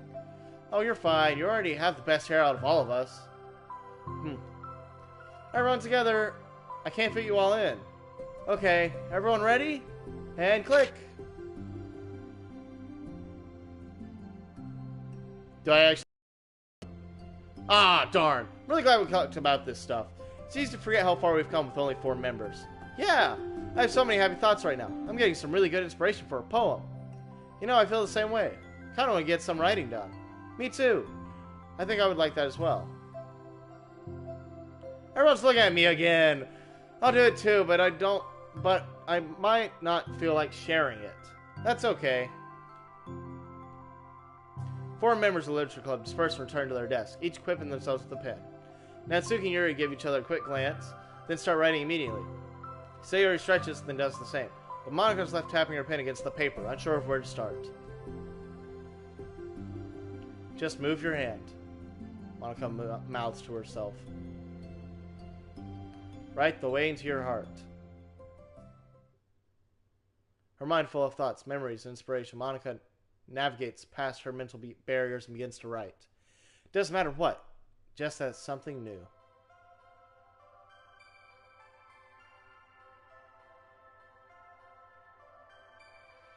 Alright.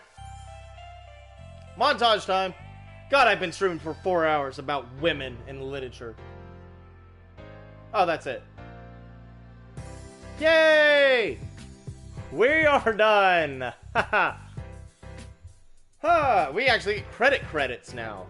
Holy crap.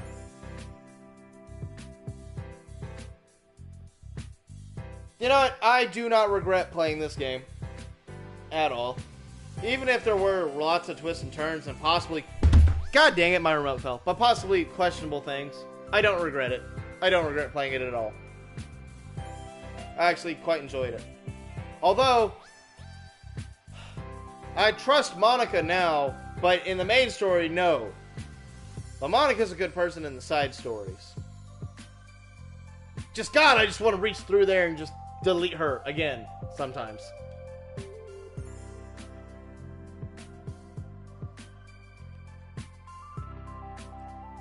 Alright, we're sitting through the credits. I'm gonna go see what is winning right now.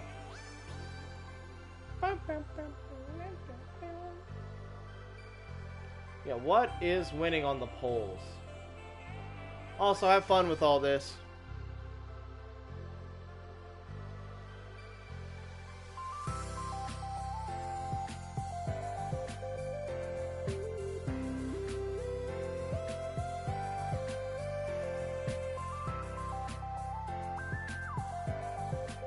Bum bum bum bum. God, the music's so good too.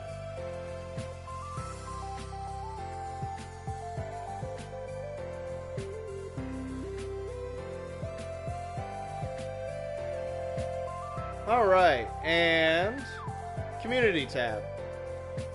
Deltarune is winning by a lot right now, honestly. So, that'll be nice. So Deltarune might be the next thing we're streaming. Oh look, there's the photo. Everyone's happy.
Anyways, after the moment of silence, we're done here.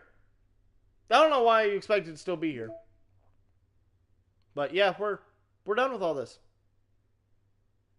Here, have some hug energy. That's sad. You know what? It makes sense, though. Have some Mario Galaxy styled music.